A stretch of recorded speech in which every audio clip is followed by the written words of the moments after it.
Black Beauty by Anna Sewell. Part 1. Chapter 1. My Early Home. The first place I can well remember was a large, pleasant meadow with a pond of clear water in it. Some shady trees leaned over it, and rushes and water lilies grew at the deep end. Over the hedge on one side we looked into a plowed field, and on the other we looked over a gate at our master's house, which stood by the roadside. At the top of the meadow was a grove of fir trees, and at the bottom a running brook overhung by a steep bank. While I was young, I lived upon my mother's milk, as I could not eat grass. In the daytime I ran by her side, and at night I lay down close by her.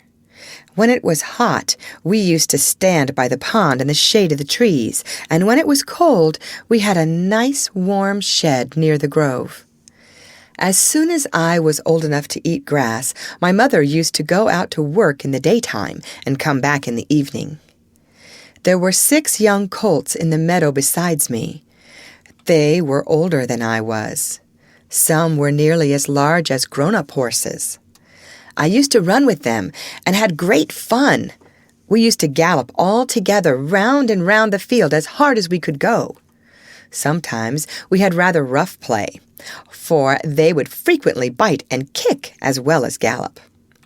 One day, when there was a good deal of kicking, my mother whinnied to me to come to her, and then she said, "I wish you to pay attention to what I am going to say to you. The colts who live here are very good colts, but they are cart-horse colts, and of course they have not learned manners. You have been well-bred and well-born. Your father has a great name in these parts, and your grandfather won the cup 2 years at the Newmarket races. Your grandmother had the sweetest temper of any horse I ever knew, and I think you have never seen me kick or bite. I hope you will grow up gentle and good and never learn bad ways. Do your work with a good will, lift your feet up well when you trot, and never bite or kick even in play." I have never forgotten my mother's advice.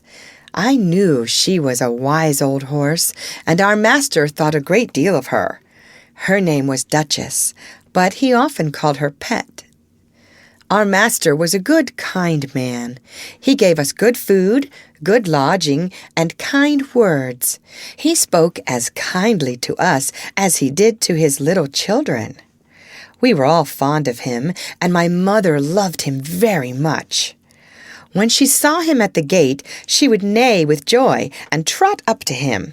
He would pat and stroke her and say, "Well, old pet, and how is your little darky?" I was a dull black, so he called me Darky. Then he would give me a piece of bread, which was very good, and sometimes he brought a carrot for my mother. All the horses would come to him, but I think we were his favorites.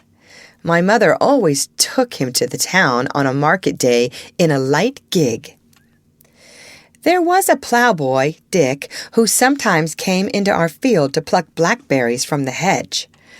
When he had eaten all he wanted, he would have what he called fun with the colts, throwing stones and sticks at them to make them gallop. We did not much mind him, for we could gallop off, but sometimes a stone would hit and hurt us. One day he was at this game and did not know that the master was in the next field, but he was there, watching what was going on. Over the hedge he jumped in a snap, and catching Dick by the arm, he gave him such a box on the ear as made him roar with the pain and surprise. As soon as we saw the master, we trotted up nearer to see what went on. "Bad boy," he said, "bad boy, to chase the colt. This is not the first time, nor the second, but it shall be the last. There, take your money and go home. I shall not want you on my farm again." So we never saw Dick any more. Old Daniel, the man who looked after the horses, was just as gentle as our master, so we were well off. End of chapter. Read by Lorraine Montgomery for Lit to Go on the web at fcit.usf.edu.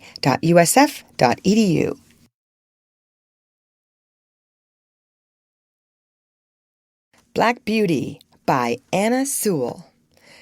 Part 1, Chapter 2, The Hunt. Before I was 2 years old, a circumstance happened which I have never forgotten. It was early in the spring. There had been a little frost in the night, and a light mist still hung over the woods and meadows. I and the other colts were feeding at the lower part of the field when we heard, quite in the distance, what sounded like the cry of dogs. The oldest of the colts raised his head, pricked his ears, and said, "There are the hounds," and immediately cantered off, followed by the rest of us to the upper part of the field, where we could look over the hedge and see several fields beyond. My mother and an old riding horse of our master's were also standing near, and seemed to know all about it. "They have found a hare," said my mother, "and if they come this way, we shall see the hunt." And soon the dogs were all tearing down the field of young wheat next to ours. I never heard such a noise as they made. They did not bark, nor howl, nor whine, but kept on a yo, yo, oh, oh, yo, yo, oh, oh, at the top of their voices. After them came a number of men on horseback, some of them in green coats, all galloping as fast as they could. The old horse snorted and looked eagerly after them, and we young colts wanted to be galloping with them, but they were soon away into the fields lower down. Here it seemed as if they had come to a stand. The dogs left off barking and ran about every way with their noses to the ground. "They have lost the scent," said the old horse. "Perhaps the hare will get off." "What hare?" I said. "Oh, I don't know what hare. Likely enough it may be one of our own hares out of the woods. Any hare they can find will do for the dogs and men to run after." And before long the dogs began their yo, yo, oh, oh again, and back they came all together at full speed, making straight for our meadow at the part where the high bank and the hedge overhang the brook. "Now we shall see the hare," said my mother, and just then a hare, wild with fright, rushed by and made for the woods. On came the dogs. They burst over the bank, leaped the stream, and came dashing across the field, followed by the huntsmen.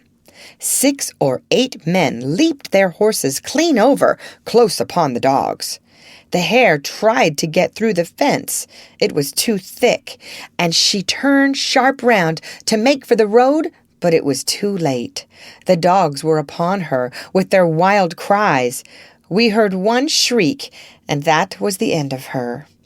One of the huntsmen rode up and whipped off the dogs, who would soon have torn her to pieces. He held her up by the leg torn and bleeding, and all the gentlemen seemed well pleased. As for me, I was so astonished that I did not at first see what was going on by the brook. But when I did look, there was a sad sight.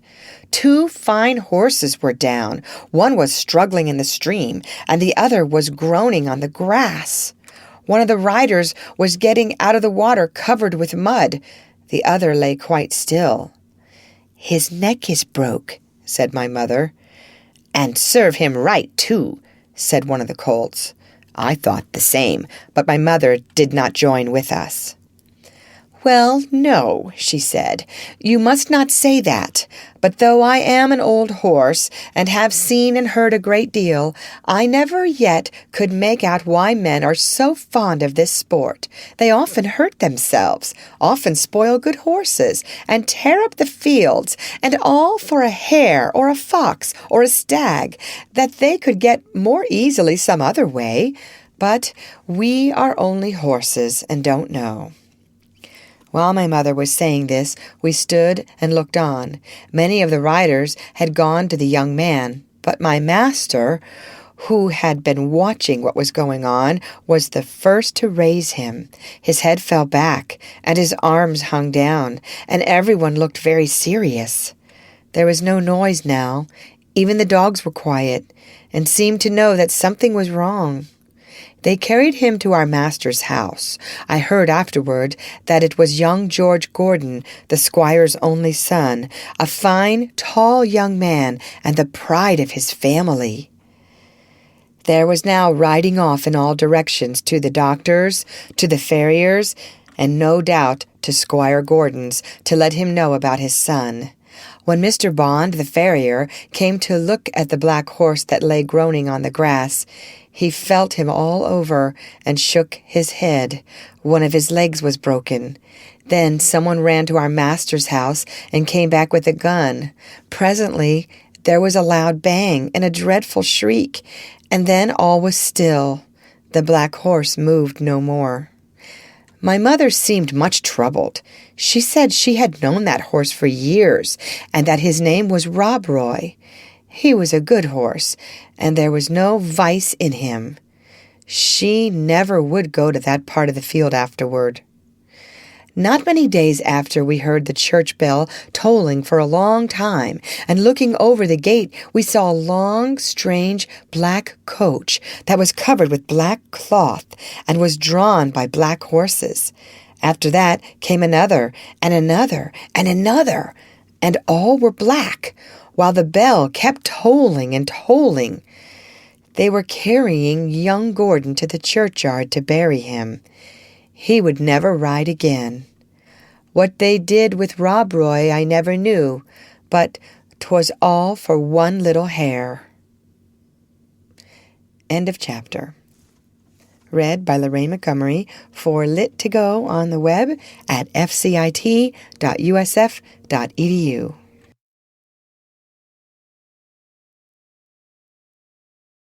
Black Beauty by Anna Sewell. Part 1, Chapter 3, My Breaking In.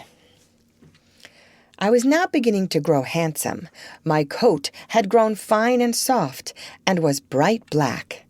I had one white foot, and a pretty white star on my forehead. I was thought very handsome. My master would not sell me till I was 4 years old. He said lads ought not to work like men, and colts ought not to work like horses till they were quite grown up. When I was 4 years old, Squire Gordon came to look at me. He examined my eyes, my mouth, and my legs. He felt them all down, and then I had to walk and trot and gallop before him. He seemed to like me, and said, "When he has been well broken in, he will do very well." My master said he would break me in himself, as he should not like me to be frightened or hurt, and he lost no time about it, for the next day he began. Everyone may not know what breaking in is, therefore I will describe it. It means to teach a horse to wear a saddle and bridle, and to carry on his back a man, woman, or child, to go just the way they wish, and to go quietly. Besides this, he has to learn to wear a collar, a crupper, and a breeching, and to stand still while they are put on. Then to have a cart or a chaise fixed behind, so that he cannot walk or trot without dragging it after him. And he must go fast or slow, just as his driver wishes. He must never start at what he sees, nor speak to other horses, nor bite, nor kick, nor have any will of his own, but always do his master's will, even though he may be very tired or hungry. But the worst of all is, when his harness is once on, he may neither jump for joy nor lie down for weariness. So you see, this breaking in is a great thing. I had, of course, long been used to a halter and a headstall, and to be led about in the fields and lanes quietly, but now I was to have a bit and bridle. My master gave me some oats as usual, and after a good deal of coaxing, he got the bit into my mouth, and the bridle fixed. But it was a nasty thing. Those who have never had a bit in their mouths cannot think how bad it feels. A great piece of cold, hard steel, as thick as a man's finger, to be pushed into one's mouth, between one's teeth, and over one's tongue, with the ends coming out at the corner of your mouth, and held fast there by straps over your head, under your throat, round your nose, and under your chin, so that no way in the world can you get rid of the nasty hard thing. It is very bad. Yes, very bad. At least I thought so. But I knew my mother always wore one when she went out, and all horses did when they were grown up. And so, what with the nice oats, and what with my master's pats, kind words, and gentle ways, I got to wear my bit and bridle. Next came the saddle. But that was not half so bad. My master put it on my back very gently, while old Daniel held my head. He then made the girths fast under my body, patting and talking to me all the time. Then I had a few oats, then a little leading about, and this he did every day till I began to look for the oats and the saddle. At length, one morning, my master got on my back and rode me round the meadow on the soft grass. It certainly did feel queer, but I must say I felt rather proud to carry my master, and as he continued to ride me a little every day, I soon became accustomed to it. The next unpleasant business was putting on the iron shoes. That, too, was very hard at first. My master went with me to the smith's forge to see that I was not hurt or got any fright. The blacksmith took my feet in his hand, one after the other, and cut away some of the hoof. It did not pain me, so I stood still on 3 legs till he had done them all. Then he took a piece of iron, the shape of my foot, and clapped it on, and drove some nails through the shoe quite into my hoof, so that the shoe was firmly on. My feet felt very stiff and heavy, but in time I got used to it. And now, having got so far, my master went on to break me to harness. There were more new things to wear. First, a stiff, heavy collar just on my neck, and a bridle with great side pieces against my eyes called blinkers. And blinkers indeed they were, for I could not see on either side, but only straight in front of me. Next, there was a small saddle with a nasty stiff strap that went right under my tail. That was the crupper. I hated the crupper. To have my long tail doubled up and poked through that strap was almost as bad as the bit. I never felt more like kicking, but of course I could not kick such a good master, and so in time I got used to everything and could do my work as well as my mother. I must not forget to mention one part of my training, which I have always considered a very great advantage. My master sent me for a fortnight to a neighboring farmer's who had a meadow which was skirted on one side by the railway. Here were some sheep and cows, and I was turned in among them. I shall never forget the first train that ran by. I was feeding quietly near the pales which separated the meadow from the railway, when I heard a strange sound at a distance, and before I knew whence it came, with a rush and a clatter, and a puffing out of smoke, a long black train of something flew by, and was gone almost before I could draw my breath. I turned and galloped to the further side of the meadow as fast as I could go, and there I stood snorting with astonishment and fear. In the course of the day, many other trains went by, some more slowly. These drew up at the station close by, and sometimes made an awful shriek and groan before they stopped. I thought it very dreadful, but the cows went on eating very quietly, and hardly raised their heads as the black frightful thing came puffing and grinding past. For the first few days I could not feed in peace, but as I found that this terrible creature never came into the field or did me any harm, I began to disregard it, and very soon I cared as little about the passing of a train as the cows and sheep did. Since then, I have seen many horses much alarmed and restive at the sight or sound of a steam engine. But thanks to my good master's care, I am as fearless at railway stations as in my own stable. Now, if anyone wants to break in a young horse, well, that is the way. My master often drove me in double harness with my mother, because she was steady and could teach me how to get better than a strange horse. She told me the better I behaved, the better I should be treated, and that it was wisest always to do my best to please my master. But, said she, there are a great many kinds of men. There are good, thoughtful men like our master, that any horse may be proud to serve, and there are bad, cruel men who never ought to have a horse or dog to call their own. Besides, there are a great many foolish men, vain, ignorant, and careless, who never trouble themselves to think. These spoil more horses than all, just for want of sense. They don't mean it, but they do it for all that. I hope you will fall into good hands, but a horse never knows who may buy him, or who may drive him. It is all a chance for us. But still, I say, do your best wherever it is, and keep up your good name. End of chapter.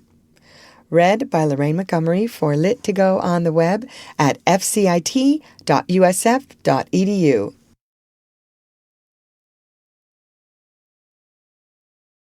Black Beauty by Anna Sewell. Part 1, Chapter 4. Birtwick Park. At this time, I used to stand in the stable, and my coat was brushed every day till it shone like a rook's wing.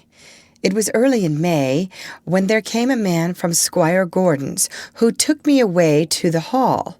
My master said, "Goodbye, darky, be a good horse, and always do your best." I could not say goodbye, so I put my nose into his hand. He patted me kindly, and I left my first home. As I lived some years with Squire Gordon, I may as well tell something about the place. Squire Gordon's park skirted the village of Birtwick. It was entered by a large iron gate, at which stood the first lodge, and then you trotted along on a smooth road between clumps of large old trees, then another lodge and another gate, which brought you to the house and the gardens. Beyond this lay the home paddock, the old orchard, and the stables. There was accommodation for many horses and carriages, but I need only describe the stable into which I was taken. This was very roomy, with 4 good stalls. A large swinging window opened into the yard, which made it pleasant and airy. The first stall was a large square one, shut in behind with a wooden gate. The others were common stalls. Good stalls, but not nearly so large. It had a low rack for hay and a low manger for corn. It was called a loose box because the horse that was put into it was not tied up, but left loose to do as he liked. It is a great thing to have a loose box. Into this fine box the groom put me. It was clean, sweet, and airy.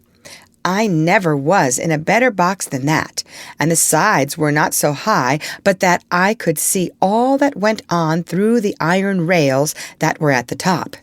He gave me some very nice oats. He patted me, spoke kindly, and then went away.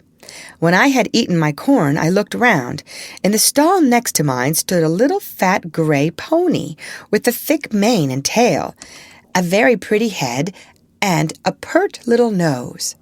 I put my head up to the iron rails at the top of my box and said, "How do you do? What is your name?" He turned round as fast as his halter would allow, held up his head, and said, "My name is Merrylegs. I am very handsome. I carry the young ladies on my back, and sometimes I take our mistress out in the low chair. They think a great deal of me, and so does James. Are you going to live next door to me in the box? I said, yes. Well then, he said, I hope you are good-tempered. I do not like anyone next door who bites. Just then, a horse's head looked over from the stall beyond. The ears were laid back, and the eye looked rather ill-tempered. This was a tall chestnut mare with a long, handsome neck. She looked across to me and said, So, it is you who have turned me out of my box. It is a very strange thing for a colt like you to come and turn a lady out of her own home. I beg your pardon, I said. I have turned no one out. The man who brought me put me here, and I had nothing to do with it. And as to my being a colt, I am turned 4 years old and am a grown-up horse. I never had words yet with horse or mare, and it is my wish to live at peace. Well, she said, we shall see.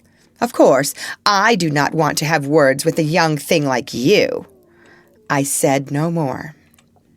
In the afternoon, when she went out, Merrylegs told me all about it.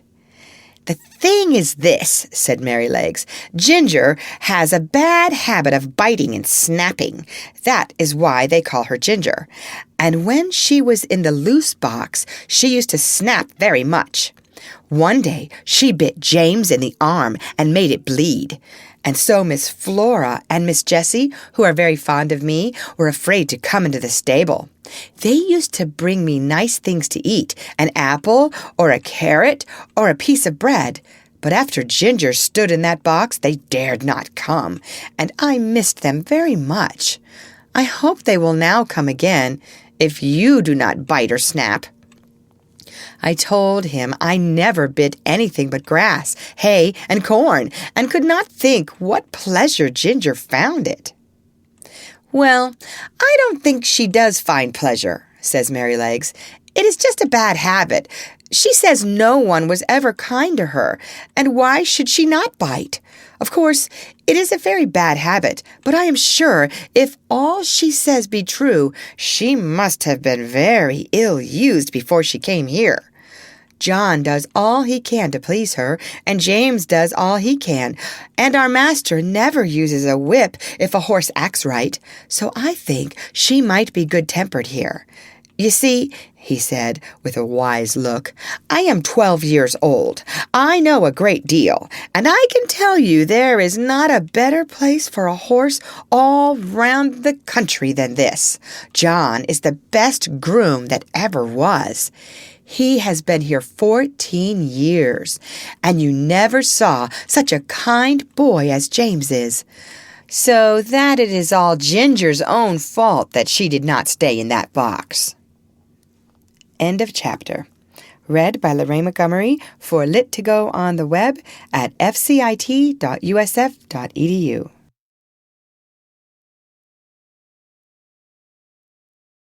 Black Beauty by Anna Sewell. Part 1, Chapter 5, A Fair Start.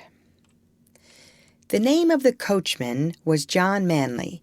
He had a wife and one little child, and they lived in the coachman's cottage very near the stables. The next morning he took me into the yard and gave me a good grooming, and just as I was going into my box with my soft coat and bright, the squire came in to look at me and seemed pleased. John, he said, I meant to have tried the new horse this morning, but I have other business. You may as well take him around after breakfast. Go by the common and the high wood, and back by the watermill and the river. That will show his paces. I will, sir, said John. After breakfast he came and fitted me with the bridle. He was very particular in letting out and taking in the straps to fit my head comfortably. Then he brought a saddle, but it was not broad enough for my back. He saw it in a minute and went for another, which fitted nicely. He rode me first slowly, then a trot, then a canter, and when we were on the common, he gave me a light touch with his whip, and we had a splendid gallop. "Ho-ho, my boy," he said, as he pulled me up. "You would like to follow the hounds, I think." As we came back through the park, we met the squire and Mrs. Gordon walking. They stopped, and John jumped off. "Well, John, how does he go?" "First rate, sir," answered John. "He is as fleet as a deer, and has a fine spirit, too. But the lightest touch of the rein will guide him." Down at the end of the common, we met one of those traveling carts hung all over with baskets, rugs, and such like, sir. Many horses will not pass those carts quietly. He just took a good look at it and then went on as quiet and pleasant as could be. They were shooting rabbits near the highwood, and a gun went off close by. He pulled up a little and looked, but did not stir a step to right or left. I just held the rein steady and did not hurry him, and it's my opinion he has not been frightened or ill-used while he was young. "That's well," said the squire. "I will try him myself tomorrow." The next day I was brought up for my master. I remembered my mother's counsel and my good old master's, and I tried to do exactly what he wanted me to do. I found he was a very good rider, and thoughtful for his horse, too. When he came home, the lady was at the hall door as he rode up. "Well, my dear," she said, "how do you like him?" "He is exactly what John said," he replied. "A pleasanter creature I never wished to mount. What shall we call him?" "Would you like Ebony?" said she. "He is as black as ebony." "No, not Ebony." "Will you call him Blackbird, like your uncle's old horse?" "No, he is far handsomer than old Blackbird ever was." "Yes," she said, "he is really quite a beauty, and he has such a sweet, good-tempered face, and such a fine, intelligent eye. What do you say to calling him Black Beauty?" "Black Beauty? Why, yes, I think that is a very good name. If you like, it shall be his name." And so it was. When John went into the stable, he told James that master and mistress had chosen a good, sensible English name for me. That meant something. Not like Marengo or Pegasus or Abdallah. They both laughed, and James said, "If it was not for bringing back the past, I should have named him Rob Roy, for I never saw two horses more alike." "That's no wonder," said John. "Didn't you know that Farmer Gray's old Duchess was the mother of them both?" I had never heard that before, and so poor Rob Roy, who was killed at that hunt, was my brother. I did not wonder that my mother was so troubled. It seems that horses have no relations. At least, they never know each other after they are sold. John seemed very proud of me. He used to make my mane and tail almost as smooth as a lady's hair, and he would talk to me a great deal. Of course, I did not understand all he said, but I learned more and more to know what he meant and what he wanted me to do. I grew very fond of him. He was so gentle and kind. He seemed to know just how a horse feels, and when he cleaned me, he knew the tender places and the ticklish places. When he brushed my head, he went as carefully over my eyes as if they were his own, and never stirred up any ill temper. James Howard, the stable boy, was just as gentle and pleasant in his way, so I thought myself well off. There was another man who helped in the yard, but he had very little to do with Ginger and me. A few days after this, I had to go out with Ginger in the carriage. I wondered how we should get on together, but except laying her ears back when I was led up to her, she behaved very well. She did her work honestly and did her full share, and I never wished to have a better partner in double harness. When we came to a hill, instead of slackening her pace, she would throw her weight right into the collar and pull away straight up.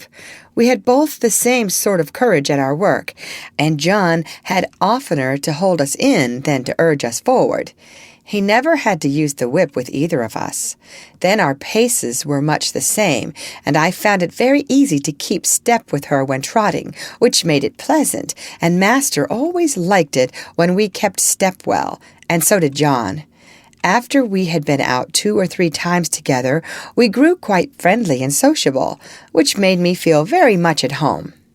As for Merrylegs, he and I soon became great friends.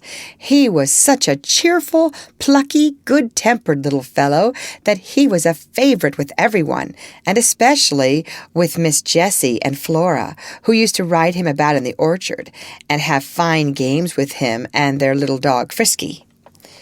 Our master had 2 other horses that stood in another stable.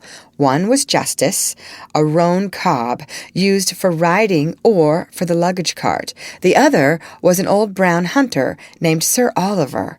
He was past work now, but was a great favorite with the master, who gave him the run of the park. He sometimes did a little light carting on the estate, or carried one of the young ladies when they rode out with their father, for he was very gentle and could be trusted with a child as well as Merrylegs. The cob was a strong, well-made, good-tempered horse, and we sometimes had a little chat in the paddock, but of course I could not be so intimate with him as with Ginger, who stood in the same stable. End of chapter. Read by Lorraine Montgomery for Lit2Go on the web at fcit.usf.edu.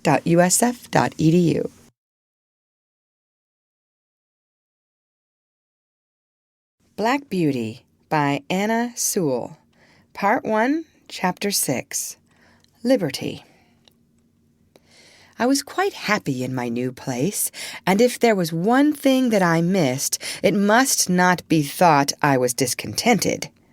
All who had to do with me were good, and I had a light, airy stable and the best of food. What more could I want? Why, liberty. For 3 years and a half of my life, I had had all the liberty I could wish for, but now, week after week, month after month, and no doubt year after year, I must stand up in a stable night and day, except when I am wanted, and then I must be just as steady and quiet as any old horse who has worked 20 years. Straps here and straps there, a bit in my mouth, and blinkers over my eyes. Now, I am not complaining, for I know it must be so. I only mean to say that for a young horse full of strength and spirits, who has been used to some large field or plain where he can fling up his head and toss up his tail and gallop away at full speed, then round and back again with a snort to his companions, I say it is hard never to have a bit more liberty to do as you like. Sometimes, when I have had less exercise than usual, I have felt so full of life and spring that when John has taken me out to exercise, I really could not keep quiet. Do what I would, it seemed as if I must jump or dance or prance, and many a good shake I know I must have given him, especially at the first. But he was always good and patient. "Steady, steady, my boy," he would say. "Wait a bit, and we will have a good swing, and soon get the tickle out of your feet." Then, as soon as we were out of the village, he would give me a few miles at a spanking trot, and then bring me back as fresh as before, only clear of the fidgets, as he called them. Spirited horses, when not enough exercised, are often called skittish when it is only play, and some grooms will punish them. But our John did not. He knew it was only high spirits. Still, he had his own ways of making me understand by the tone of his voice or the touch of the rein. If he was very serious and quite determined, I always knew it by his voice, and that had more power with me than anything else, for I was very fond of him. I ought to say that sometimes we had our liberty for a few hours. This used to be on fine Sundays in the summertime. The carriage never went out on Sundays because the church was not far off. It was a great treat to us to be turned out into the home paddock or the old orchard. The grass was so cool and soft to our feet, the air so sweet, and the freedom to do as we liked was so pleasant, to gallop, to lie down and roll over on our backs, or to nibble the sweet grass. Then it was a very good time for talking, as we stood together under the shade of the large chestnut tree. End of chapter. Read by Lorraine Montgomery for Lit2Go on the web at fcit.usf.edu.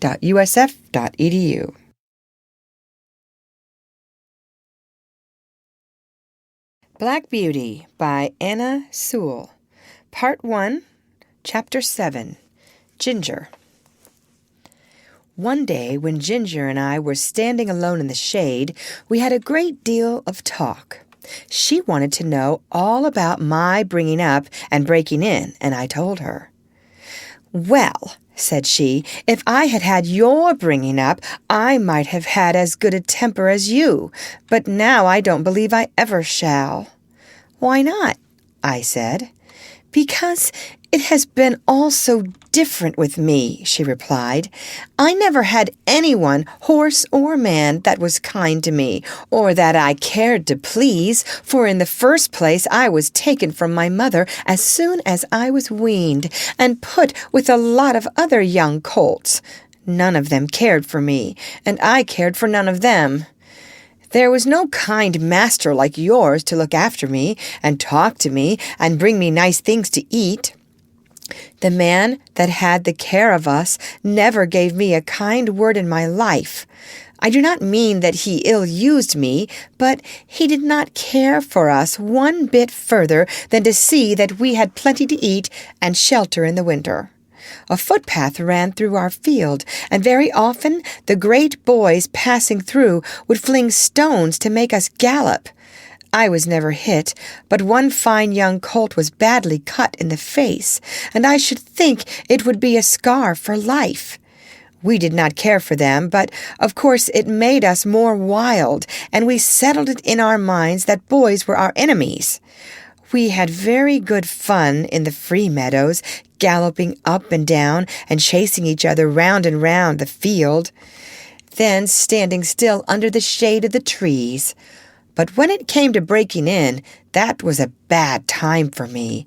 Several men came to catch me, and when at last they closed me in at one corner of the field, one caught me by the forelock, another caught me by the nose, and held it so tight I could hardly draw my breath.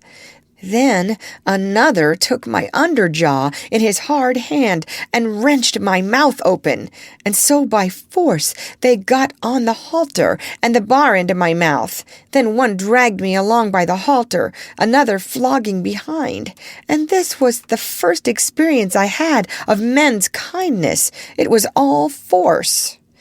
They did not give me a chance to know what they wanted. I was high-bred and had a great deal of spirit, and was very wild, no doubt, and gave them, I dare say, plenty of trouble.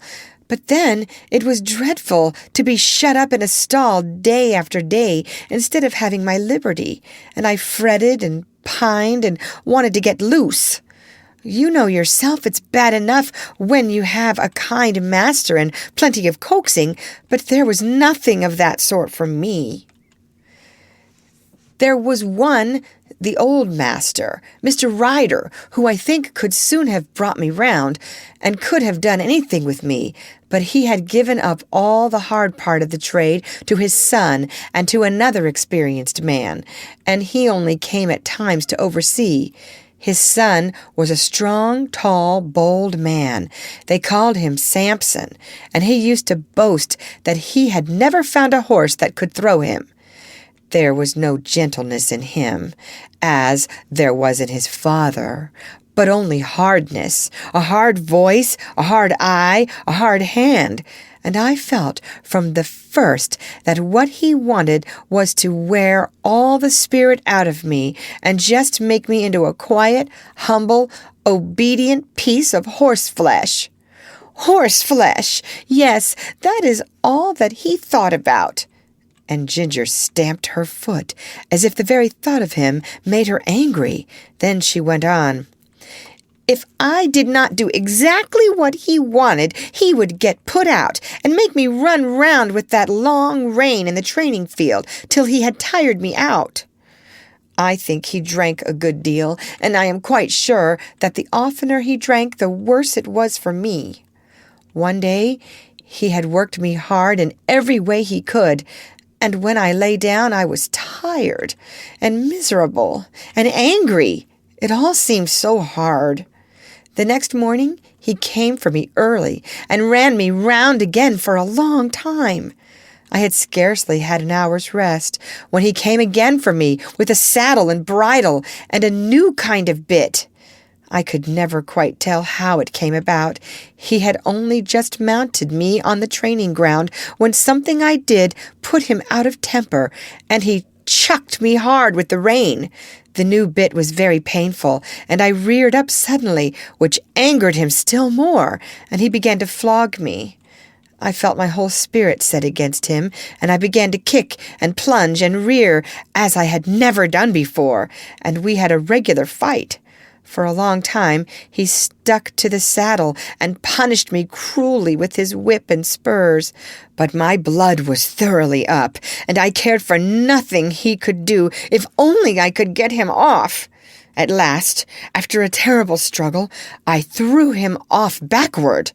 I heard him fall heavily on the turf, and without looking behind me, I galloped off to the other end of the field. There I turned round and saw my persecutor slowly rising from the ground and going into the stable. I stood under an oak tree and watched, but no one came to catch me. The time went on, and the sun was very hot. The flies swarmed round me and settled on my bleeding flanks where the spurs had dug in.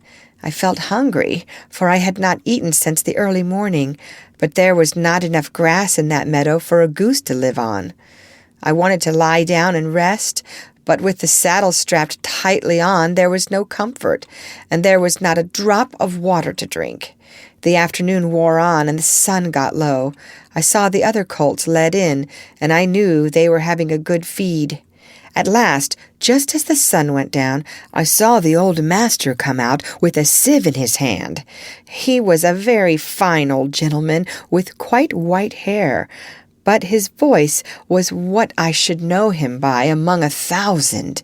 It was not high, nor yet low, but full and clear and kind, and when he gave orders, it was so steady and decided that everyone knew, both horses and men, that he expected to be obeyed. He came quietly along, now and then shaking the oats about that he had in the sieve, and speaking cheerfully and gently to me. "Come along, lassie. Come along, lassie. Come along. Come along." I stood still and let him come up. He held the oats to me, and I began to eat without fear. His voice took all my fear away. He stood by, patting and stroking me while I was eating, and seeing the clots of blood on my side, he seemed very vexed. "Poor lassie! It was a bad business, a bad business." Then he quietly took the rein and led me to the stable. Just at the door stood Samson.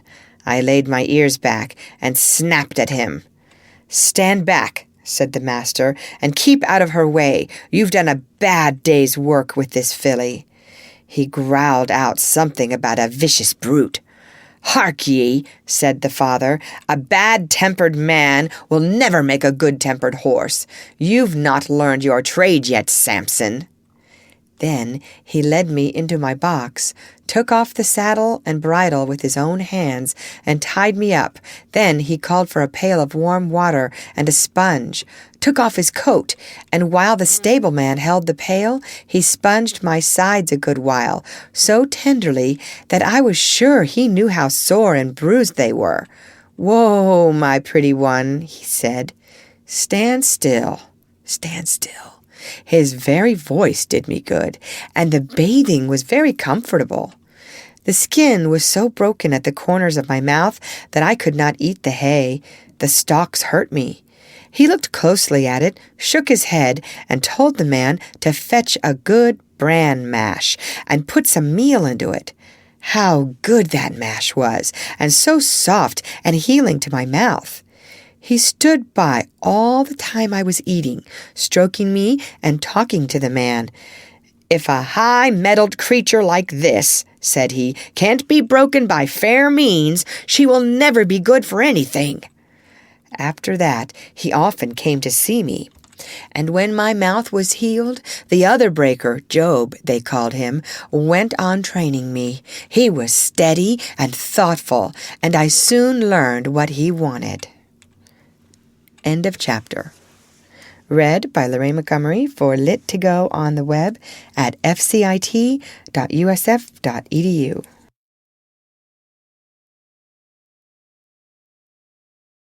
Black Beauty by Anna Sewell. Part 1, Chapter 8. Ginger's story continued. The next time that Ginger and I were together in the paddock, she told me about her first place. "After my breaking in," she said, "I was bought by a dealer to match another chestnut horse. For some weeks he drove us together, and then we were sold to a fashionable gentleman and were sent up to London. I had been driven with a check rein by the dealer, and I hated it worse than anything else, but in this place we were reined far tighter. The coachman and his master thinking we looked more stylish so. We were often driven about in the park and other fashionable places. You, who never had a check rein on, don't know what it is, but I can tell you it is dreadful. I like to toss my head about and hold it as high as any horse, but fancy now yourself if you tossed your head up high and were obliged to hold it there, and that for hours together, not able to move it at all, except with a jerk still higher, your neck aching till you did not know how to bear it. Besides that, to have 2 bits instead of 1, and mine was a sharp one. It hurt my tongue and my jaw, and the blood from my tongue colored the froth that kept flying from my lips as I chafed and fretted at the bits and rein. It was worst when we had to stand by the hour waiting for our mistress at some grand party or entertainment, and if I fretted or stamped with impatience, the whip was laid on. It was enough to drive one mad. "Did not your master take any thought for you?" I said. "No," said she. "He only cared to have a stylish turnout, as they call it. I think he knew very little about horses. He left that to his coachman, who told him I had an irritable temper, that I had not been well broken to the check rein, but I should soon get used to it. But he was not the man to do it, for when I was in the stable, miserable and angry, instead of being smoothed and quieted by kindness, I got only a surly word or a blow. If he had been civil, I would have tried to bear it. I was willing to work and ready to work hard too, but to be tormented for nothing but their fancies angered me. What right had they to make me suffer like that?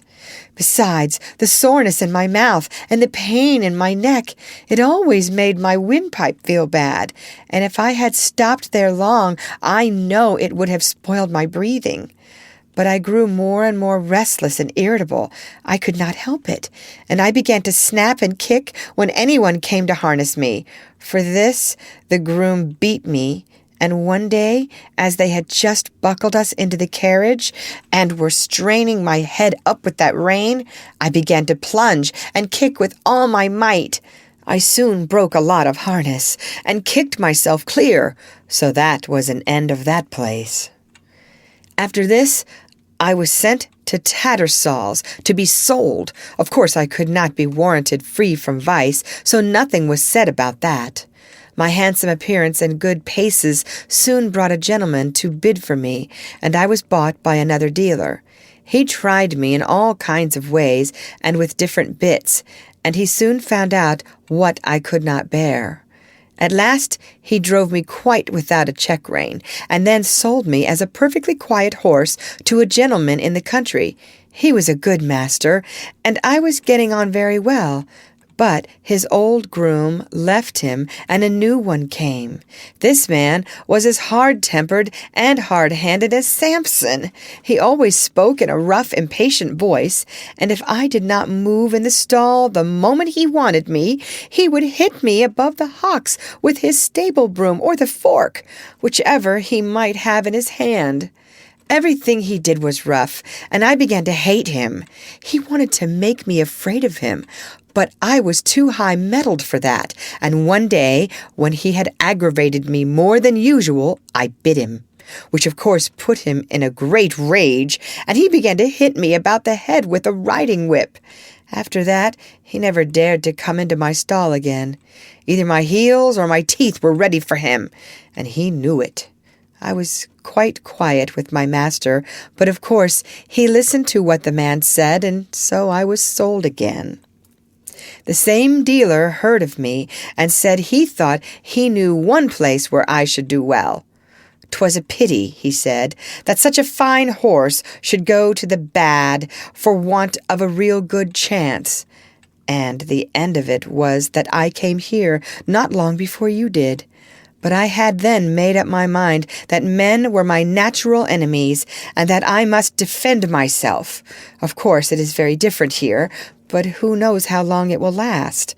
I wish I could think about things as you do, but I can't, after all I have gone through. Well, I said, I think it would be a real shame if you were to bite or kick John or James. I don't mean to, she said.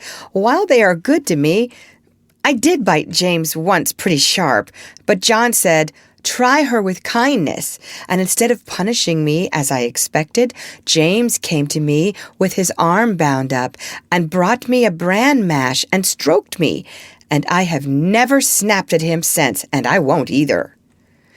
I was sorry for Ginger, but of course I knew very little then, and I thought most likely she made the worst of it. However, I found that as the weeks went on, she grew much more gentle and cheerful, and had lost the watchful, defiant look that she used to turn on any strange person who came near her.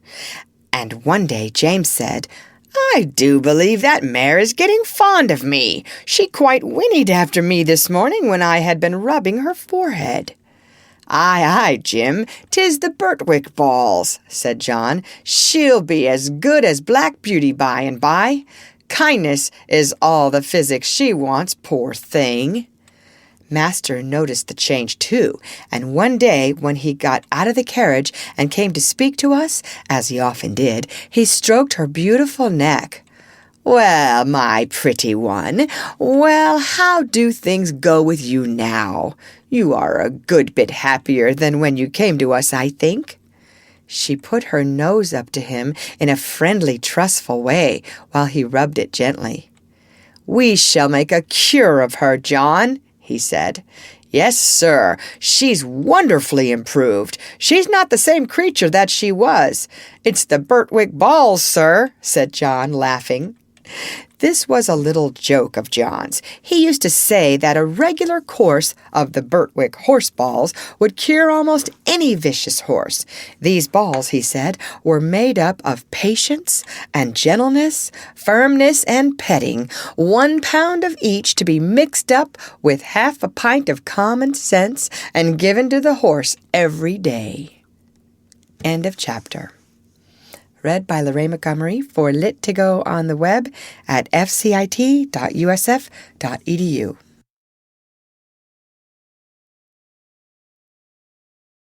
Black Beauty by Anna Sewell. Part 1, Chapter 9, Merrylegs. Mr. Blomefield, the vicar, had a large family of boys and girls. Sometimes they used to come and play with Miss Jessie and Flora. One of the girls was as old as Miss Jessie. 2 of the boys were older, and there were several little ones. When they came, there was plenty of work for Merrylegs, for nothing pleased them so much as getting on him by turns and riding him all about the orchard and the home paddock, and this they would do by the hour together. One afternoon he had been out with them a long time, and when James brought him in and put on his halter, he said, "There, ye rogue, mind how ye behave yourself, or we shall get into trouble." "What have you been doing, Merrylegs?" I asked. "Oh," said he, tossing his little head, "I have only been giving those young people a lesson. They did not know when they had had enough, nor when I had had enough, so I just pitched them off backward. That was the only thing they could understand." "What?" said I. "You threw the children off? I thought you did know better than that. Did you throw Miss Jessie or Miss Flora?" He looked very much offended and said, "Of course not. I would not do such a thing for the best oats that ever came into the stable. Why, I am as careful of our young ladies as the master could be, and as for the little ones, it is I who teach them to ride. When they seem frightened or a little unsteady on my back, I go as smooth and as quiet as old Pussy when she is after a bird. And when they are all right, I go on again faster, you see, just to use them to it. So don't you trouble yourself preaching to me. I am the best friend and the best riding master those children have. It is not them, it is the boys. Boys," said he, shaking his mane, "are quite different. They must be broken in as we were broken in when we were colts, and just be taught what's what. The other children had ridden me about for nearly 2 hours, and then the boys thought it was their turn, and so it was, and I was quite agreeable. They rode me by turns, and I galloped them about, up and down the fields, and all about the orchard, for a good hour. They had each cut a great hazel stick for a riding whip, and laid it on a little too hard, but I took it in good part, till at last I thought we had had enough, so I stopped 2 or 3 times by way of a hint. Boys, you see, think a horse or pony is like a steam engine or a thrashing machine, and can go on as long and as fast as they please. They never think that a pony can get tired or have any feelings.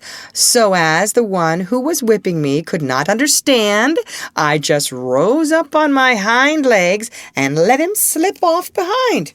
That was all. He mounted me again, and I did the same. Then the other boy got up, and as soon as he began to use his stick, I laid him on the grass, and so on, till they were able to understand. That was all. They are not bad boys. They don't wish to be cruel. I like them very well, but you see, I had to give them a lesson.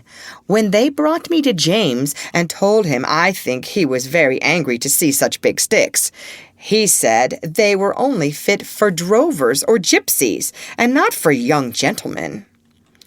"If I had been you," said Ginger, "I would have given those boys a good kick, and that would have given them a lesson." "No doubt you would," said Merrylegs, "but then I am not quite such a fool, begging your pardon, as to anger our master or make James ashamed of me. Besides, those children are under my charge when they are riding. I tell you, they are entrusted to me.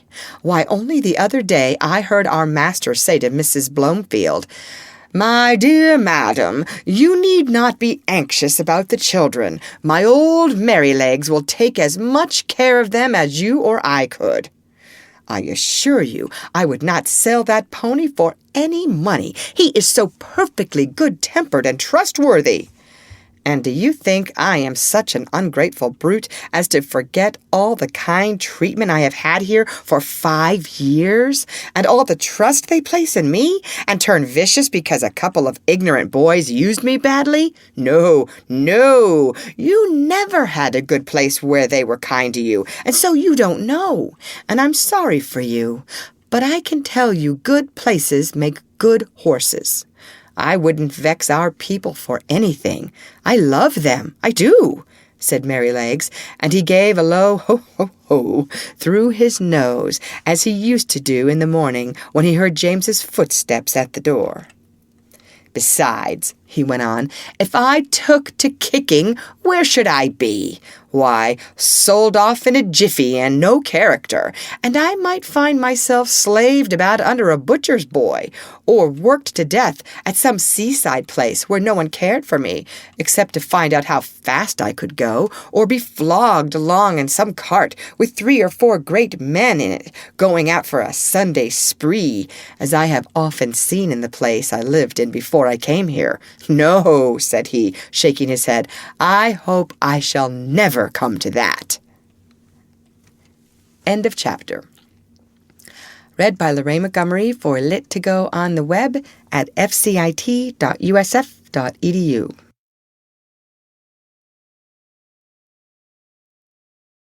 Black Beauty by Anna Sewell. Part 1, Chapter 10. A Talk in the Orchard. Ginger and I were not of the regular tall carriage horse breed. We had more of the racing blood in us. We stood about 15½ hands high. We were therefore just as good for riding as we were for driving, and our master used to say that he disliked either horse or man that could do but one thing. And as he did not want to show off in London parks, he preferred a more active and useful kind of horse. As for us, our greatest pleasure was when we were saddled for a riding party, the master on Ginger, the mistress on me, and the young ladies on Sir Oliver and Merrylegs. It was so cheerful to be trotting and cantering all together that it always put us in high spirits. I had the best of it, for I always carried the mistress. Her weight was little, her voice was sweet, and her hand was so light on the rein that I was guided almost without feeling it. Oh, if people knew what a comfort to horses a light hand is, and how it keeps a good mouth and a good temper, they surely would not chuck and drag and pull at the rein as they often do. Our mouths are so tender that where they have not been spoiled or hardened with bad or ignorant treatment, they feel the slightest movement of the driver's hand, and we know in an instant what is required of us. My mouth has never been spoiled, and I believe that was why the mistress preferred me to Ginger, although her paces were certainly quite as good. She used often to envy me, and said it was all the fault of breaking in and the gag bit in London that her mouth was not so perfect as mine. And then old Sir Oliver would say, "There, there, don't vex yourself. You have the greatest honor. A mare that can carry a tall man of our master's weight, with all your spring and sprightly action, does not need to hold her head down, because she does not carry the lady. We horses must take things as they come, and always be contented and willing, so long as we are kindly used." I had often wondered how it was that Sir Oliver had such a very short tail. It really was only 6 or 7 inches long, with a tassel of hair hanging from it, and on one of our holidays in the orchard I ventured to ask him by what accident it was that he had lost his tail.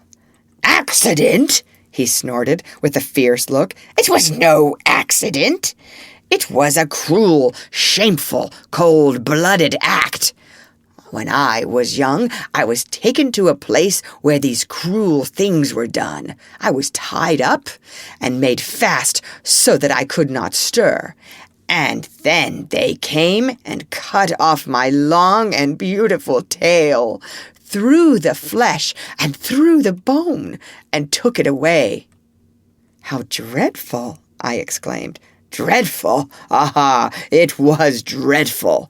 But it was not only the pain, though that was terrible and lasted a long time. It was not only the indignity of having my best ornament taken from me, though that was bad, but it was this.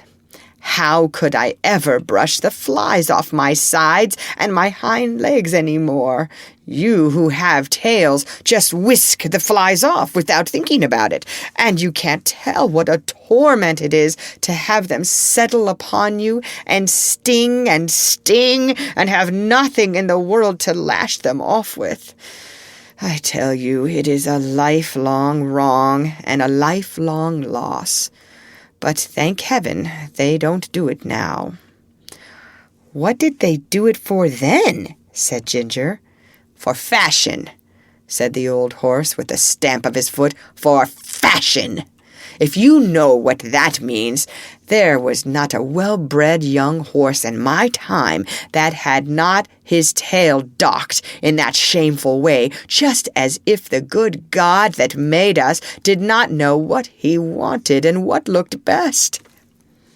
"I suppose it is fashion that makes them strap our heads up with those horrid bits that I was tortured with in London," said Ginger. "Of course it is," said he. "To my mind, fashion is one of the wickedest things in the world.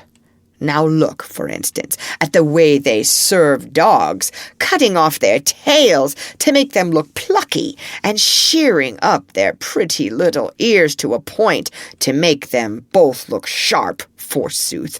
I had a dear friend once, a brown terrier, Skye they called her. She was so fond of me that she never would sleep out of my stall. She made her bed under the manger, and there she had a litter of 5 as pretty little puppies as need be. None were drowned, for they were a valuable kind, and how pleased she was with them. And when they got their eyes open and crawled about, it was a real pretty sight. But one day the man came and took them all away. I thought he might be afraid I should tread upon them. But it was not so.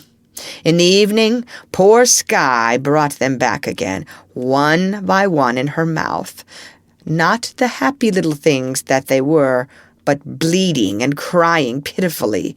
They had all had a piece of their tails cut off, and the soft flap of their pretty little ears was cut quite off. How their mother licked them, and how troubled she was, poor thing! I never forgot it. They healed in time, and they forgot the pain, but the nice soft flap, that, of course, was intended to protect the delicate part of their ears from dust and injury, was gone forever. Why don't they cut their own children's ears into points to make them look sharp? Why don't they cut the end off their noses to make them look plucky? One would be just as sensible as the other. What right have they to torment and disfigure God's creatures?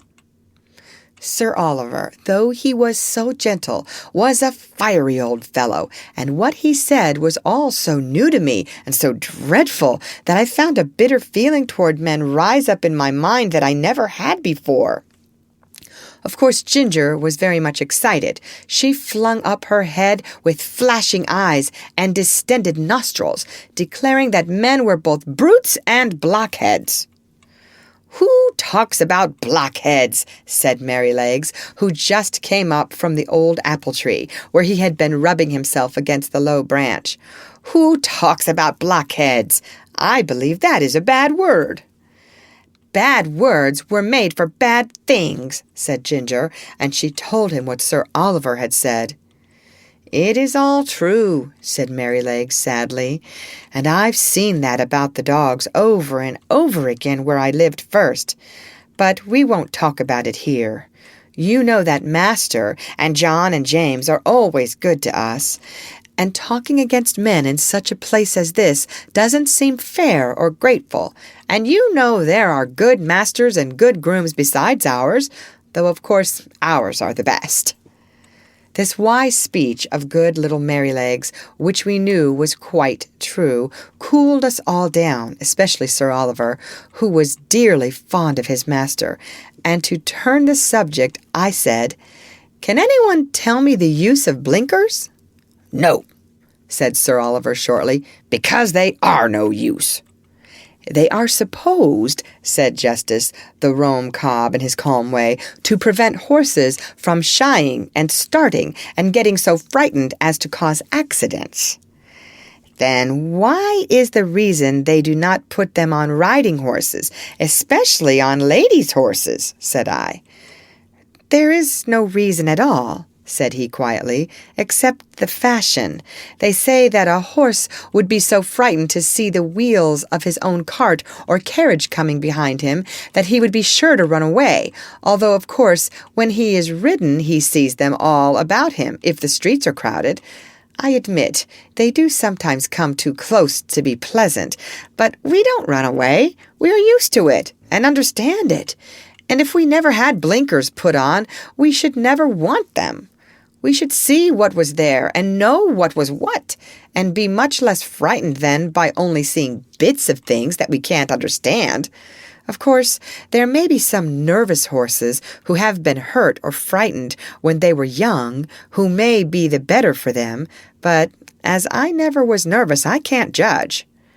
"I consider," said Sir Oliver, "that blinkers are dangerous things in the night. We horses can see much better in the dark than men can, and many an accident would never have happened if horses might have had the full use of their eyes. Some years ago, I remember, there was a hearse with 2 horses returning one dark night, and just by Farmer Sparrow's house, where the pond is close to the road, the wheels went too near the edge, and the hearse was overturned into the water. Both the horses were drowned, and the driver hardly escaped. Of course, after this accident, a stout white rail was put up that might be easily seen. But if those horses had not been partly blinded, they would have themselves have kept further from the edge, and no accident would have happened. When our master's carriage was overturned before you came here, it was said that if the lamp on the left side had not gone out, John would have seen the great hole that the road-makers had left, and so he might. But if old Colin had not had blinkers on, he would have seen it, lamp or no lamp, for he was far too knowing an old horse to run into danger. As it was, he was very much hurt. The carriage was broken, and how John escaped nobody knew." "I should say," said Ginger, curling her nostril, "that these men, who are so wise, had better give orders that in the future all foals should be born with their eyes set just in the middle of their foreheads, instead of on the side. They always think they can improve upon nature and mend what God has made." Things were getting rather sore again when Merrylegs held up his knowing little face and said, "I'll tell you a secret. I believe John does not approve of blinkers. I heard him talking with Master about it one day. The Master said that if horses had been used to them, it might be dangerous in some cases to leave them off. And John said he thought it would be a good thing if all colts were broken in without blinkers, as was the case in some foreign countries. So let us cheer up and have a run to the other end of the orchard. I believe the wind has blown down some apples, and we might just as well eat them as the slugs." Merrylegs could not be resisted, so we broke off our long conversation and got up our spirits by munching some very sweet apples which lay scattered on the grass. End of chapter. Read by Lorraine Montgomery for Lit to Go on the web at fcit.usf.edu.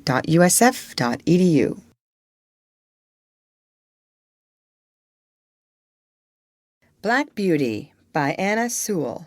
Part 1, Chapter 11. Plain Speaking. The longer I lived at Birtwick, the more proud and happy I felt at having such a place. Our master and mistress were respected and beloved by all who knew them.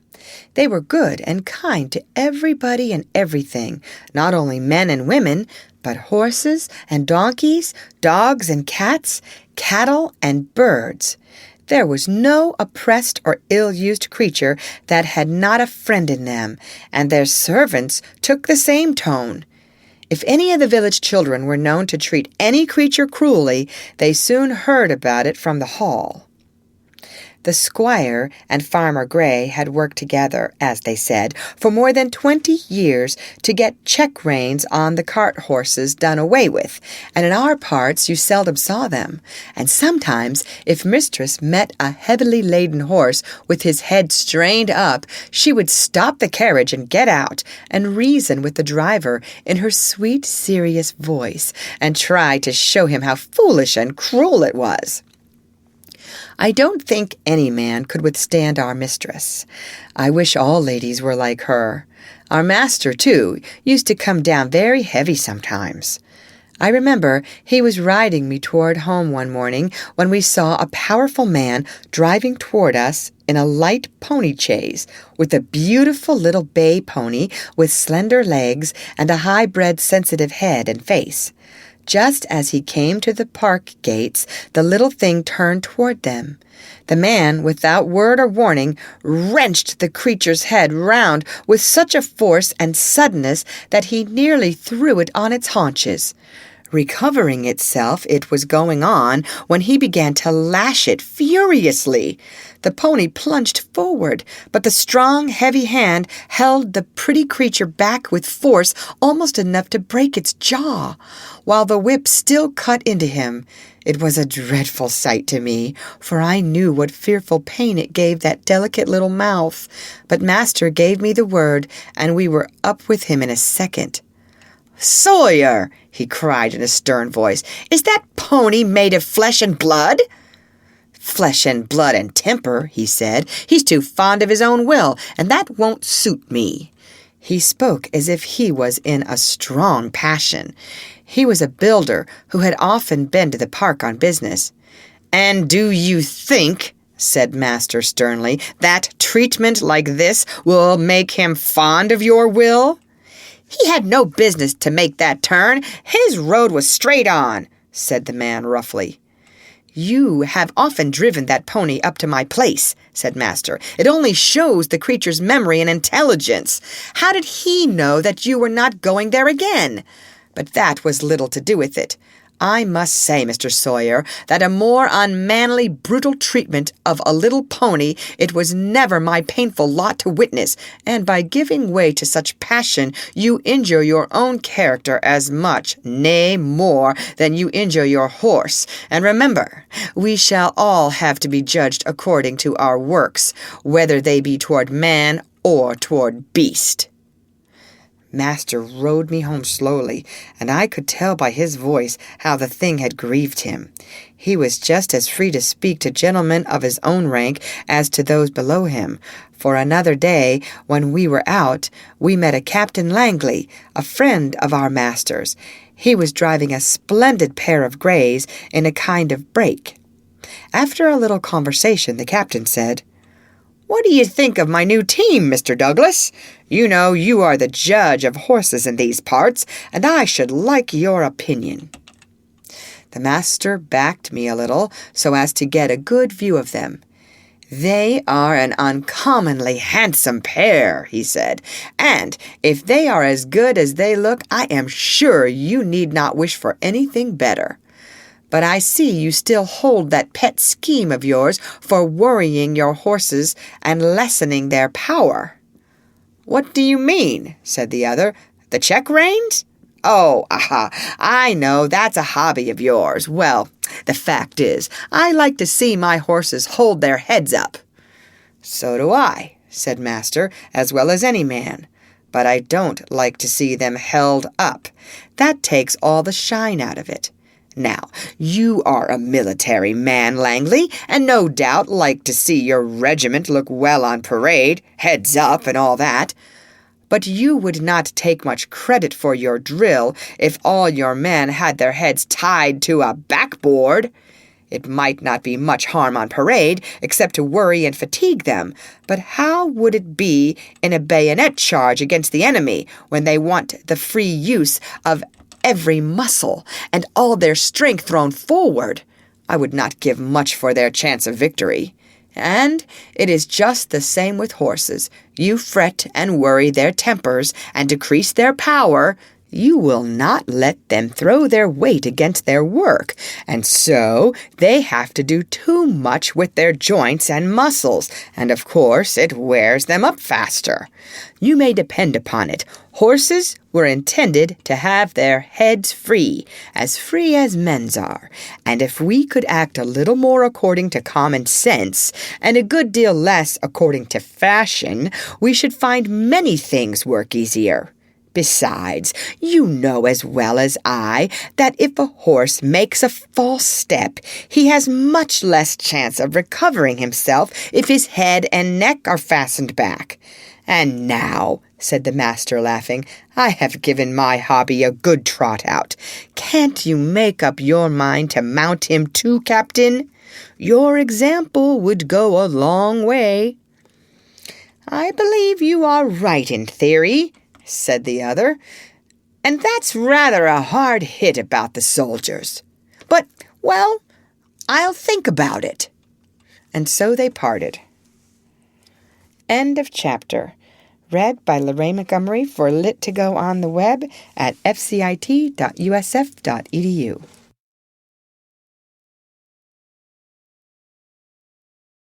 Black Beauty by Anna Sewell.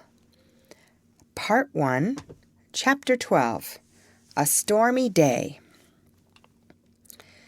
One day, late in the autumn, my master had a long journey to go on business. I was put into the dog cart, and John went with his master. I always liked to go in the dog cart. It was so light, and the high wheels ran along so pleasantly. There had been a great deal of rain, and now the wind was very high and blew the dry leaves across the road in a shower. We went along merrily till we came to the toll bar and the low wooden bridge. The river banks were rather high, and the bridge, instead of rising, went across just level, so that in the middle, if the river was full, the water would be nearly up to the woodwork and planks. But as there were good substantial rails on each side, people did not mind it. The man at the gate said the river was rising fast, and he feared it would be a bad night. Many of the meadows were under water, and in one low part of the road the water was halfway up to my knees. The bottom was good, and master drove gently, so it was no matter. When we got to the town, of course, I had a good bait, but as the master's business engaged him a long time, we did not start for home till rather late in the afternoon.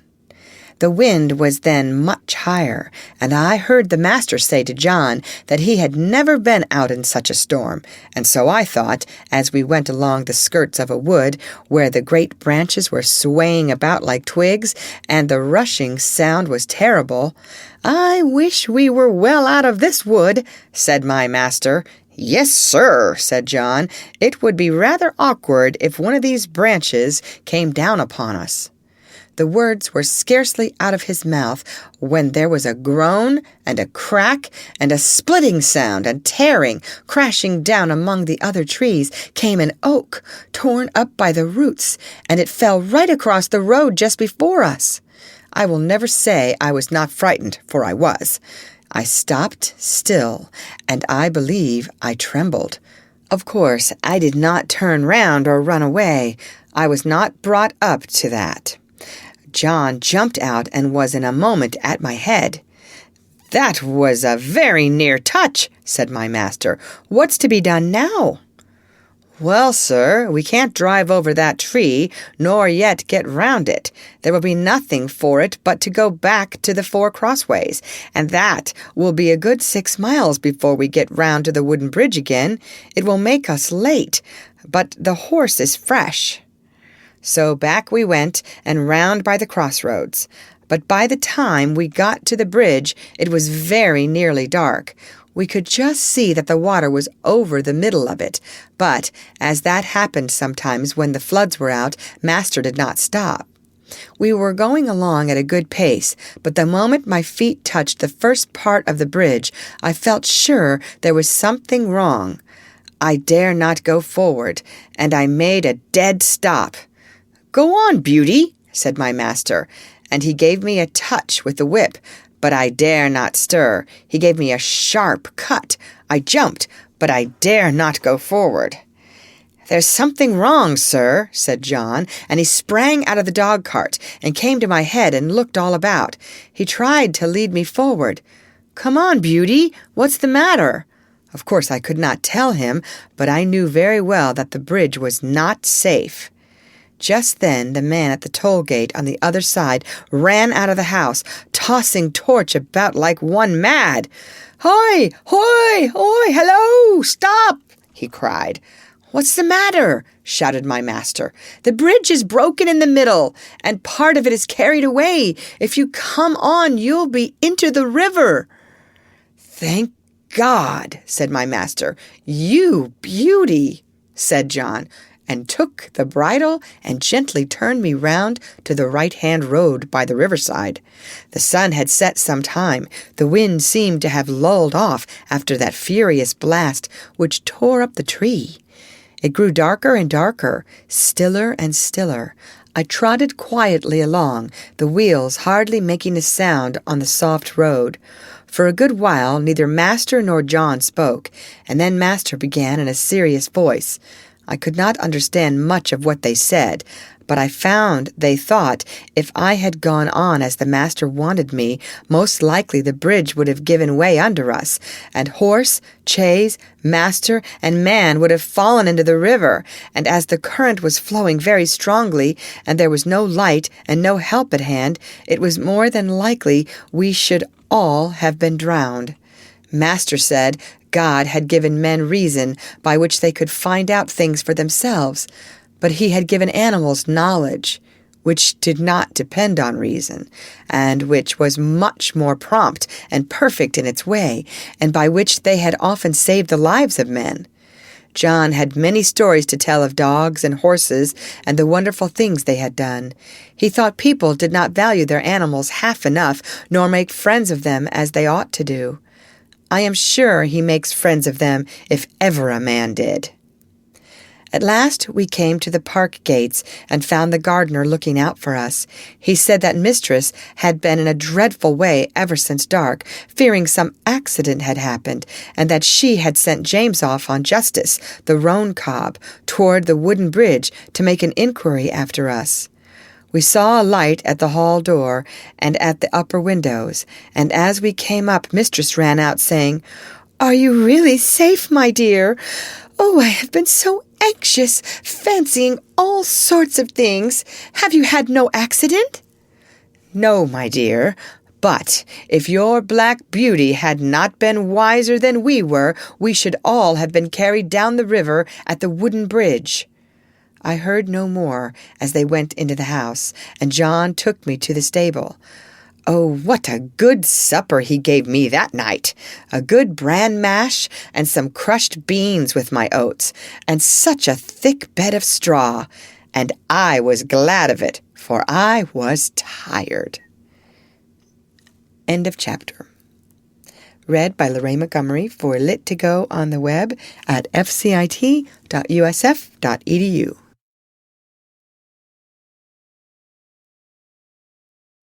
Black Beauty by Anna Sewell. Part 1, Chapter 13. The Devil's Trademark.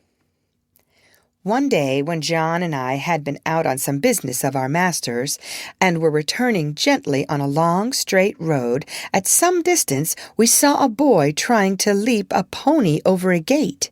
The pony would not take the leap, and the boy cut him with the whip, but he only turned off on one side. He whipped him again, but the pony turned off on the other side. Then the boy got off and gave him a hard thrashing and knocked him about the head. Then he got up again and tried to make him leap the gate, kicking him all the time shamefully, but still the pony refused.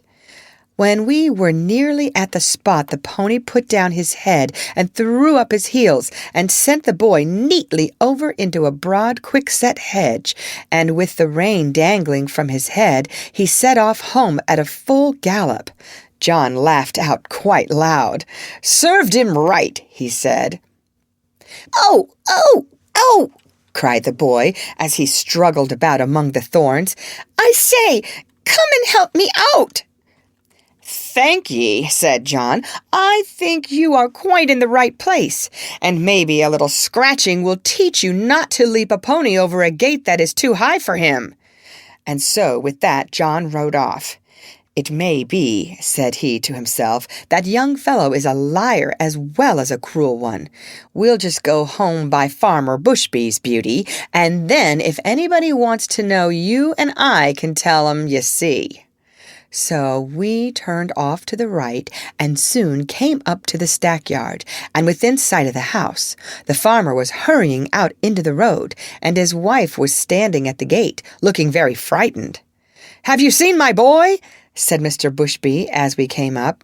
"He went out an hour ago on my black pony, and the creature has just come back without a rider." "I should think, sir," said John, "he had better be without a rider unless he can be ridden properly." "What do you mean?" said the farmer. "Well, sir, I saw your son whipping and kicking and knocking that good little pony about shamefully because he would not leap a gate that was too high for him. The pony behaved well, sir, and showed no vice, but at last he just threw up his heels and tipped the young gentleman into the thorn hedge. He wanted me to help him out, but I hope you will excuse me, sir. I did not feel inclined to do so. There's no bones broken, sir. He'll only get a few scratches. I love horses, and it riles me to see them badly used. It is a bad plan to aggravate an animal till he uses his heels. The first time is not always the last." During this time the mother began to cry. "Oh, my poor Bill! I must go and meet him. He must be hurt." "You had better go into the house, wife," said the farmer. "Bill wants a lesson about this, and I must see that he gets it. This is not the first time, nor the second, that he has ill-used that pony, and I shall stop it. I am much obliged to you, Manly. Good evening." So we went on, John chuckling all the way home. Then he told James about it, who laughed and said, "Serve him right. I knew that boy at school. He took great airs on himself because he was a farmer's son. He used to swagger about and bully the little boys. Of course, we elder ones would not have any of that nonsense, and let him know that in the school and the playground, farmers' sons and laborers' sons were all alike. I well remember one day, just before afternoon school, I found him at the large window, catching flies and pulling off their wings. He did not see me, and I gave him a box on the ears that laid him sprawling on the floor. Well, angry as I was almost frightened. He roared and bellowed in such a style. The boys rushed in from the playground, and the master ran in from the road to see who was being murdered. Of course, I said fair and square at once what I had done and why. Then I showed the master the flies, some crushed and some crawling about helpless, and I showed him the wings on the windowsill. I never saw him so angry before. But as Bill was still howling and whining like the coward that he was, he did not give him any more punishment of that kind, but set him up on a stool for the rest of the afternoon, and said that he should not go out to play for that week. Then he talked to all the boys very seriously about cruelty, and said how hard-hearted and cowardly it was to hurt the weak and the helpless. But what stuck in my mind was this. He said that cruelty was the devil's own trademark, and if we saw anyone who took pleasure in cruelty, we might know who he belonged to, for the devil was a murderer from the beginning and a tormentor to the end. On the other hand, where we saw people who loved their neighbors and were kind to man and beast, we might know that was God's mark. "Your master never taught you a truer thing," said John. "There is no religion without love, and people may talk as much as they like about their religion, but if it does not teach them to be good and kind to man and beast, it is all a sham. All a sham, James, and it won't stand when things come to be turned inside out." End of chapter. Read by Lorraine Montgomery for Lit2Go on the web at fcit.usf.edu. I had no idea there'd be a little religious.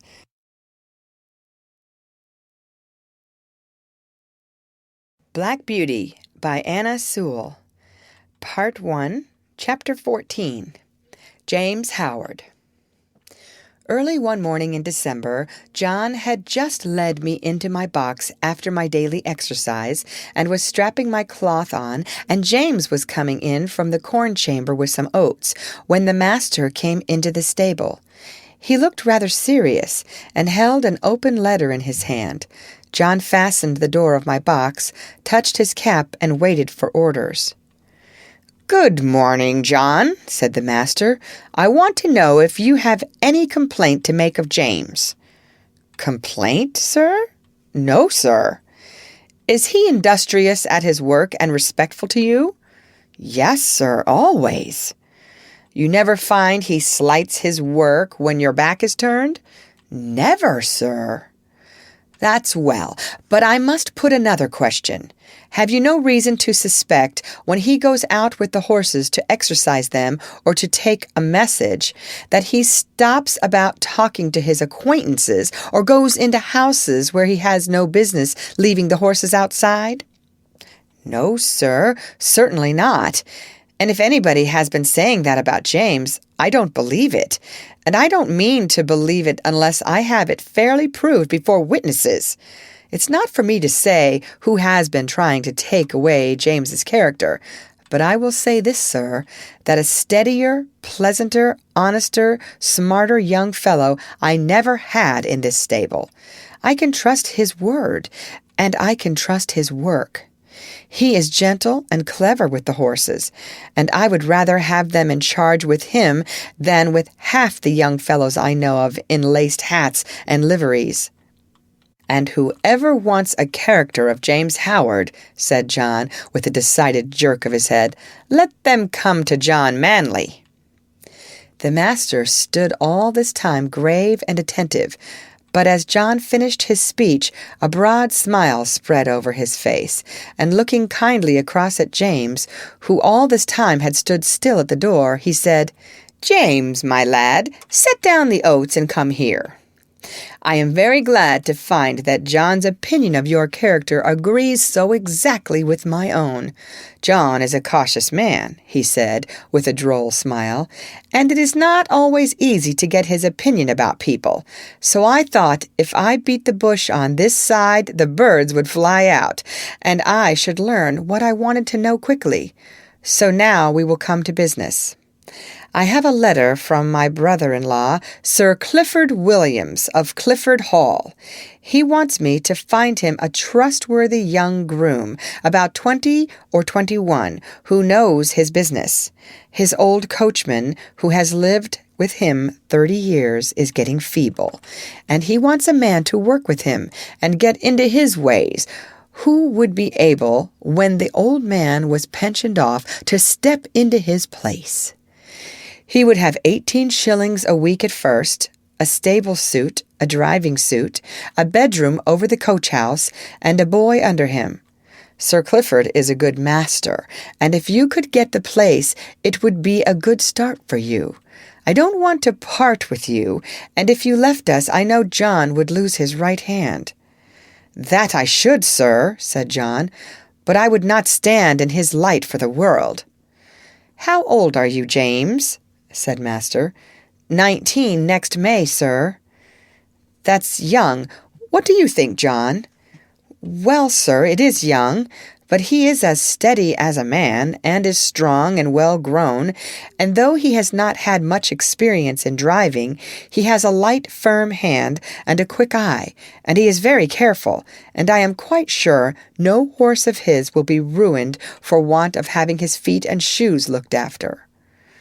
"Your word will go the furthest, John," said the master, for Sir Clifford adds in a postscript, "If I could find a man trained by your John, I should like him better than any other. So, James, lad, think it over. Talk to your mother at dinner time, and then let me know what you wish." In a few days after this conversation, it was fully settled that James should go to Clifford Hall in a month or 6 weeks, as it suited his master, and in the meantime he was to get all the practice in driving that could be given to him. I never knew the carriage to go out so often before. When the mistress did not go out, the master drove himself in the two-wheeled chaise. But now, whether it was master or the young ladies, or only an errand, Ginger and I were put in the carriage, and James drove us. At the first, John rode with him on the box, telling him this and that, and after that James drove alone. Then it was wonderful what a number of places the master would go to in the city on Saturday, and what queer streets we were driven through. He was sure to go to the railway station just as the train was coming in, and cabs and carriages, carts and omnibuses were all trying to get over the bridge together. That bridge wanted good horses and good drivers when the railway bell was ringing, for it was narrow, and there was a very sharp turn up to the station, where it would not have been at all difficult for people to run into each other, if they did not look sharp and keep their wits about them. End of chapter. Read by Lorraine Montgomery for Lit2Go on the web at fcit.usf.edu.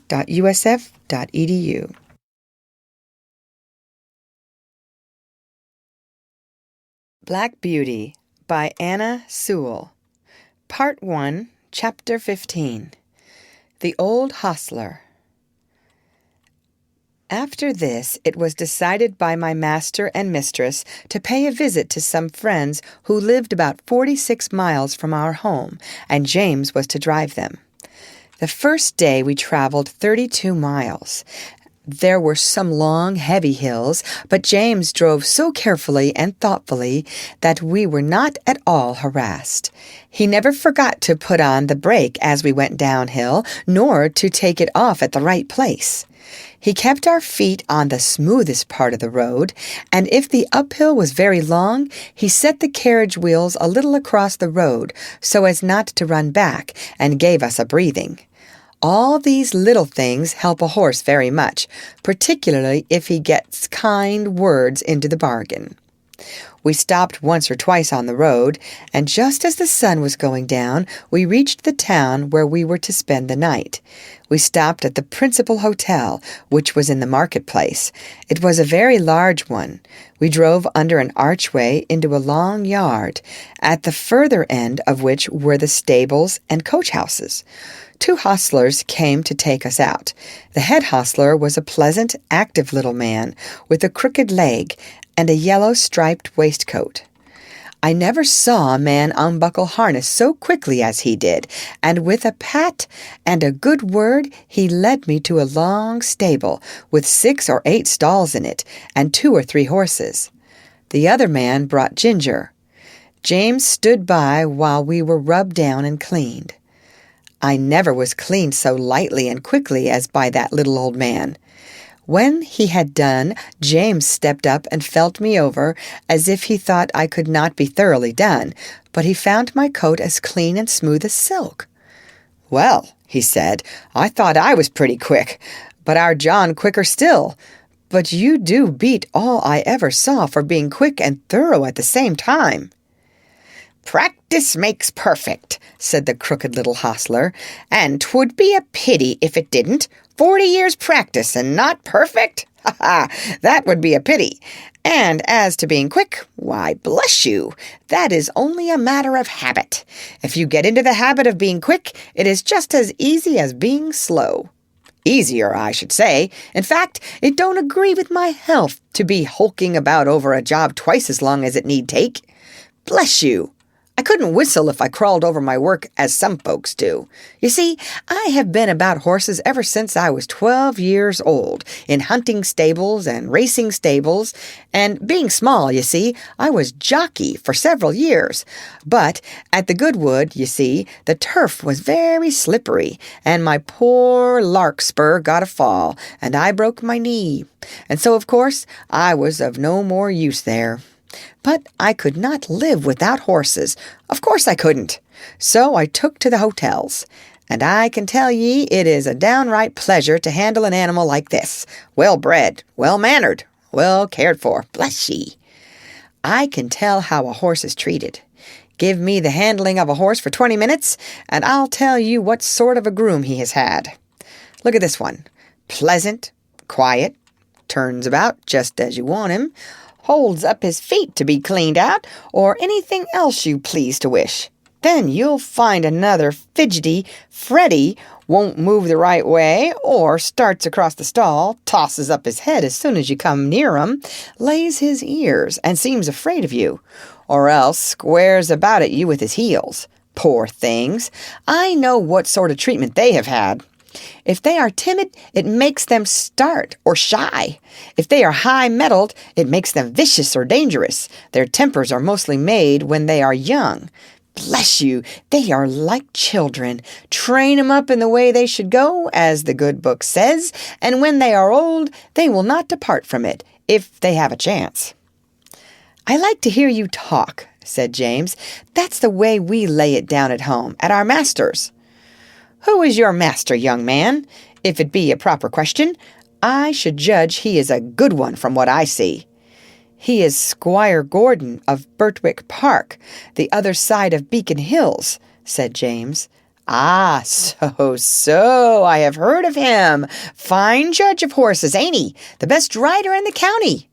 I believe he is, said James, but he rides very little now, since the poor young master was killed. Ah, poor gentleman. I read all about it in the paper at the time. A fine horse killed, too, wasn't there? Yes, said James. He was a splendid creature, brother to this one, and just like him. Pity, said the old man. 'Twas a bad place to leap, if I remember. A thin fence at top, a steep bank down to the stream, wasn't it? No chance for a horse to see where he is going. Now, I am for bold riding as much as any man, but still there are some leaps that only a very knowing old huntsman has any right to take. A man's life and a horse's life are worth more than a fox's tail. At least I should say they ought to be. During this time, the other man had finished ginger and had brought our corn, and James and the old man left the stable together. End of chapter. Read by Lorraine Montgomery for Lit to Go on the web at fcit.usf.edu.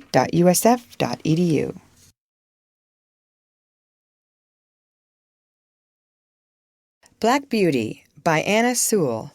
Part 1, Chapter 16. The Fire. Later on in the evening, a traveler's horse was brought in by the second hostler, and while he was cleaning him, a young man with a pipe in his mouth lounged into the stable to gossip. I say, Towler, said the hostler, just run up the ladder into the loft and put some hay down into this horse's rack, will you? Only lay down your pipe. All right, said the other, and went up through the trap-door, and I heard him step across the floor overhead and put down the hay. James came in to look at us the last thing, and then the door was locked. I cannot say how long I had slept, nor what time in the night it was, but I woke up very uncomfortable, though I hardly knew why. I got up. The air seemed all thick and choking. I heard Ginger coughing, and one of the other horses seemed very restless. It was quite dark, and I could see nothing, but the stable seemed full of smoke, and I hardly knew how to breathe. The trap-door had been left open, and I thought that was the place it came through. I listened and heard a soft rushing sort of noise, and a low crackling and snapping. I did not know what it was, but there was something in the sound so strange that it made me tremble all over. The other horses were all awake. Some were pulling at their halters, others stamping. At last I heard steps outside, and the hostler who had put up the traveler's horse burst into the stable with a lantern and began to untie the horses and try to lead them out. But he seemed in such a hurry and so frightened himself that he frightened me still more. The first horse would not go with him. He tried the second and third, and they too would not stir. He came to me next and tried to drag me out of the stall by force. Of course that was no use. He tried us all by turns and then left the stable. No doubt we were very foolish, but danger seemed to be all round, and there was nobody we knew to trust in, and all was strange and uncertain. The fresh air that had come in through the open door made it easier to breathe, but the rushing sound overhead grew louder, and as I looked upward through the bars of my empty rack, I saw a red light flickering on the wall. Then I heard a cry of "Fire!" outside, and the old hostler quietly and quickly came in. He got one horse out and went to another, but the flames were playing round the trap door, and the roaring overhead was dreadful. The next thing I heard was James's voice, quiet and cheery, as it always was. "Come, my beauties, it is time for us to be off, so wake up and come along." I stood nearest the door, so he came to me first, patting me as he came in. "Come, Beauty, on with your bridle, my boy. We'll soon be out of this smother." It was on in no time. Then he took the scarf off his neck and tied it lightly over my eyes, and patting and coaxing, he led me out of the stable, safe in the yard. He slipped the scarf off my eyes and shouted, "Here, somebody take this horse while I go back for the other." A tall, broad man stepped forward and took me, and James darted back into the stable. I set up a shrill whinny as I saw him go. Ginger told me afterward that whinny was the best thing I could have done for her, for had she not heard me outside, she would never have had courage to come out. There was much confusion in the yard, the horses being got out of other stables, and the carriages and gigs being pulled out of houses and sheds, lest the flames should spread further. On the other side, the yard windows were thrown up, and people were shouting all sorts of things, but I kept my eye fixed on the stable door, where the smoke poured out thicker than ever, and I could see flashes of red light. Presently I heard above all the stir and din a loud, clear voice, which I knew was Master's. "James Howard! James Howard, are you there?" There was no answer, but I heard a crash of something falling in the stable, and the next moment I gave a loud, joyful neigh, for I saw James coming through the smoke, leading Ginger with him. She was coughing violently, and he was not able to speak. "My brave lad," said Master, laying his hand on his shoulder, "are you hurt?" James shook his head, for he could not yet speak. "Aye," said the big man who held me, "he's a brave lad, and no mistake." "And now," said Master, "when you have got your breath, James, we'll get out of this place as quickly as we can."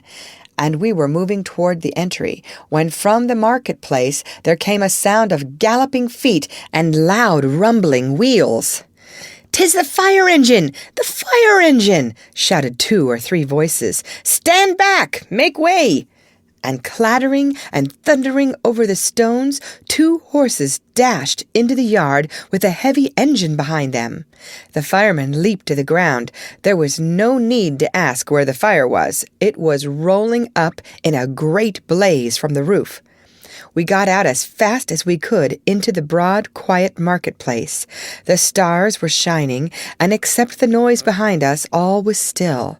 Master led the way to a large hotel on the other side, and as soon as the hostler came, he said, "James, I must now hasten to your mistress. I trust the horses entirely to you. Order whatever you think is needed." And with that he was gone. The master did not run, but I never saw mortal man walk so fast as he did that night. There was a dreadful sound before we got into our stalls, the shrieks of those poor horses that were left burning to death in the stable. It was very terrible, and made both Ginger and me feel very bad. We, however, were taken in and well done by. The next morning the master came to see how we were and to speak to James. I did not hear much, for the hostler was rubbing me down, but I could see that James looked very happy, and I thought the master was proud of him. Our mistress had been so much alarmed in the night that the journey was put off till the afternoon. So James had the morning on hand, and went first to the inn to see about our harness and the carriage, and then to hear more about the fire. When he came back, we heard him tell the hostler about it. At first, no one could guess how the fire had been caused, But at last a man said he saw Dick Towler go into the stable with a pipe in his mouth, and when he came out he had not one, and went to the tap for another. Then the under-hostler said he had asked Dick to go up the ladder to put down some hay, but told him to lay down his pipe first. Dick denied taking the pipe with him, but no one believed him. I remember our John Manley's rule, never to allow a pipe in the stable, and thought it ought to be the rule everywhere. James said the roof and floor had all fallen in, and that only the black walls were standing. The 2 poor horses that could not be got out were buried under the burnt rafters and tiles. End of chapter. Read by Lorraine Montgomery for Lit to Go on the web at fcit.usf.edu.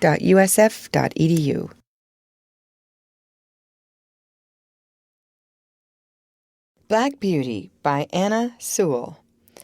Part 1, Chapter 17. John Manley's Talk. The rest of our journey was very easy, and a little after sunset we reached the house of my master's friend. We were taken into a clean, snug stable. There was a kind coachman who made us very comfortable, and who seemed to think a good deal of James when he heard about the fire. "There's one thing quite clear, young man," he said. "Your horses know who they can trust. It is one of the hardest things in the world to get horses out of a stable when there is either fire or flood. I don't know why they won't come out, but they won't. Not 1 in 20. We stopped 2 or 3 days at this place and then returned home. All went well on the journey. We were glad to be in our own stable again, and John was equally glad to see us. Before he and James left us for the night, James said, "I wonder who is coming in my place." "Little Joe Green at the lodge," said John. "Little Joe Green? Why, he's a child." "He is 14 and a half," said John, "but he is such a little chap." "Yes, he is small, but he is quick and willing and kind-hearted, too. And then he wishes very much to come, and his father would like it. And I know the master would like to give him the chance. He said if I thought he would not do, he would look out for a bigger boy, but I said I was quite agreeable to try him for 6 weeks. 6 weeks! Said James. "Why, it will be 6 months before he can be of much use. It will make you a deal of work, John." "Well," said John with a laugh, "work and I are very good friends. I never was afraid of work yet." "You are a very good man," said James. "I wish I may ever be like you." "I don't often speak of myself," said John, "but as you are going away from us out into the world to shift for yourself, I'll just tell you how I look on these things. I was just as old as Joseph when my father and mother died of the fever within 10 days of each other, and left me and my crippled sister Nellie alone in the world without a relation that we could look to for help. I was a farmer's boy, not earning enough to keep myself, much less both of us, and she must have gone to the workhouse but for our mistress.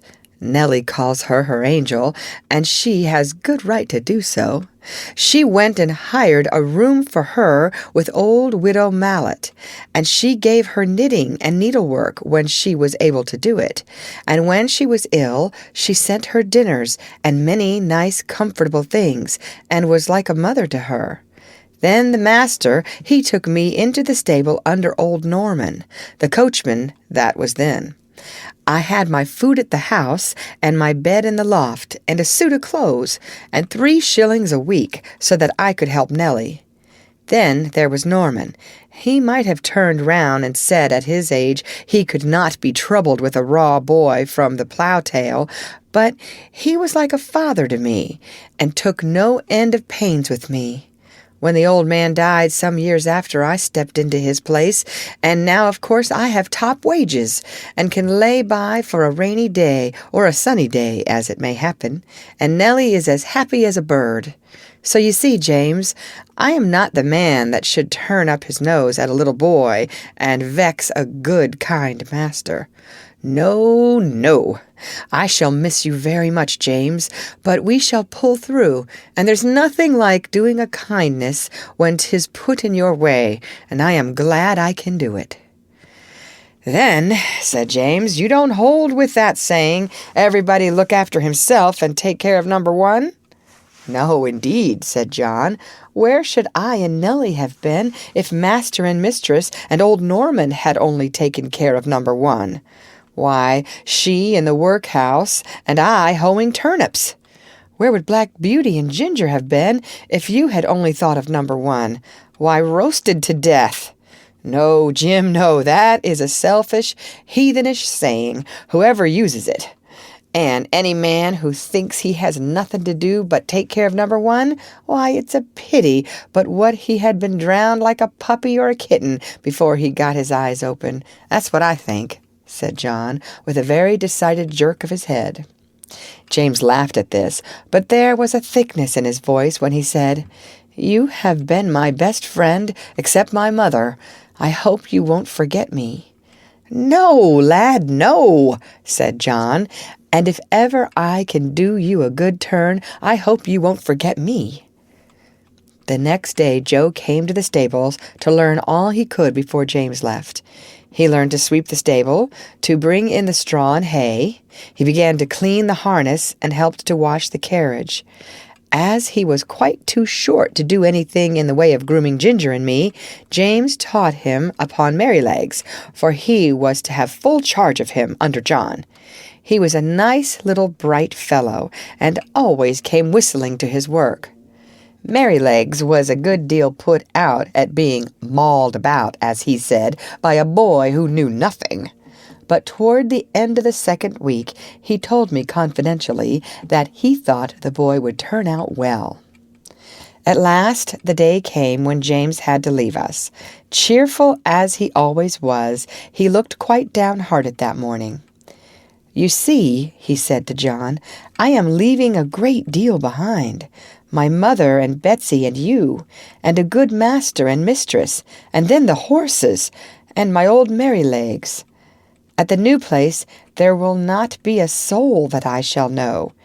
If it were not that I shall get a higher place and be able to help my mother better, I don't think I should have made up my mind to it. It is a real pinch, John." "Aye, James, lad, so it is, but I should not think much of you if you could leave your home for the first time and not feel it. Cheer up, you'll make friends there, and if you get on well, as I am sure you will, it will be a fine thing for your mother, and she will be proud enough that you have got into such a good place as that." So John cheered him up, but every one was sorry to lose James. As for Merrylegs, he pined after him for several days and went quite off his appetite. So John took him out several mornings with a leading rein when he exercised me, and trotting and galloping by my side got up the little fellow's spirits again, and he was soon all right. Joe's father would often come in and give a little help, as he understood the work, and Joe took a great deal of pains to learn, and John was quite encouraged about him. End of chapter.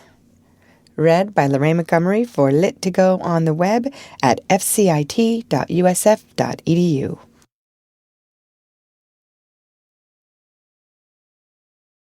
Black Beauty by Anna Sewell, Part 1, Chapter 18, Going for the Doctor. One night, a few days after James had left, I had eaten my hay and was lying down in my straw fast asleep when I was suddenly roused by the stable bell ringing very loud. I heard the door of John's house open, and his feet running up to the hall. He was back again in no time. He unlocked the stable door and came in, calling out, "Wake up, Beauty! You must go well now, if ever you did." And almost before I could think, he had got the saddle on my back and the bridle on my head.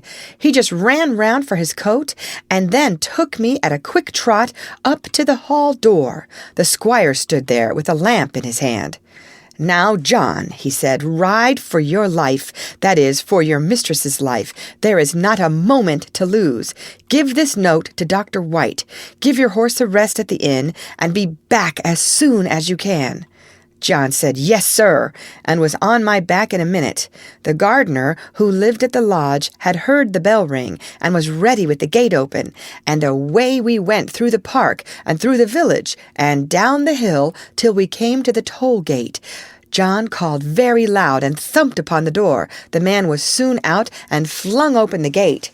"Now," said John, "do you keep the gate open for the doctor. Here's the money." And off he went again. There was before us a long piece of level road by the riverside. John said to me, "Now, Beauty, do your best." And so I did. I wanted no whip nor spur, and for 2 miles I galloped as fast as I could lay my feet to the ground. I don't believe that my old grandfather, who won the race at Newmarket, could have gone faster. When we came to the bridge, John pulled me up a little and patted my neck. "Well done, Beauty. Good old fellow," he said. He would have let me go slower, but my spirit was up, and I was off again as fast as before. The air was frosty, the moon was bright. It was very pleasant. We came through a village, then through a dark wood, then uphill, then downhill, till after 8 miles' run we came to the town, through the streets and into the marketplace. It was all quite still, except the clatter of my feet on the stones. Everybody was asleep. The church clock struck 3 as we drew up at Dr. White's door. John rang the bell twice, and then knocked at the door like thunder. A window was thrown up, and Dr. White, in his nightcap, put his head out and said, "What do you want?" "Mrs. Gordon is very ill, sir. Master wants you to go at once. He thinks she will die if you cannot get there. Here is a note." "Wait," he said. "I will come." He shut the window and was soon at the door. "The worst of it is," he said, "that my horse has been out all day and is quite done up. My son has just been sent for, and he has taken the other. What is to be done? Can I have your horse?" "He has come at a gallop nearly all the way, sir, and I was to give him a rest here. But I think my master would not be against it, if you think fit, sir." "All right," he said. "I will soon be ready." John stood by me and stroked my neck. I was very hot. The doctor came out with his riding whip. "You need not take that, sir," said John. "Black Beauty will go till he drops." "Take care of him, sir, if you can. I should not like any harm to come to him." "No, no, John," said the doctor. "I hope not." And in a minute we had left John far behind. I will not tell about our way back. The doctor was a heavier man than John, and not so good a rider. However, I did my very best. The man at the toll gate had it open. When we came to the hill, the doctor drew me up. "Now, my good fellow," he said, "take some breath." I was glad he did, for I was nearly spent, but that breathing helped me on, and soon we were in the park. Joe was at the lodge gate. My master was at the hall door, for he had heard us coming. He spoke not a word. The doctor went into the house with him, and Joe led me to the stable. I was glad to get home. My legs shook under me, and I could only stand and pant. I had not a dry hair on my body.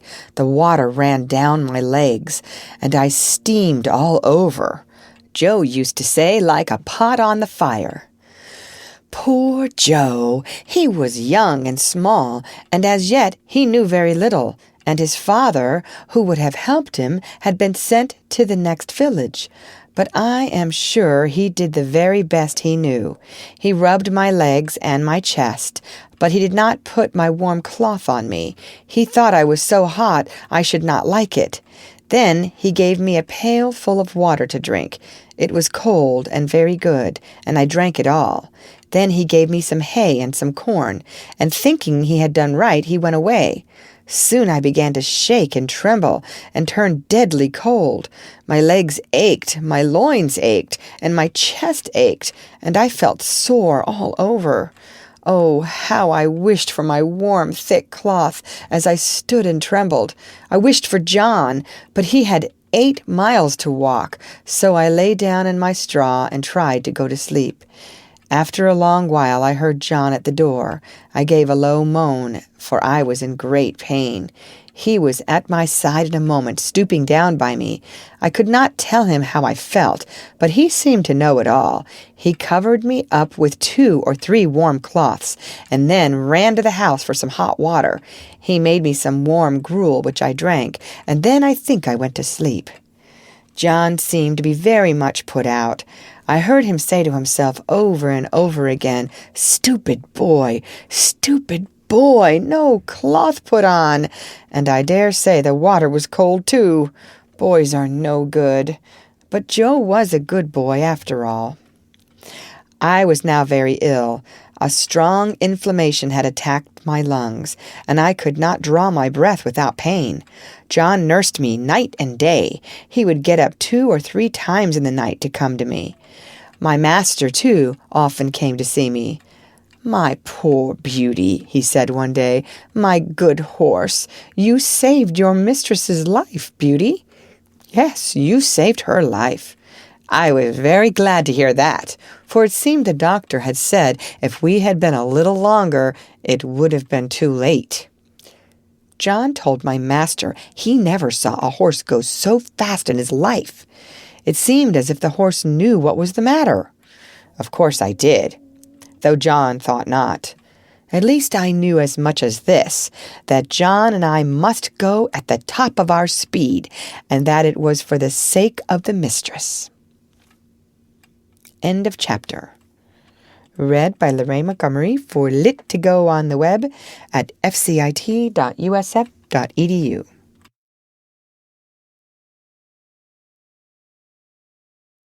Black Beauty by Anna Sewell. Part 1, Chapter 19. Only Ignorance. I do not know how long I was ill. Mr. Bond, the horse doctor, came every day. One day he bled me. John held a pail for the blood.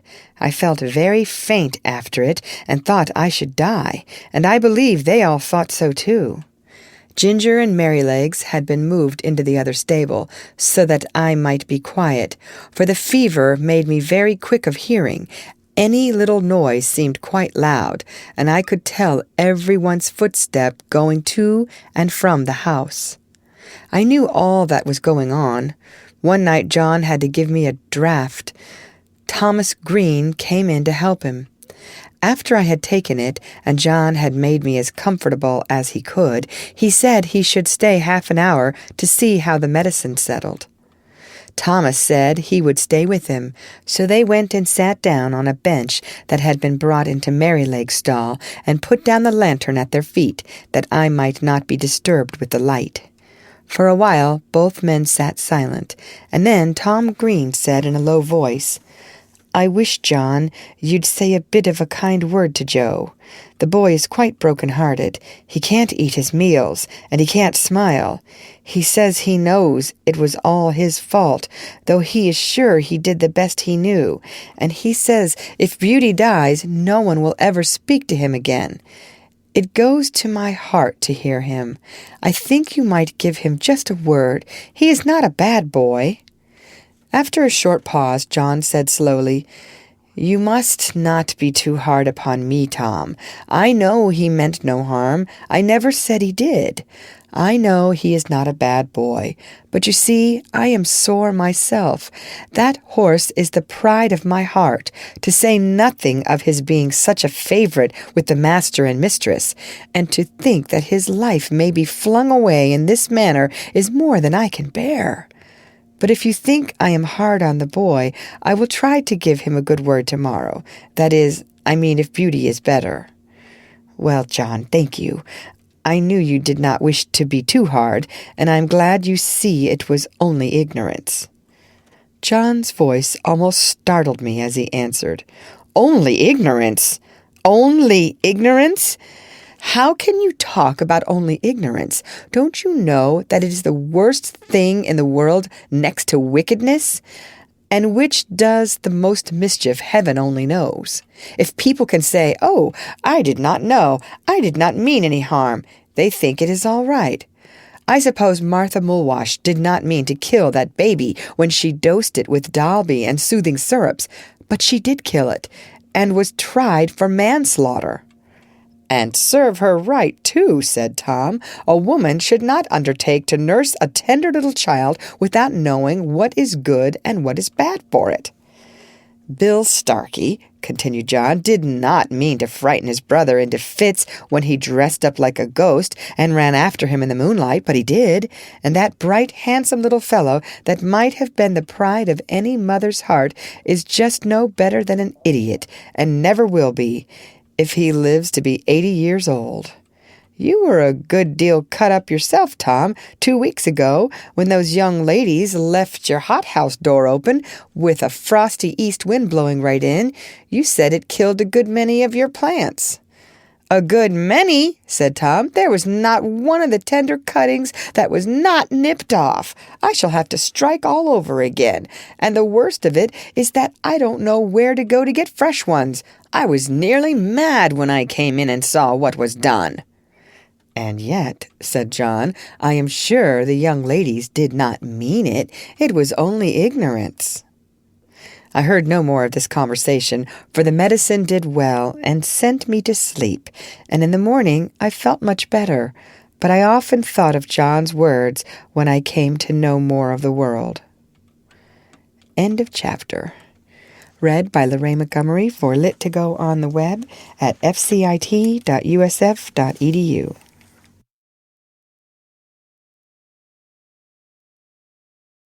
Black Beauty by Anna Sewell. Part 1, Chapter 20. Joe Green. Joe Green went on very well. He learned quickly and was so attentive and careful that John began to trust him in many things.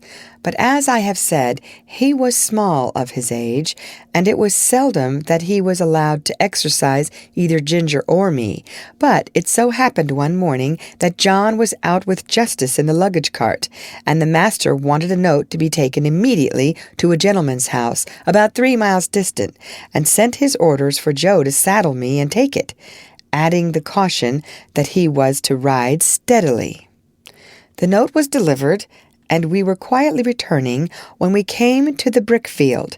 Here we saw a cart heavily laden with bricks. The wheels had stuck fast in the stiff mud of some deep ruts, and the carter was shouting and flogging the 2 horses unmercifully. Joe pulled up. It was a sad sight. There were the 2 horses, straining and struggling with all their might to drag the cart out, but they could not move it. The sweat streamed from their legs and flanks, their sides heaved, and every muscle was strained, while the man, fiercely pulling at the head of the 4-horse, swore and lashed most brutally. "Hold hard," said Joe. "Don't go on flogging the horses like that. The wheels are so stuck that they cannot move the cart." The man took no heed, but went on lashing. "Stop! Pray stop!" said Joe. "I'll help you to lighten the cart. They can't move it now." "Mind your own business, you impudent young rascal, and I'll mind mine." The man was in a towering passion, and the worse for drink, and laid on the whip again. Joe turned my head, and the next moment we were going at a round gallop toward the house of the master brickmaker. I cannot say if John would have approved of our pace, but Joe and I were both of one mind, and so angry that we could not have gone slower. The house stood close by the roadside. Joe knocked at the door and shouted, "Halloo! Is Mr. Clay at home?" The door was opened, and Mr. Clay himself came out. "Hello, young man. You seem in a hurry. Any orders from the squire this morning?" "No, Mr. Clay, but there's a fellow in your brickyard flogging 2 horses to death. I told him to stop, and he wouldn't. I said I'd help him to lighten the cart, and he wouldn't. So I have come to tell you. Pray, sir, go." Joe's voice shook with excitement. "Thank ye, my lad," said the man, running in for his hat, then pausing for a moment. "Will you give evidence of what you saw if I should bring the fellow up before a magistrate?" "That I will," said Joe, "and glad to." The man was gone, and we were on our way home at a smart trot. "Why, what's the matter with you, Joe? You look angry all over," said John, as the boy flung himself from the saddle. "I am angry all over, I can tell you," said the boy, and then, in hurried, excited words, he told all that had happened. Joe was usually such a quiet, gentle little fellow that it was wonderful to see him so roused. "Right, Joe, you did right, my boy, whether the fellow gets a summons or not. Many folks would have ridden by and said it was not their business to interfere. Now I say that, with cruelty and oppression, it is everybody's business to interfere when they see it. You did right, my boy." Joe was quite calm by this time, and proud that John approved of him, and cleaned out my feet and rubbed me down with a firmer hand than usual. They were just going home to dinner when the footman came down to the stable to say that Joe was wanted directly in Master's private room. There was a man brought up for ill-using horses, and Joe's evidence was wanted. The boy flushed up to his forehead, and his eyes sparkled. "They shall have it," said he. "Put yourself a bit straight," said John. Joe gave a pull at his necktie and a twitch at his jacket, and was off in a moment. Our master, being one of the county magistrates, cases were often brought to him to settle, or say what should be done. In the stable we heard no more for some time, as it was the men's dinner hour, but when Joe came next into the stable, I saw he was in high spirits. He gave me a good-natured slap and said, "We won't see such things done, will we, old fellow?" We heard afterward that he had given his evidence so clearly, and the horses were in such an exhausted state, bearing marks of such brutal usage, that the carter was committed to take his trial, and might possibly be sentenced to 2 or 3 months in prison. It was wonderful what a change had come over Joe. John laughed and said he had grown an inch taller in that week, and I believe he had. He was just as kind and gentle as before, but there was more purpose and determination in all that he did, as if he had jumped at once from a boy into a man. End of chapter. Read by Lorraine Montgomery for Lit to Go on the web at fcit.usf.edu.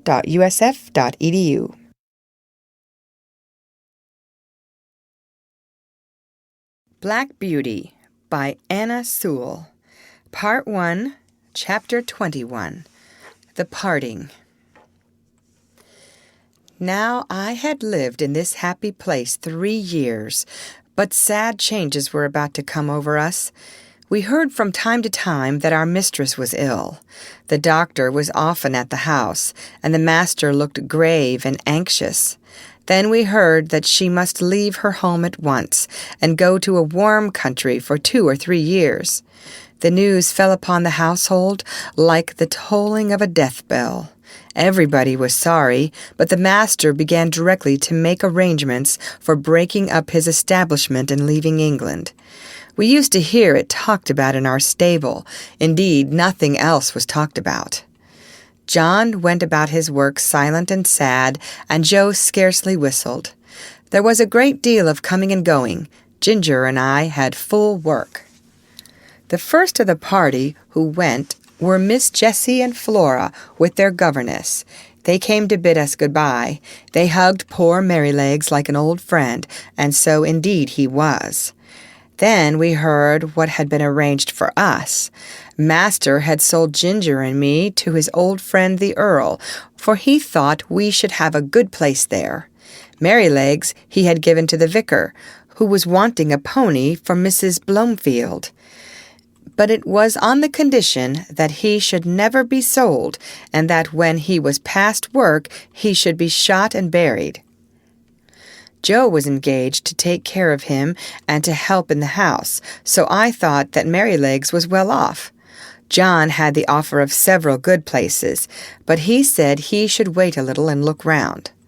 The evening before they left, the master came into the stable to give some directions and to give his horses the last pat. He seemed very low-spirited. I knew that by his voice. I believe we horses can tell more by the voice than many men can. "Have you decided what to do, John?" he said. "I find you have not accepted either of those offers." "No, sir. I have made up my mind that if I could get a situation with some first-rate colt breaker and horse trainer, it would be the right thing for me. Many young animals are frightened and spoiled by wrong treatment, which need not be if the right man took them in hand.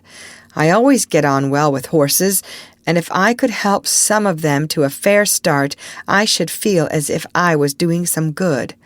What do you think of it, sir?" "I don't know a man anywhere," said Master, "that I should think so suitable for it as yourself. You understand horses, and somehow they understand you, and in time you might set up for yourself. I think you could not do better. If in any way I can help you, write to me. I shall speak to my agent in London and leave your character with him." Master gave John the name and address, and then he thanked him for his long and faithful service. But that was too much for John. "Pray don't, sir. I can't bear it. You and my dear mistress have done so much for me that I could never repay it. But we shall never forget you, sir, and please God, we may some day see mistress back again like herself. We must keep up hope, sir." Master gave John his hand, but he did not speak, and they both left the stable. The last sad day had come. The footman and the heavy luggage had gone off the day before, and there were only master and mistress and her maid. Ginger and I brought the carriage up to the hall door for the last time.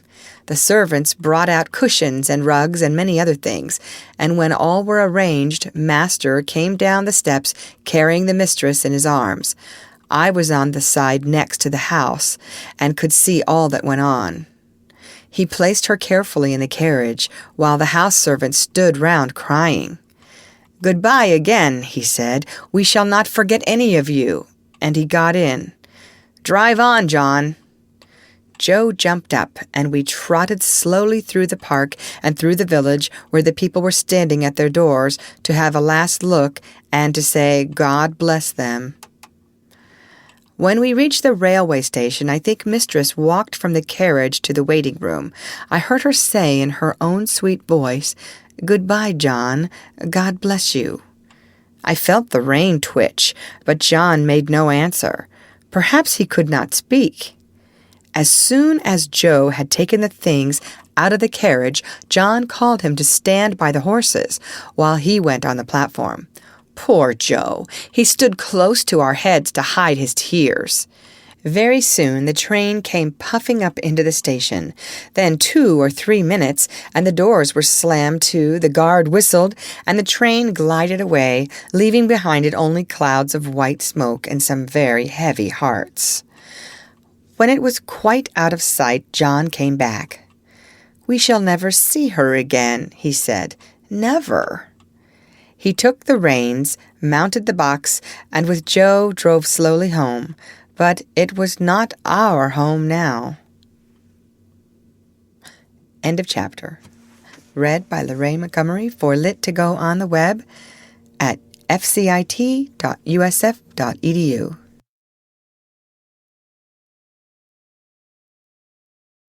Black Beauty by Anna Sewell.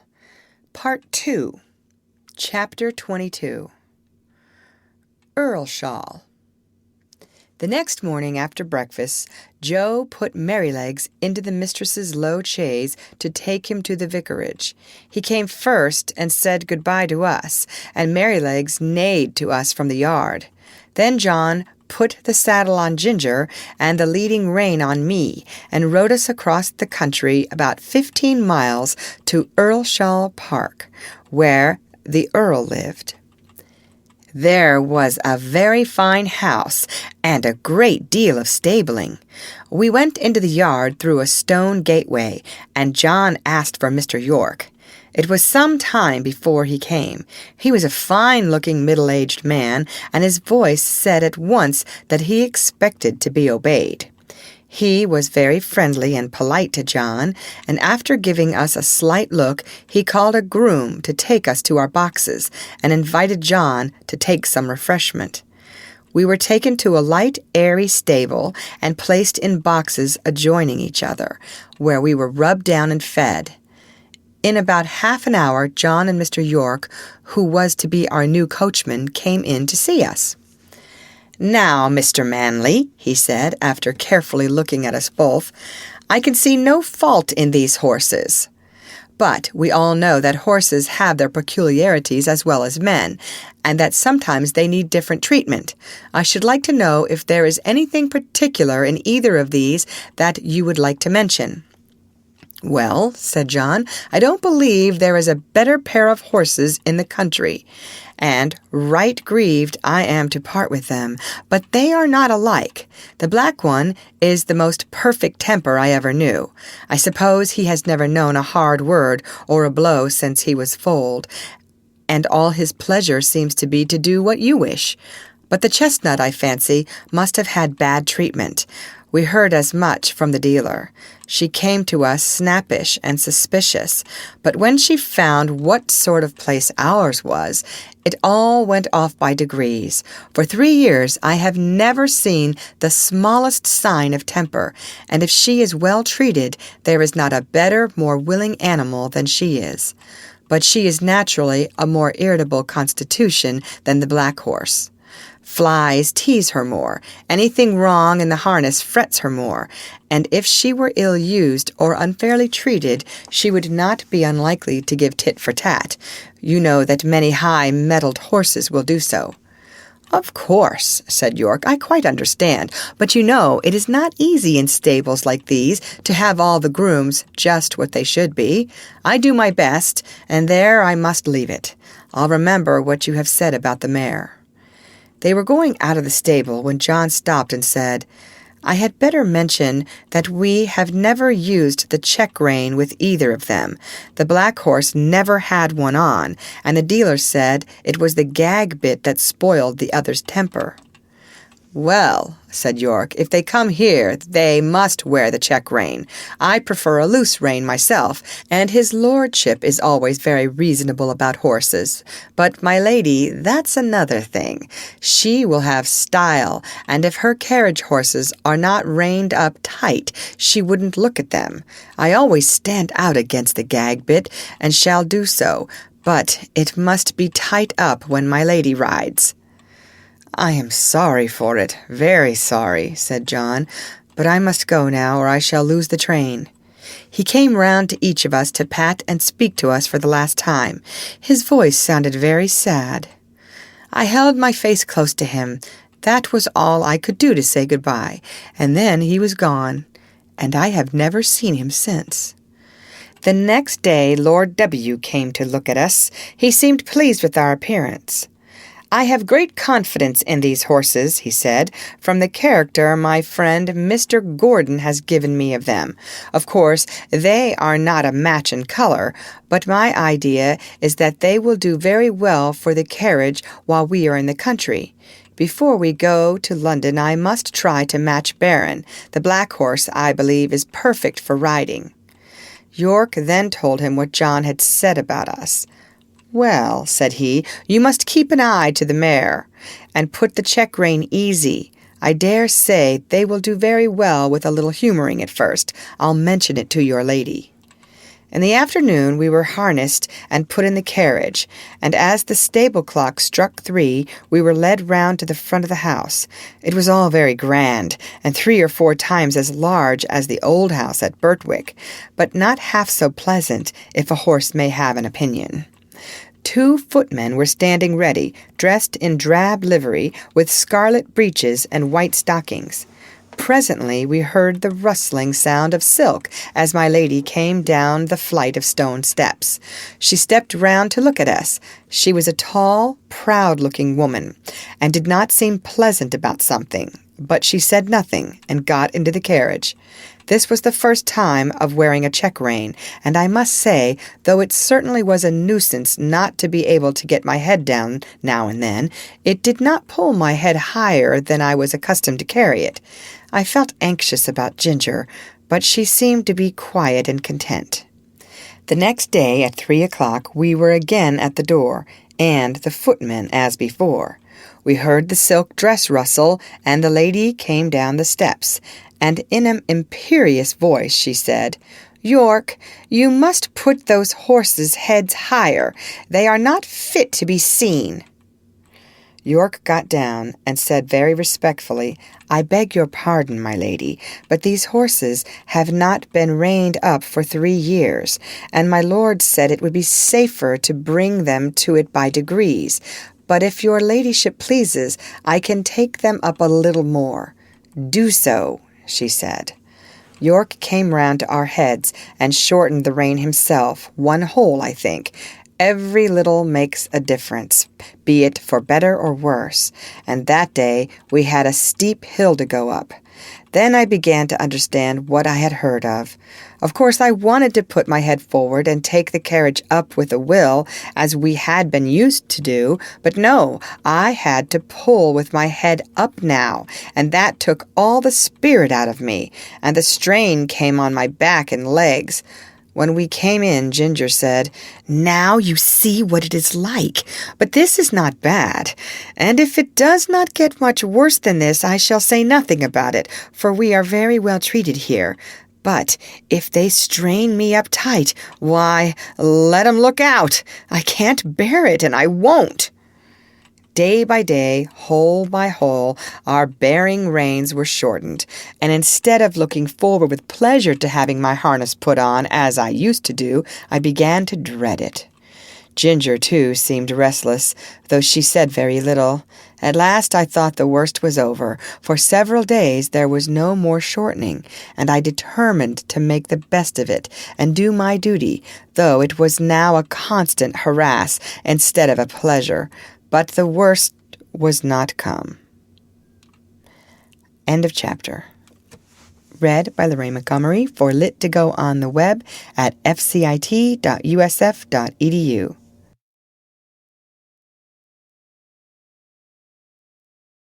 Black Beauty by Anna Sewell. Part 2. Chapter 23. A Strike for Liberty. One day my lady came down later than usual, and the silk rustled more than ever.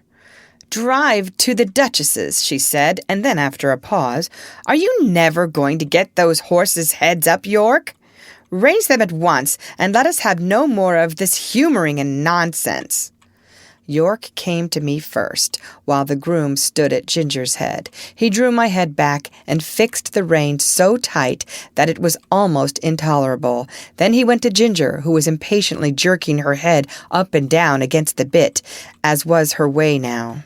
She had a good idea of what was coming, and the moment York took the rein off the terret, in order to shorten it, she took her opportunity and reared up so suddenly that York had his nose roughly hit and his hat knocked off. The groom was nearly thrown off his legs. At once they both flew to her head, but she was a match for them and went on plunging, rearing, and kicking in a most desperate manner. At last she kicked right over the carriage pole and fell down, after giving me a severe blow on my rear quarter.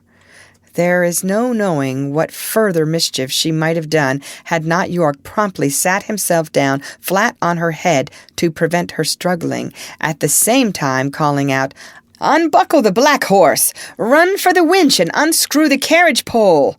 Cut the trace here, somebody, if you can't unhitch it!" One of the footmen ran for the winch, and another brought a knife from the house. The groom soon set me free from Ginger and the carriage and led me to my box. He just turned me in as I was and ran back to York. I was much excited by what had happened, and if I had ever been used to kick or rear, I am sure I should have done it then, but I never had, and there I stood, angry, sore in my leg, my head still strained up to the terret on the saddle, and no power to get it down. I was very miserable, and felt much inclined to kick the first person who came near me. Before long, however, Ginger was led in by 2 grooms, a good deal knocked about and bruised. York came with her and gave his orders, and then came to look at me. In a moment he let down my head. "Confound these check-reins," he said to himself. "I thought we should have some mischief soon. Master will be sorely vexed. But there, if a woman's husband can't rule her, of course a servant can't, so I wash my hands of it, and if she can't get to the Duchess's party, I can't help it." York did not say this before the men. He always spoke respectfully when they were by. Now he felt me all over and soon found the place above my hock where I had been kicked. It was swelled and painful. He ordered it to be sponged with hot water, and then some lotion was put on. Lord W. was much put out when he learned what had happened. He blamed York for giving way to his mistress, to which he replied that in future he would much prefer to receive his orders only from his lordship. But I think nothing came of it, for things went on the same as before. I thought York might have stood up better for his horses, but perhaps I am no judge. Ginger was never put into the carriage again, but when she was well of her bruises, one of the lord's younger sons said he should like to have her. He was sure she would make a good hunter. As for me, I was obliged still to go in the carriage, and had a fresh partner called Max. He had always been used to the tight rein. I asked him how it was he bore it. "Well," he said, "I bear it because I must.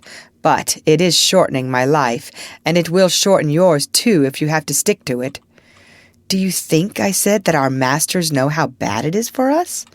"I can't say," he replied, "but the dealers and the horse doctors know it very well. I was at a dealer's once who was training me and another horse to go as a pair. He was getting our heads up, as he said, a little higher and a little higher every day. A gentleman who was there asked him why he did so. "Because," said he, "people won't buy them unless we do. The London people always want their horses to carry their heads high and to step high. Of course, it is very bad for the horses, but then it is good for trade. The horses soon wear up or get diseased, and they come for another pair." "That," said Max, "is what he said in my hearing, and you can judge for yourself."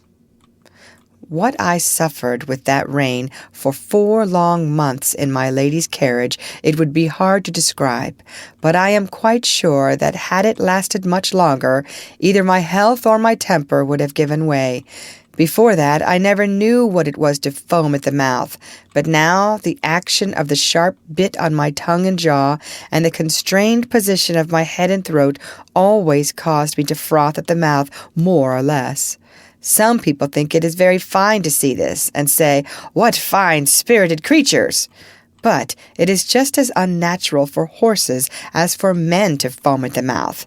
It is a sure sign of some discomfort, and should be attended to. Besides this, there was a pressure on my windpipe, which often made my breathing very uncomfortable. When I returned from my work, my neck and chest were strained and painful, my mouth and tongue tender, and I felt worn and depressed. In my old home, I always knew that John and my master were my friends, but here, although in many ways I was well treated, I had no friend. York might have known, and very likely did know, how that rein harassed me, but I suppose he took it as a matter of course that it could not be helped. At any rate, nothing was done to relieve me. End of chapter. Read by Lorraine Montgomery for Lit2Go on the web at fcit.usf.edu.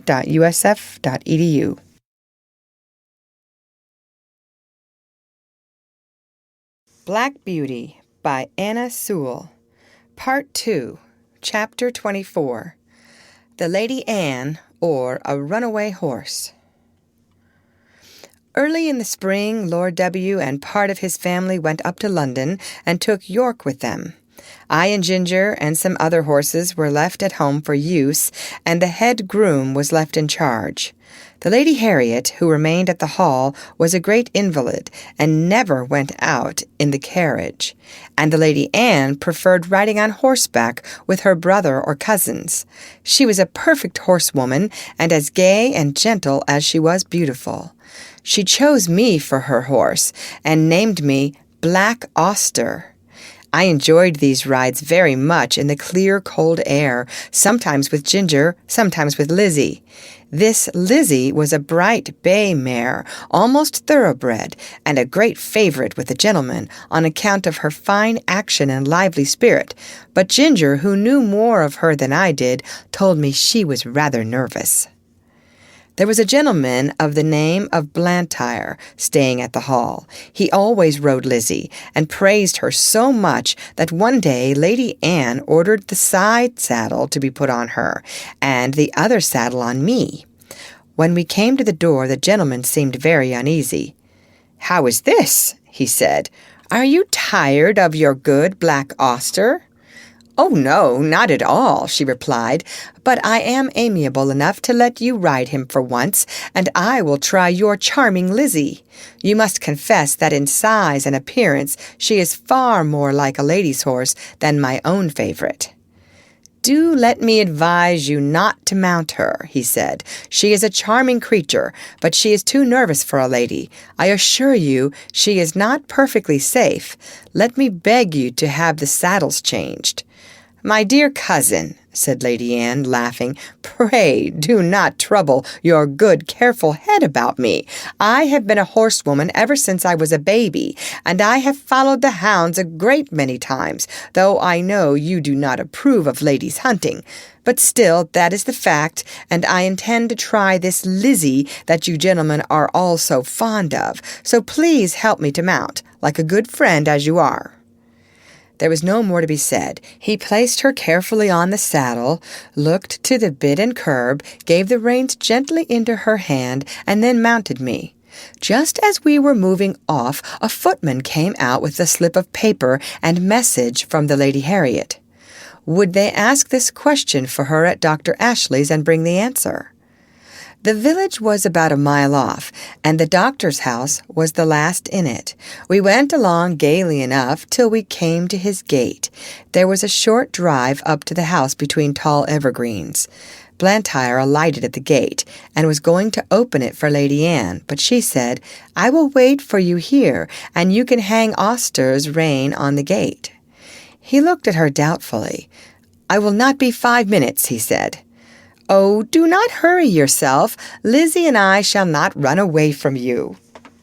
He hung my rein on one of the iron spikes, and was soon hidden among the trees. Lizzie was standing quietly by the side of the road a few paces off, with her back to me. My young mistress was sitting easily with a loose rein, humming a little song. I listened to my rider's footsteps until they reached the house, and heard him knock at the door. There was a meadow on the opposite side of the road, the gate of which stood open. Just then some cart horses and several young colts came trotting out in a very disorderly manner, while a boy behind was cracking a great whip. The colts were wild and frolicsome, and one of them bolted across the road and blundered up against Lizzie's hind legs, and whether it was the stupid colt or the loud cracking of the whip, or both together, I cannot say, but she gave a violent kick and dashed off into a headlong gallop.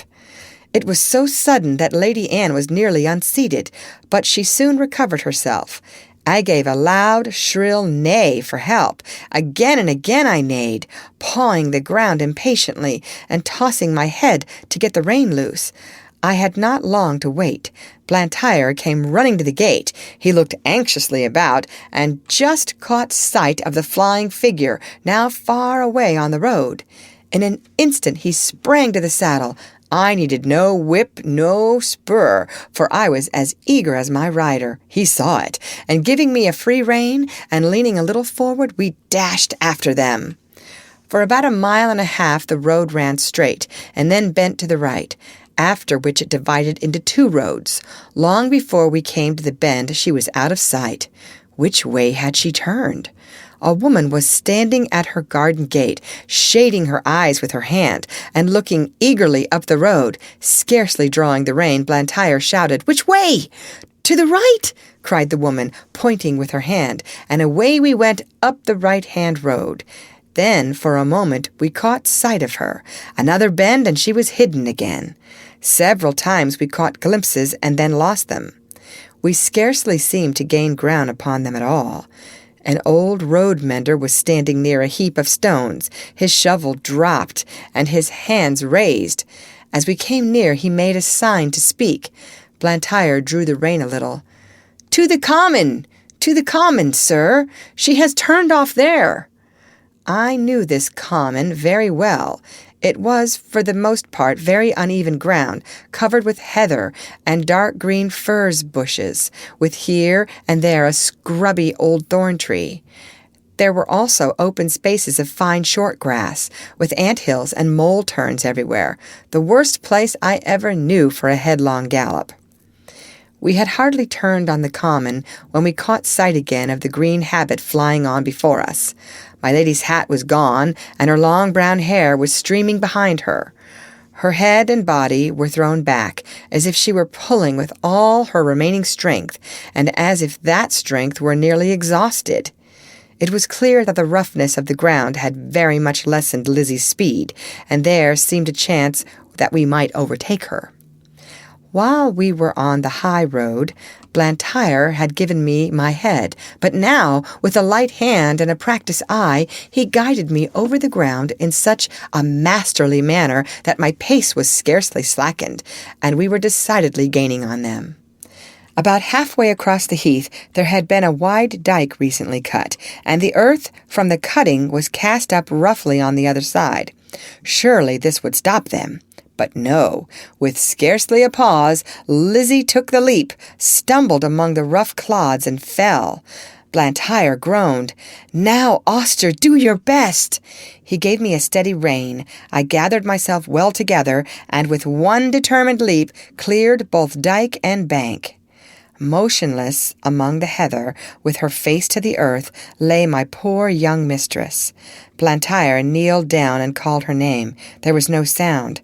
Gently he turned her face upward. It was ghastly white, and the eyes were closed. "Annie! Dear Annie, do speak!" But there was no answer. He unbuttoned her habit, loosened her collar, felt her hands and wrist, then started up and looked wildly round him for help. At no great distance there were 2 men cutting turf, who, seeing Lizzie running wild without a rider, had left their work to catch her. Blantyre's halloo soon brought them to the spot. The foremost man seemed much troubled at the sight, and asked what he could do. "Can you ride?" "Well, sir, I bean't much of a horseman, but I'd risk my neck for the Lady Anne. She was uncommon good to my wife in the winter." "Then mount this horse, my friend. Your neck will be quite safe, and ride to the doctor's and ask him to come instantly. Then on to the hall. Tell them all that you know, and bid them send me the carriage with Lady Anne's maid and help. I shall stay here." "All right, sir, I'll do my best, and I pray God the dear young lady may open her eyes soon."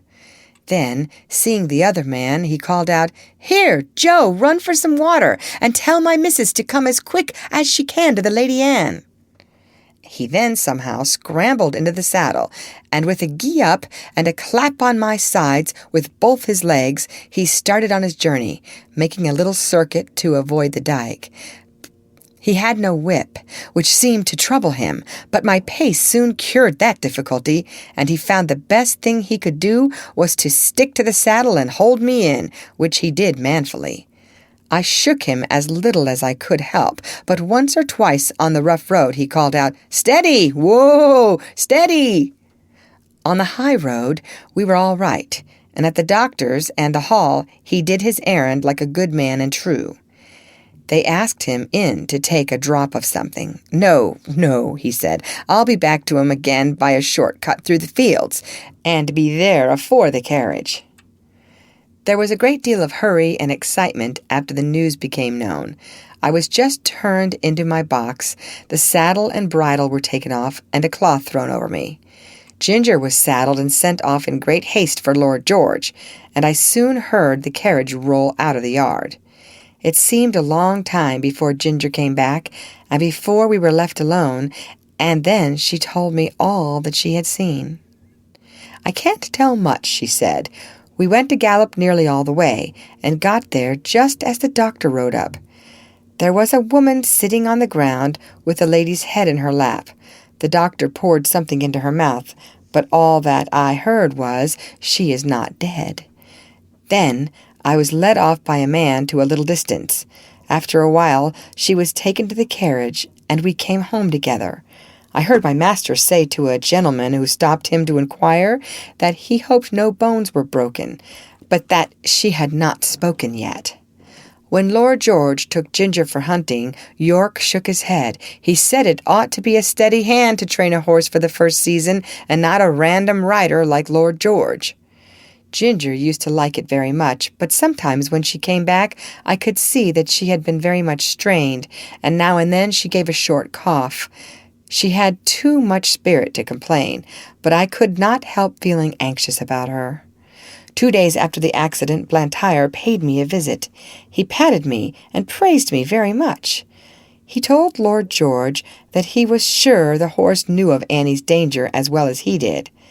"I could not have held him in if I would," said he. "She ought never to ride any other horse." I found by their conversation that my young mistress was now out of danger, and would soon be able to ride again. This was good news to me, and I looked forward to a happy life. End of chapter. Read by Lorraine Montgomery for Lit2Go on the web at fcit.usf.edu.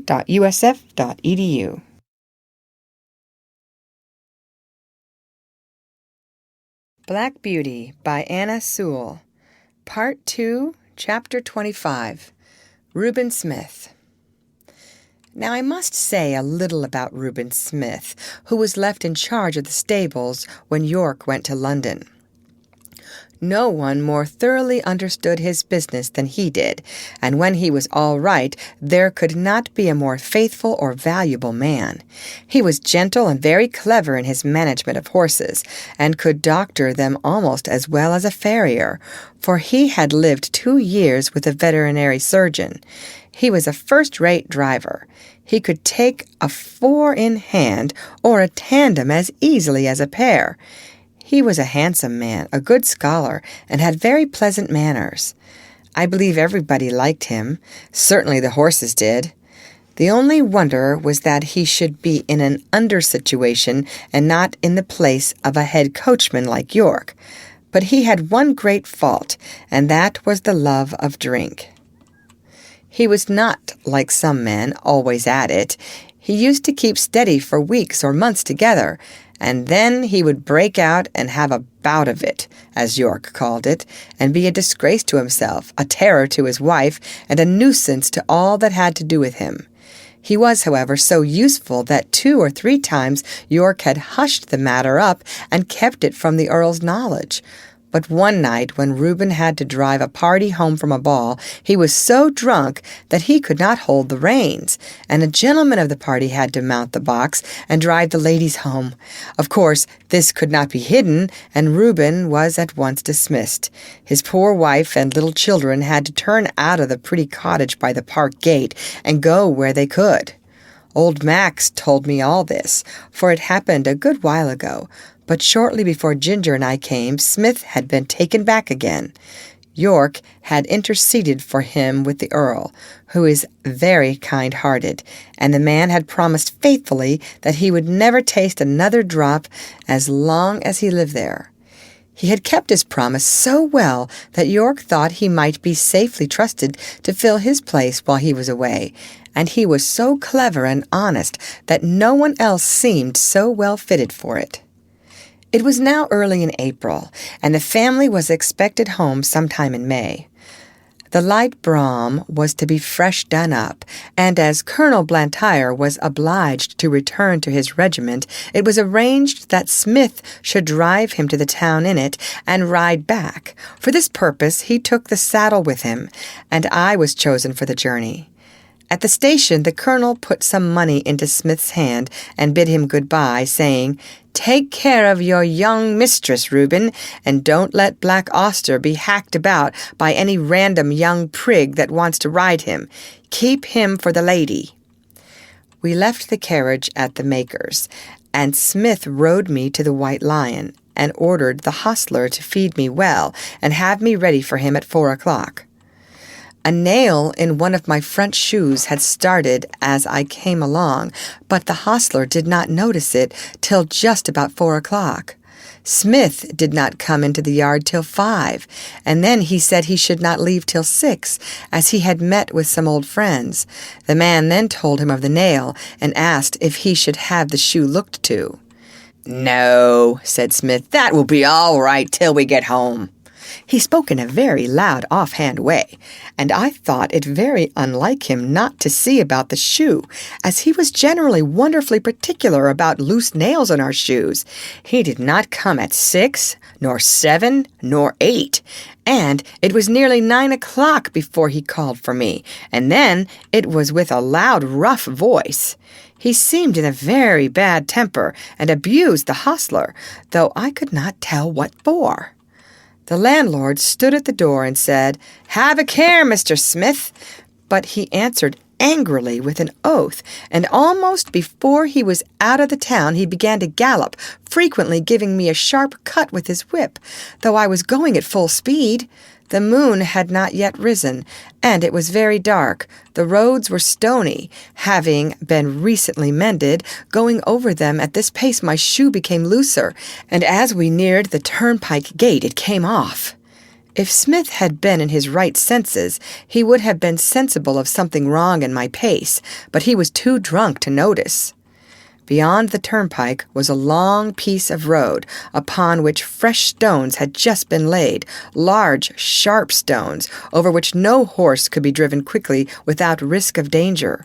Over this road, with one shoe gone, I was forced to gallop at my utmost speed, my rider meanwhile cutting into me with his whip, and with wild curses urging me to go still faster. Of course my shoeless foot suffered dreadfully. The hoof was broken and split down to the very quick, and the inside was terribly cut by the sharpness of the stones. This could not go on. No horse could keep his footing under such circumstances. The pain was too great. I stumbled and fell with violence on both my knees. Smith was flung off by my fall, and owing to the speed I was going at, he must have fallen with great force. I soon recovered my feet and limped to the side of the road, where it was free from stones. The moon had just risen above the hedge, and by its light I could see Smith lying a few yards beyond me. He did not rise.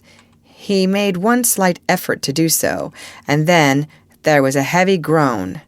I could have groaned too, for I was suffering intense pain both from my foot and knees, but horses are used to bear their pain in silence.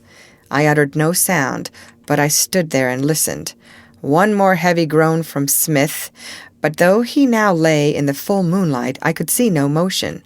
I could do nothing for him, nor myself. But oh, how I listened for the sound of horse, or wheels, or footsteps! The road was not much frequented, and at this time of the night we might stay for hours before help came to us. I stood watching and listening. It was a calm, sweet April night. There were no sounds but a few low notes of a nightingale, and nothing moved but the white clouds near the moon and a brown owl that flitted over the hedge. It made me think of the summer nights long ago when I used to lie beside my mother in the green, pleasant meadow at Farmer Gray's. End of chapter. Read by Lorraine Montgomery for Lit to Go on the web at fcit.usf.edu.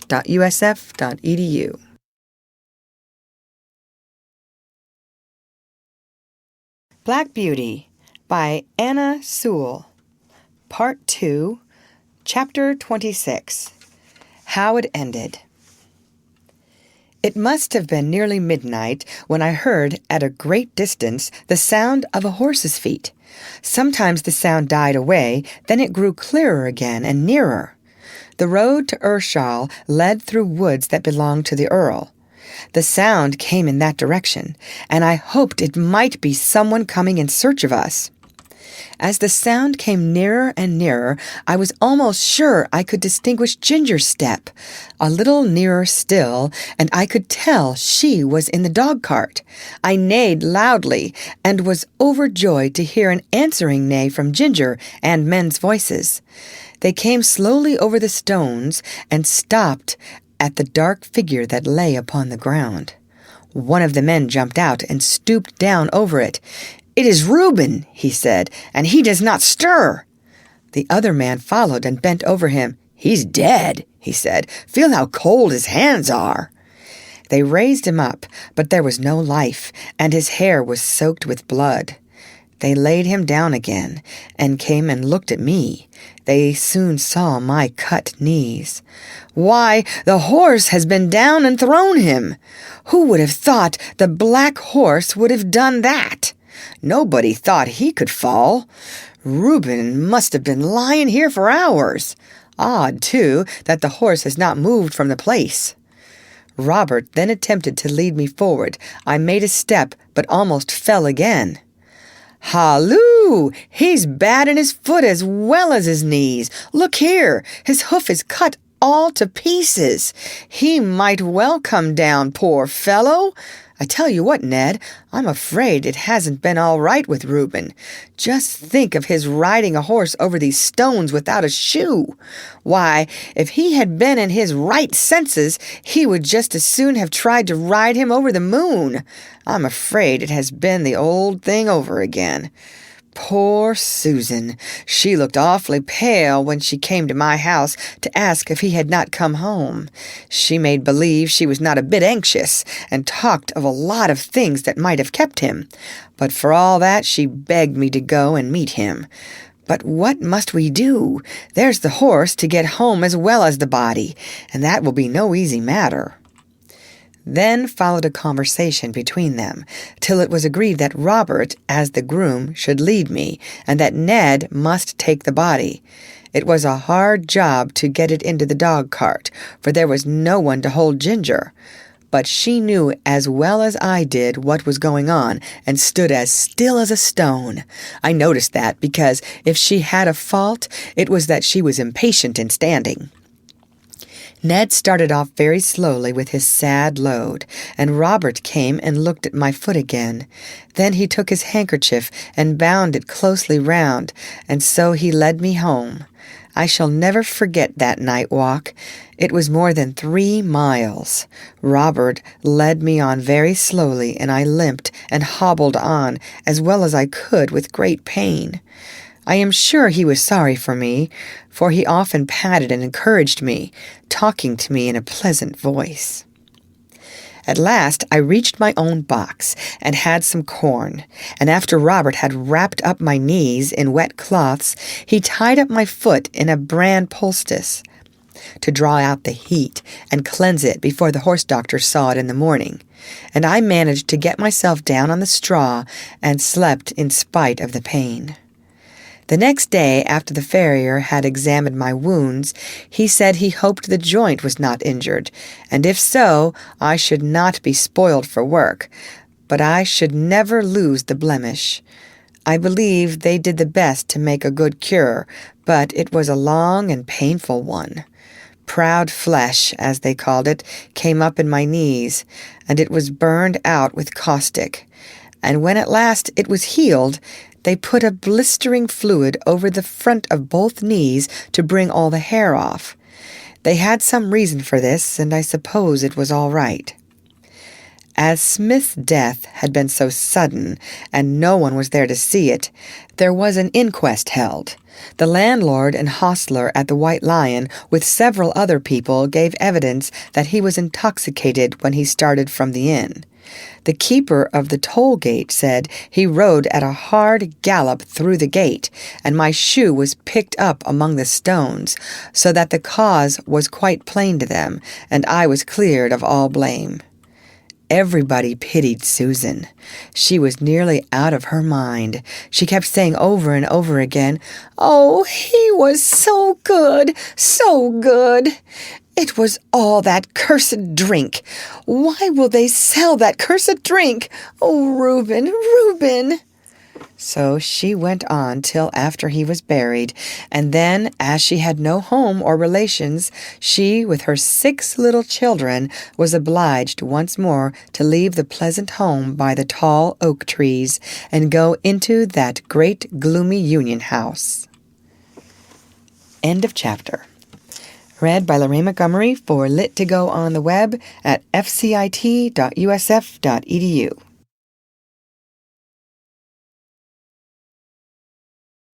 Black Beauty by Anna Sewell. Part 2, Chapter 27. Ruined and Going Downhill. As soon as my knees were sufficiently healed, I was turned into a small meadow for a month or 2. No other creature was there, and though I enjoyed the liberty and the sweet grass, yet I had been so long used to society that I felt very lonely. Ginger and I had become fast friends, and now I missed her company extremely. I often neighed when I heard horses' feet passing in the road, but I seldom got an answer. Till one morning the gate was opened, and who should come in but dear old Ginger? The man slipped off her halter and left her there. With a joyful whinny I trotted up to her. We were both glad to meet. But I soon found that it was not for our pleasure that she was brought to be with me. Her story would be too long to tell, but the end of it was that she had been ruined by hard riding, and was now turned off to see what rest could do. Lord George was young, and would take no warning. He was a hard rider, and would hunt whenever he could get the chance, quite careless of his horse. Soon after I left the stable, there was a steeplechase, and he determined to ride. Though the groom told him she was a little strained and was not fit for the race, he did not believe it, and on the day of the race urged Ginger to keep up with the foremost riders. With her high spirit, she strained herself to the utmost. She came in with the first 3 horses, but her wind was touched. Besides which he was too heavy for her, and her back was strained. "And so," she said, "here we are, ruined in the prime of our youth and strength, you by a drunkard and I by a fool. It is very hard." We both felt in ourselves that we were not what we had been. However, that did not spoil the pleasure we had in each other's company. We did not gallop about as we once did, but we used to feed and lie down together and stand for hours under one of the shady lime trees with our heads close to each other, and so we passed our time till the family returned from town. One day we saw the Earl come into the meadow, and York was with him. Seeing who it was, we stood still under our lime tree and let them come up to us. They examined us carefully. The Earl seemed much annoyed. "There is 300 pounds flung away for no earthly use," said he. "But what I care most for is that these horses of my old friend, who thought they would find a good home with me, are ruined. The mare shall have a 12-months run, and we shall see what that will do for her. But the black one, he must be sold.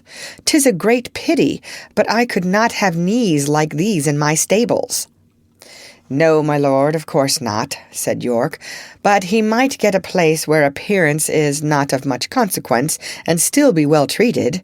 I know a man in Bath, the master of some livery stables, who often wants a good horse at a low figure. I know he looks well after his horses. The inquest cleared the horse's character, and your lordship's recommendation, or mine, would be sufficient warrant for him. You had better write to him, York. I should be more particular about the place than the money he would fetch."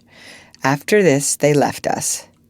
"They'll soon take you away," said Ginger, "and I shall lose the only friend I have, and most likely we shall never see each other again. 'Tis a hard world." About a week after this, Robert came into the field with a halter, which he slipped over my head and led me away. There was no leave-taking of Ginger. We neighed to each other as I was led off, and she trotted anxiously along by the hedge, calling to me as long as she could hear the sound of my feet. Through the recommendation of York, I was bought by the master of the livery stables. I had to go by train, which was new to me and required a good deal of courage the first time. But as I found the puffing, rushing, whistling, and more than all, the trembling of the horse box in which I stood did me no real harm, I soon took it quietly. When I reached the end of my journey, I found myself in a tolerably comfortable stable and well attended to. These stables were not so airy and pleasant as those I had been used to. The stalls were laid on a slope instead of being level, and as my head was kept tied to the manger, I was obliged always to stand on the slope, which was very fatiguing. Men do not seem to know yet that horses can do more work if they can stand comfortably and can turn about. However, I was well fed and well cleaned, and on the whole, I think our master took as much care of us as he could. He kept a good many horses and carriages of different kinds for hire.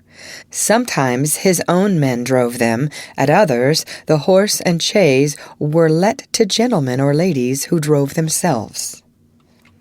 End of chapter.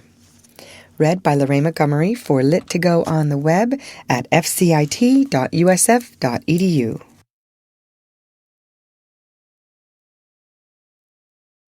Black Beauty by Anna Sewell. Part 2, Chapter 28. A Job Horse and His Drivers. Hitherto, I had always been driven by people who at least knew how to drive, but in this place I was to get my experience of all the different kinds of bad and ignorant driving to which we horses are subjected, for I was a job horse, and was let out to all sorts of people who wished to hire me, and as I was good-tempered and gentle, I think I was oftener let out to the ignorant drivers than some of the other horses, because I could be depended upon. It would take a long time to tell of all the different styles in which I was driven, but I will mention a few of them. First, there were the tight rein drivers, men who seemed to think that all depended on holding the reins as hard as they could, never relaxing the pull on the horse's mouth or giving him the least liberty of movement. They are always talking about keeping the horse well in hand and holding a horse up, just as if a horse was not made to hold himself up. Some poor broken-down horses, whose mouths have been made hard and insensible by just such drivers as these, may perhaps find some support in it, but for a horse who can depend upon his own legs, and who has a tender mouth and is easily guided, it is not only tormenting, but it is stupid. Then there are the loose rein drivers, who let the reins lie easily on our backs, and their own hand rest lazily on their knees. Of course, such gentlemen have no control over a horse. If anything happens suddenly, if a horse shies or starts or stumbles, they are nowhere, and cannot help the horse or themselves till the mischief is done. Of course, for myself, I had no objection to it, as I was not in the habit either of starting or stumbling, and had only been used to depend on my driver for guidance and encouragement. Still, one likes to feel the rein a little in going downhill, and likes to know that one's driver is not gone to sleep. Besides, a slovenly way of driving gets a horse into bad and often lazy habits, and when he changes hands, he has to be whipped out of them with more or less pain and trouble. Squire Gordon always kept us to our best paces and our best manners. He said that spoiling a horse and letting him get into bad habits was just as cruel as spoiling a child, and both had to suffer for it afterward. Besides, these drivers are often careless altogether, and will attend to anything else more than their horses. I went out in the phaeton one day with one of them. He had a lady and 2 children behind. He flopped the reins about as we started, and of course gave me several unmeaning cuts with the whip, though I was fairly off. There had been a good deal of road mending going on, and even where the stones were not freshly laid down, there were a great many loose ones about. My driver was laughing and joking with the lady and the children, and talking about the country to the right and the left, but he never thought it worth while to keep an eye on his horse or to drive on the smoothest parts of the road, and so it easily happened that I got a stone in one of my forefeet. Now, if Mr. Gordon or John, or in fact any good driver had been there, he would have seen that something was wrong before I had gone 3 paces. Or even if it had been dark, a practiced hand would have felt by the rain that there was something wrong in the step, and they would have got down and picked out the stone. But this man went on laughing and talking, while at every step the stone became more firmly wedged between my shoe and the frog of my foot. The stone was sharp on the inside and round on the outside, which, as everyone knows, is the most dangerous kind that a horse can pick up, at the same time cutting his foot and making him most liable to stumble and fall. Whether the man was partly blind or only very careless, I can't say, but he drove me with that stone in my foot for a good half-mile before he saw anything. By that time, I was going so lame with the pain that at last he saw it and called out, "Well, here's a go! Why, they have sent us out with a lame horse! What a shame!" He then chucked the reins and flipped about with the whip, saying, "Now then, it's no use playing the old soldier with me. There's the journey to go, and it's no use turning lame and lazy." Just at this time, a farmer came riding up on a brown cob. He lifted his hat and pulled up. "I beg your pardon, sir," he said, "but I think there is something the matter with your horse. He goes very much as if he had a stone in his shoe. If you will allow me, I will look at his feet. These loose scattered stones are confounded dangerous things for the horses." "He's a hired horse," said my driver. "I don't know what's the matter with him, but it is a great shame to send out a lame beast like this." The farmer dismounted, and slipping his rein over his arm at once, took up my near foot. "Bless me! There's a stone! Lame, I should think so!" At first he tried to dislodge it with his hand, but as it was now very tightly wedged, he drew a stone pick out of his pocket, and very carefully and with some trouble got it out. Then, holding it up, he said, "There, that's the stone your horse had picked up. It is a wonder he did not fall down and break his knees into the bargain." "Well, to be sure," said my driver, "that is a queer thing. I never knew that horses picked up stones before." "Didn't you?" said the farmer rather contemptuously. "But they do, though, and the best of them will do it, and can't help it sometimes on such roads as these. And if you don't want to lame your horse, you must look sharp and get them out quickly. This foot is very much bruised," he said, setting it gently down and patting me. "If I might advise, sir, you had better drive him gently for a while. The foot is a good deal hurt, and the lameness will not go off directly." Then, mounting his cob and raising his hat to the lady, he trotted off. When he was gone, my driver began to flop the reins about and whip the harness, by which I understood that I was to go on, which of course I did, glad that the stone was gone, but still in a good deal of pain. This was the sort of experience we job horses often came in for.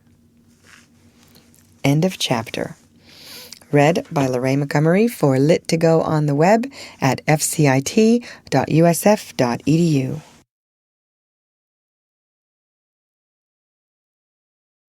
Black Beauty by Anna Sewell. Part 2, Chapter 29. Cockneys. Then there is the steam engine style of driving. These drivers were mostly people from towns who never had a horse of their own and generally traveled by rail. They always seemed to think that a horse was something like a steam engine, only smaller. At any rate, they think that if only they pay for it, a horse is bound to go just as far and just as fast and with just as heavy a load as they please. And be the roads heavy and muddy or dry and good, be they stony or smooth, uphill or downhill, it is all the same. On one must go, at the same pace, with no relief and no consideration.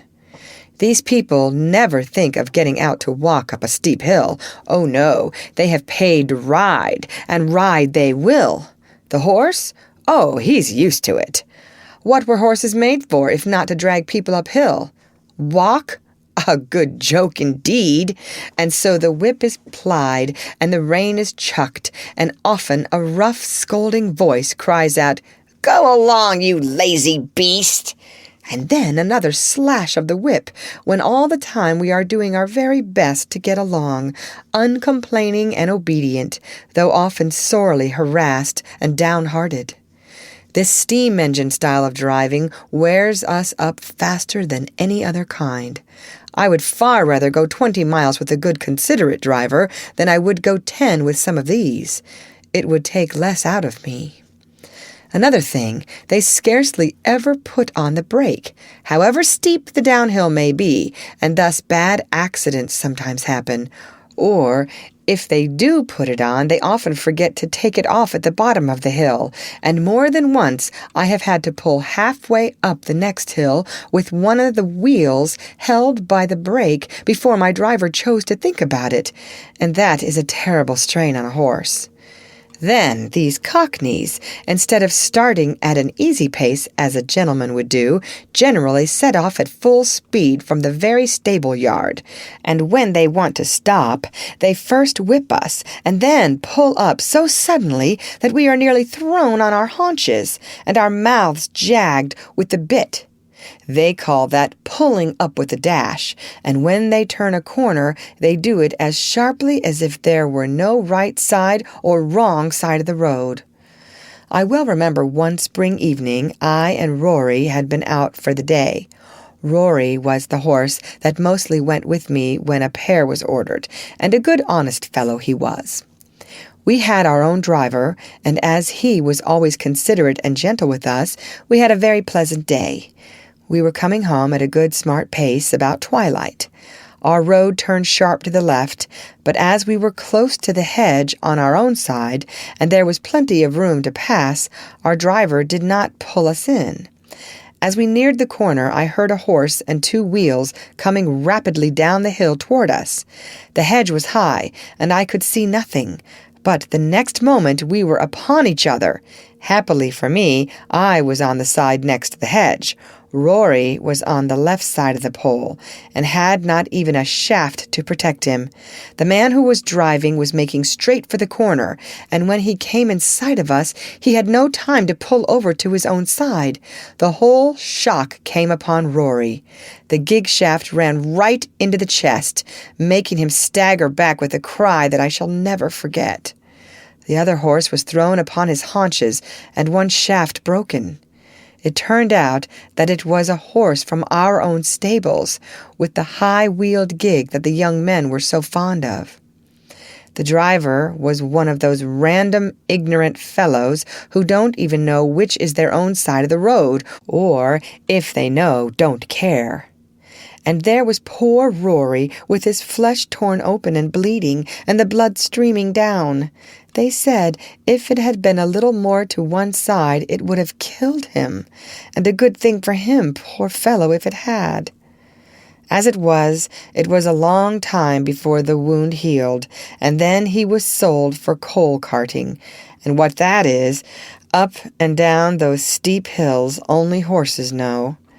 Some of the sights I saw there, where a horse had to come downhill with a heavily loaded 2-wheel cart behind him on which no brake could be placed, make me sad even now to think of.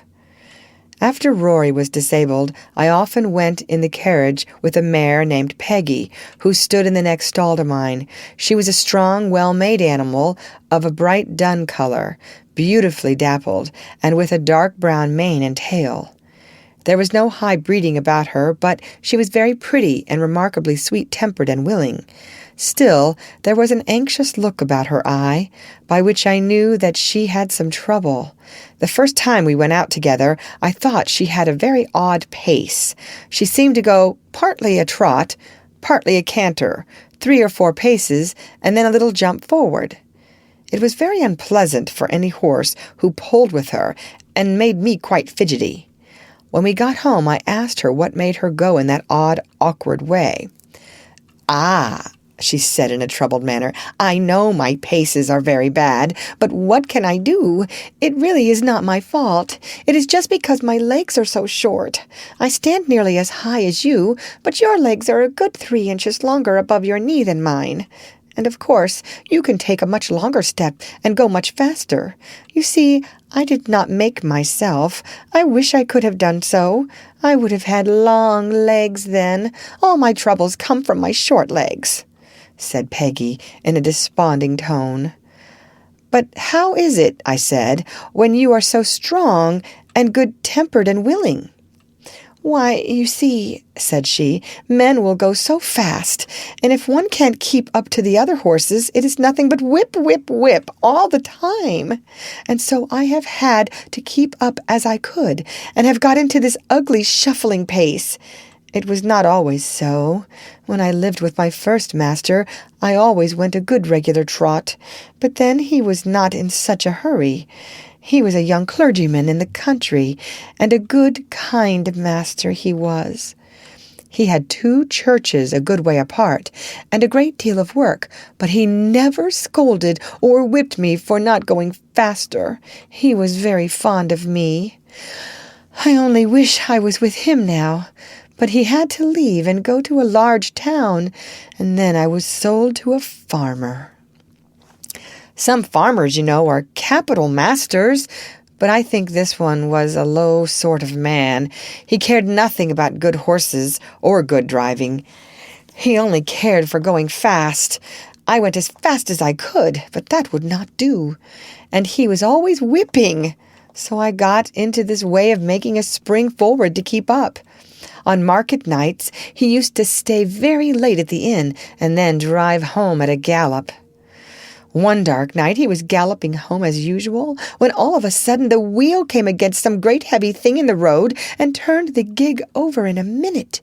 He was thrown out, and his arm broken, and some of his ribs, I think. At any rate, it was the end of my living with him, and I was not sorry.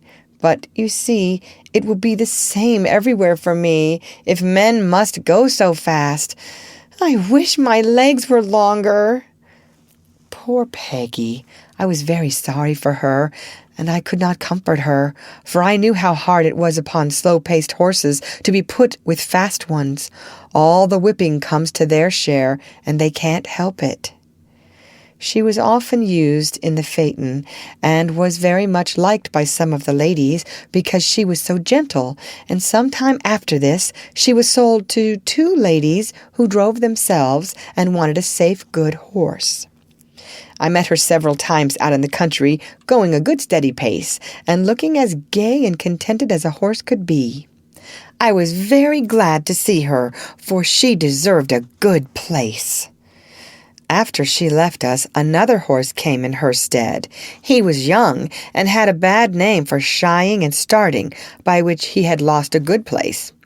I asked him what made him shy.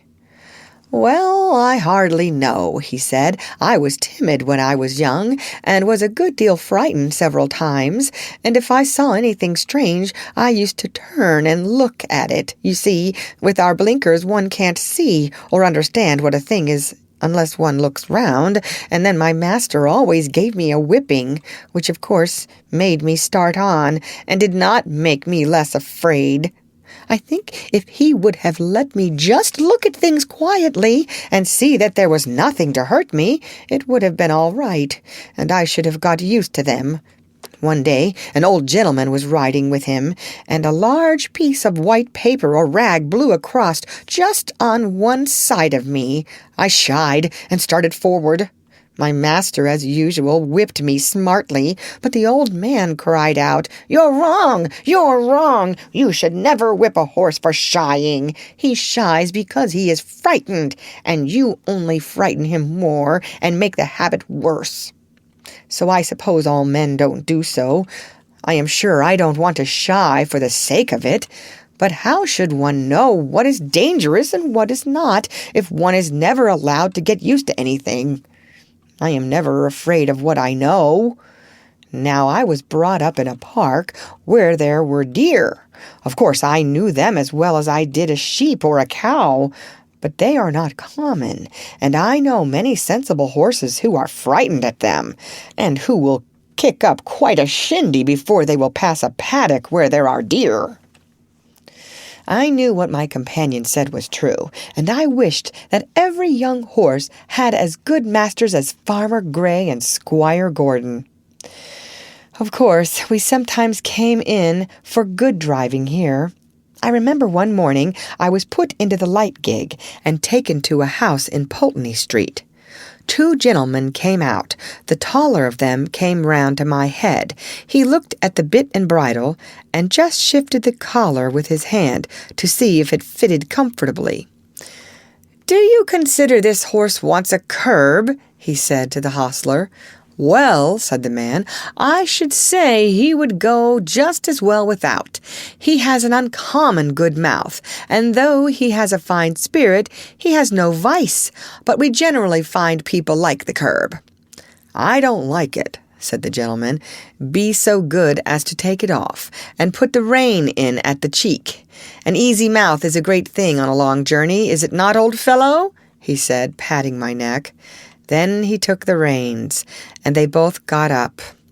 I can remember now how quietly he turned me round, and then, with a light feel of the rein, and drawing the whip gently across my back, we were off. I arched my neck and set off at my best pace. I found I had someone behind me who knew how a good horse ought to be driven. It seemed like old times again, and made me feel quite gay. This gentleman took a great liking to me, and after trying me several times with the saddle, he prevailed upon my master to sell me to a friend of his who wanted a safe, pleasant horse for riding. And so it came to pass that in the summer I was sold to Mr. Barry. End of chapter. Read by Lorraine Montgomery for Lit2Go on the web at fcit.usf.edu.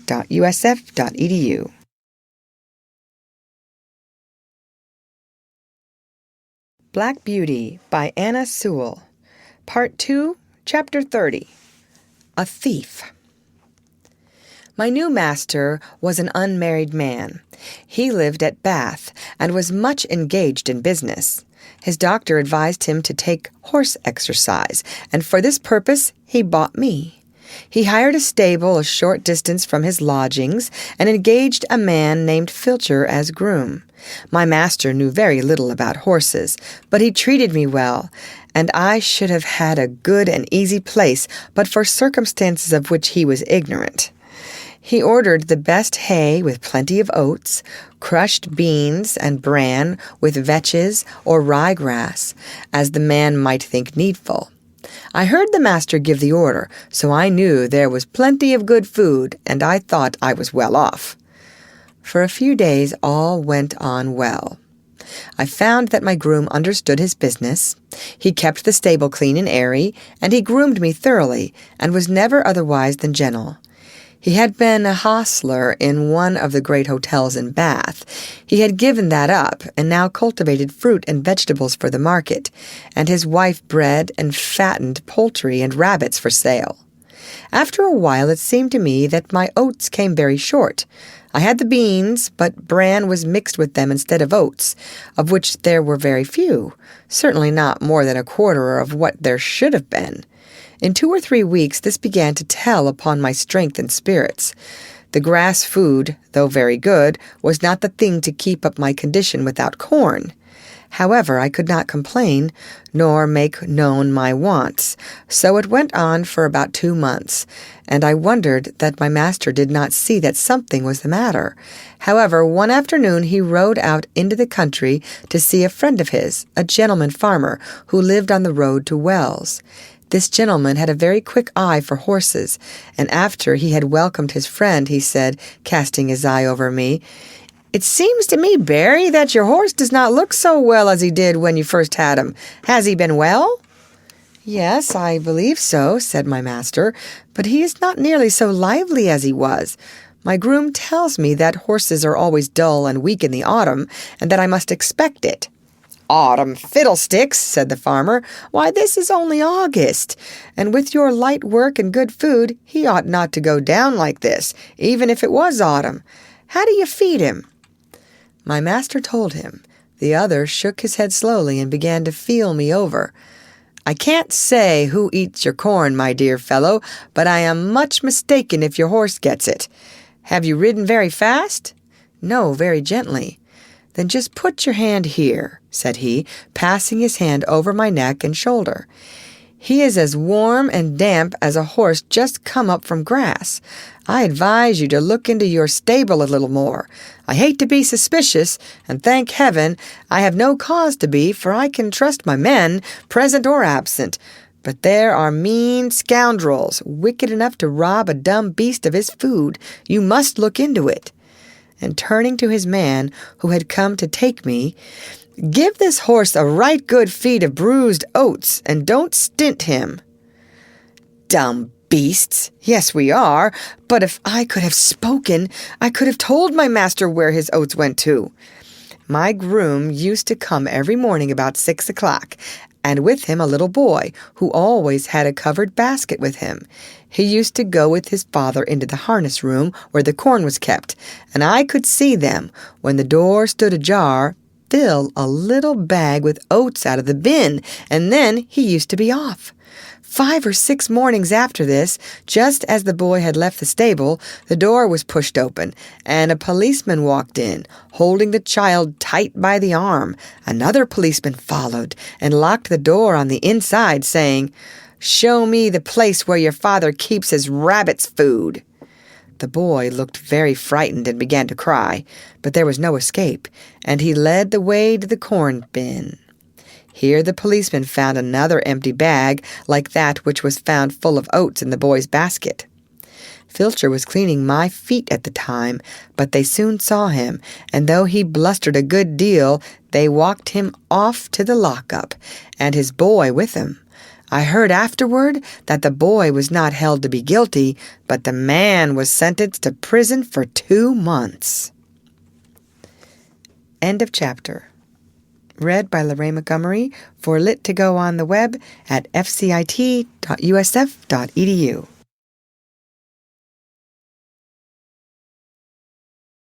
Black Beauty by Anna Sewell. Part 2, Chapter 31, A Humbug. My master was not immediately suited, but in a few days my new groom came. He was a tall, good-looking fellow enough, but if ever there was a humbug in the shape of a groom, Alfred Smirk was the man. He was very civil to me, and never used me ill. In fact, he did a great deal of stroking and patting when his master was there to see it. He always brushed my mane and tail with water, and my hoofs with oil before he brought me to the door, to make me look smart. But as to cleaning my feet, or looking to my shoes, or grooming me thoroughly, he thought no more of that than if I had been a cow. He left my bit rusty, my saddle damp, and my crupper stiff. Alfred Smirk considered himself very handsome. He spent a great deal of time about his hair, whiskers, and necktie before a little looking-glass in the harness room. When his master was speaking to him, it was always, "Yes, sir, yes, sir," touching his hat at every word, and everyone thought he was a very nice young man, and that Mr. Barry was very fortunate to meet with him. I should say he was the laziest, most conceited fellow I ever came near. Of course, it was a great thing not to be ill-used, but then a horse wants more than that. I had a loose box and might have been very comfortable if he had not been too indolent to clean it out. He never took all the straw away, and the smell from what lay underneath was very bad, while the strong vapors that rose made my eyes smart and inflame, and I did not feel the same appetite for my food. One day his master came in and said, "Alfred, the stable smells rather strong. Should not you give that stall a good scrub and throw down plenty of water?" "Well, sir," he said, touching his cap, "I'll do so if you please, sir, but it is rather dangerous, sir, throwing down water in a horse's box.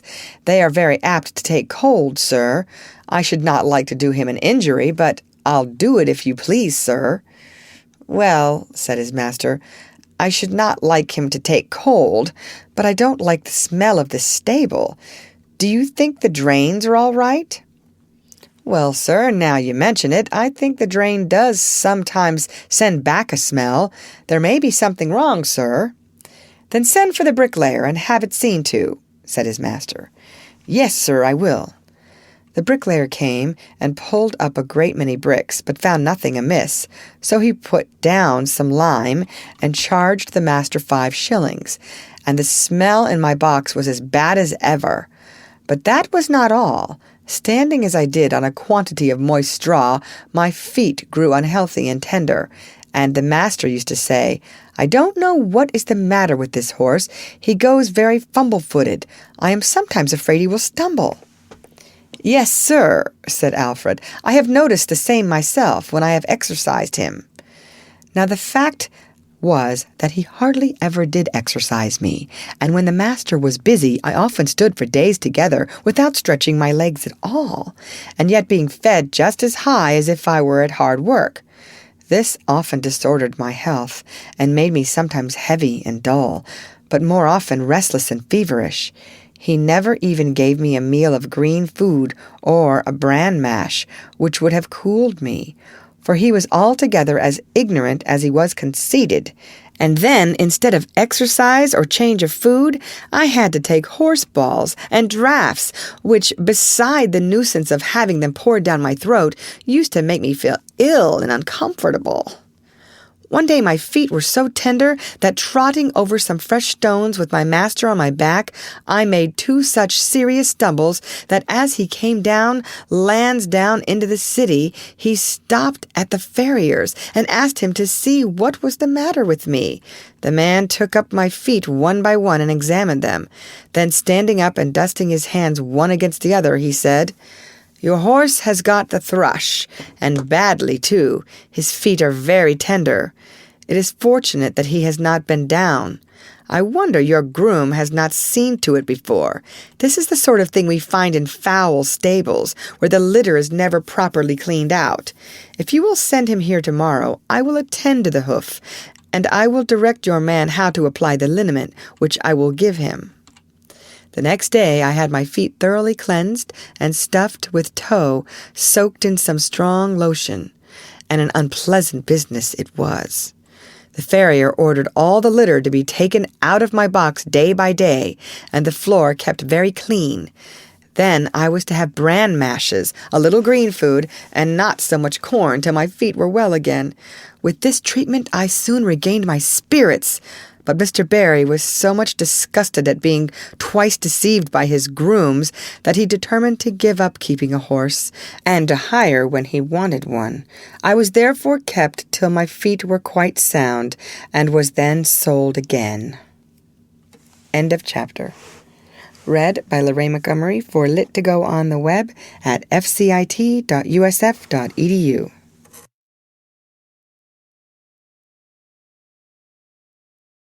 Black Beauty by Anna Sewell. Part 3. Chapter 32. A Horse Fair.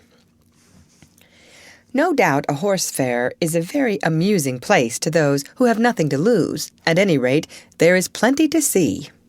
Long strings of young horses out of the country, fresh from the marshes, and droves of shaggy little Welsh ponies, no higher than Merrylegs, and hundreds of cart horses of all sorts, some of them with their long tails braided up and tied with scarlet cord, and a good many like myself, handsome and high-bred, but fallen into the middle class through some accident or blemish, unsoundness of wind, or some other complaint.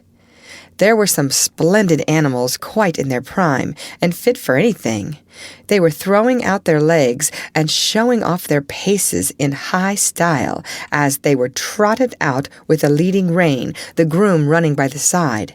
But round in the background there were a number of poor things, sadly broken down with hard work, with their knees knuckling over and their hind legs swinging out at every step.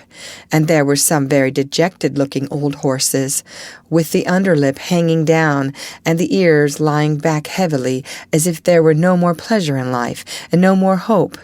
There were some so thin you might see all their ribs, and some with old sores on their backs and hips. These were sad sights for a horse to look upon. Who knows not but he may come to the same state? There was a great deal of bargaining, of running up and beating down, and if a horse may speak his mind so far as he understands, I should say there were more lies told and more trickery at that horse fair than a clever man could give an account of. I was put with 2 or 3 other strong, useful-looking horses, and a good many people came to look at us. The gentlemen always turned from me when they saw my broken knees, though the man who had me swore it was only a slip in the stall. The first thing was to pull my mouth open, then to look at my eyes, then feel all the way down my legs, and give me a hard feel of the skin and flesh, and then try my paces. It was wonderful what a difference there was in the way these things were done. Some did it in a rough, off-hand way, as if one was only a piece of wood, while others would take their hands gently over one's body, with a pat now and then, as much as to say, "By your leave." Of course, I judged a good deal of the buyers by their manners to myself. There was one man, I thought, if he would buy me, I should be happy. He was not a gentleman, nor yet one of the loud, flashy sort that call themselves so. He was rather a small man, but well made, and quick in all his motions. I knew in a moment by the way he handled me that he was used to horses. He spoke gently, and his gray eye had a kindly, cheery look in it. It may seem strange to say, but it is true all the same, that the clean, fresh smell there was about him made me take to him. No smell of old beer and tobacco, which I hated, but a fresh smell, as if he had come out of a hayloft. He offered 23 pounds for me, but that was refused, and he walked away. I looked after him, but he was gone, and a very hard-looking, loud-voiced man came. I was dreadfully afraid he would have me, but he walked off. 1 or 2 more came who did not mean business. Then the hard-faced man came back again and offered 23 pounds. A very close bargain was being driven, for my salesman began to think he should not get all he asked, and must come down. But just then the gray-eyed man came back again. I could not help reaching out my head toward him. He stroked my face kindly. "Well, old chap," he said, "I think we should suit each other. I'll give 24 for him." "Say 25 and you shall have him." 24.10, said my friend in a very decided tone, "and not another 6pence. Yes or no?" "Done," said the salesman, "and you may depend upon it there's a monstrous deal of quality in that horse, and if you want him for cab work, he's a bargain." The money was paid on the spot, and my new master took my halter and led me out of the fair to an inn where he had a saddle and bridle ready.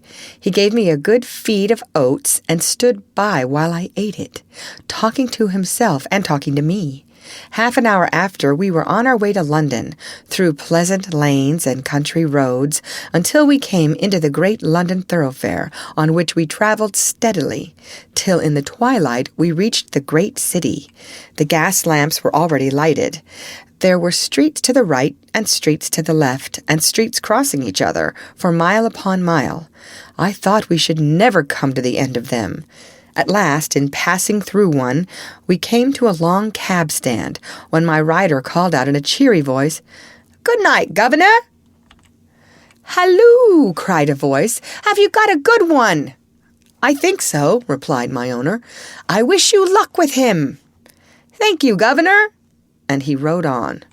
We soon turned up one of the side streets, and about halfway up that we turned into a very narrow street with rather poor-looking houses on one side and what seemed to be coach houses and stables on the other. My owner pulled up at one of the houses and whistled. The door flew open, and a young woman, followed by a little girl and boy, ran out. There was a very lively greeting as my rider dismounted. "Now then, Harry, my boy, open the gates, and Mother will bring us the lantern." The next minute they were all standing round me in a small stable yard. "Is he gentle, Father?" "Yes, Dolly, as gentle as your own kitten. Come and pat him." At once the little hand was patting about all over my shoulder without fear. How good it felt! "Let me get him a bran mash while you rub him down," said the mother. "Do, Polly, it's just what he wants, and I know you've got a beautiful mash ready for me." "Sausage dumpling and apple turnover," shouted the boy, which set them all laughing. I was led into a comfortable, clean-smelling stall with plenty of dry straw, and after a capital supper I lay down, thinking I was going to be happy. End of chapter. Read by Lorraine Montgomery for Lit2Go on the web at fcit.usf.edu.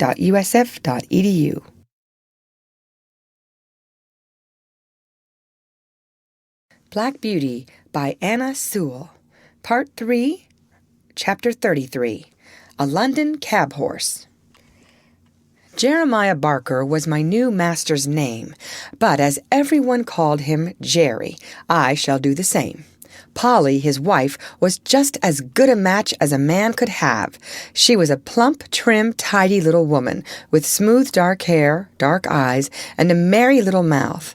The boy was 12 years old, a tall, frank, good-tempered lad, and little Dorothy, Dolly, they called her, was her mother over again at 8 years old. They were all wonderfully fond of each other. I never knew such a happy, merry family before or since. Jerry had a cab of his own and 2 horses, which he drove and attended to himself. His other horse was a tall, white, rather large-boned animal called Captain. He was old now, but when he was young he must have been splendid. He had still a proud way of holding his head and arching his neck. In fact, he was a highbred, fine-mannered, noble old horse, every inch of him. He told me that in his early youth he went to the Crimean War. He belonged to an officer in the cavalry and used to lead the regiment. I will tell more of that hereafter. The next morning, when I was well groomed, Polly and Dolly came into the yard to see me and make friends. Harry had been helping his father since the early morning, and had stated his opinion that I should turn out a regular brick. Polly brought me a slice of apple, and Dolly a piece of bread, and made as much of me as if I had been the Black Beauty of olden time. It was a great treat to be petted again and talked to in a gentle voice, and I let them see as well as I could that I wished to be friendly. Polly thought I was very handsome and a great deal too good for a cab, if it was not for the broken knees. "Of course, there's no one to tell us whose fault that was," said Jerry, "and as long as I don't know, I shall give him the benefit of the doubt, for a firmer, neater stepper I never rode. We'll call him Jack, after the old one, shall we, Polly?" "Do," she said, "for I like to keep a good name going." Captain went out in the cab all the morning. Harry came in after school to feed me and give me water. In the afternoon, I was put into the cab. Jerry took as much pains to see if the collar and bridle fitted comfortably as if he had been John Manley over again. When the crupper was let out a hole or two, it all fitted well. There was no check rein, no curb, nothing but a plain ring snaffle. What a blessing that was! After driving through the side street, we came to the large cab stand, where Jerry had said good night. On one side of this wide street were high houses with wonderful shop fronts, and on the other was an old church and churchyard surrounded by iron palisades. Alongside these iron rails, a number of cabs were drawn up, waiting for passengers. Bits of hay were lying about on the ground. Some of the men were standing together talking. Some were sitting on their boxes reading the newspaper. And one or two were feeding their horses with bits of hay and giving them a drink of water. We pulled up in the rank at the back of the last cab. 2 or 3 men came round and began to look at me and passed their remarks. "Very good for a funeral," said one. "Too smart-looking," said another, shaking his head in a very wise way. "You'll find out something wrong one of these fine mornings, or my name isn't Jones." "Well," said Jerry pleasantly, "I suppose I need not find it out till it finds me out, eh? And if so, I'll keep up my spirits a little longer." Then there came up a broad-faced man, dressed in a great gray coat with great gray cape and great white buttons, a gray hat, and a blue comforter loosely tied round his neck. His hair was gray, too, but he was a jolly-looking fellow, and the other men made way for him. He looked me all over, as if he had been going to buy me, and then, straightening himself up with a grunt, he said, "He's the right sort for you, Jerry. I don't care what you gave for him. He'll be worth it." Thus my character was established on the stand. This man's name was Grant, but he was called Gray Grant, or Governor Grant.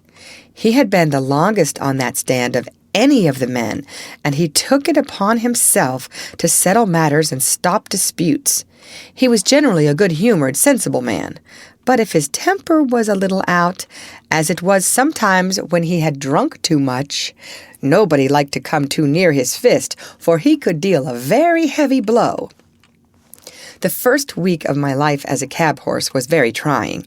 I had never been used to London, and the noise, the hurry, the crowds of horses, carts, and carriages that I had to make my way through made me feel anxious and harassed.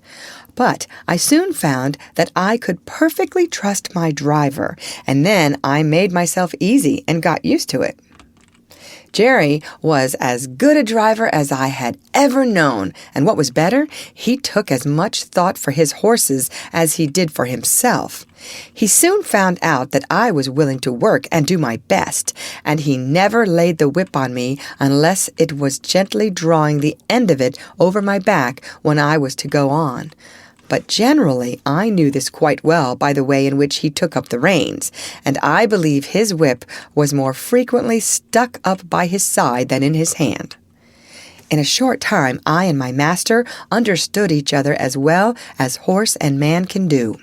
In the stable, too, he did all that he could for our comfort. The stalls were the old-fashioned style, too much on the slope, but he had 2 movable bars fixed across the back of our stalls, so that at night, and when we were resting, he just took off our halters and put up the bars, and thus we could turn about and stand whichever way we pleased, which is a great comfort. Jerry kept us very clean, and gave us as much change of food as he could, and always plenty of it. And not only that, but he always gave us plenty of clean, fresh water, which he allowed to stand by us both night and day, except, of course, when we came in warm. Some people say that a horse ought not to drink all he likes, but I know if we are allowed to drink when we want it, we drink only a little at a time, and it does us a great deal more good than swallowing down half a bucketful at a time because we have been left without till we are thirsty and miserable. Some grooms will go home to their beer and leave us for hours with our dry hay and oats and nothing to moisten them. Then, of course, we gulp down too much at once, which helps to spoil our breathing and sometimes chills our stomachs. But the best thing we had here was our Sundays for rest. We worked so hard in the week that I do not think we could have kept up to it but for that day. Besides, we had then time to enjoy each other's company. It was on these days that I learned my companion's history. End of chapter. Read by Lorraine Montgomery for Lit2Go on the web at fcit.usf.edu.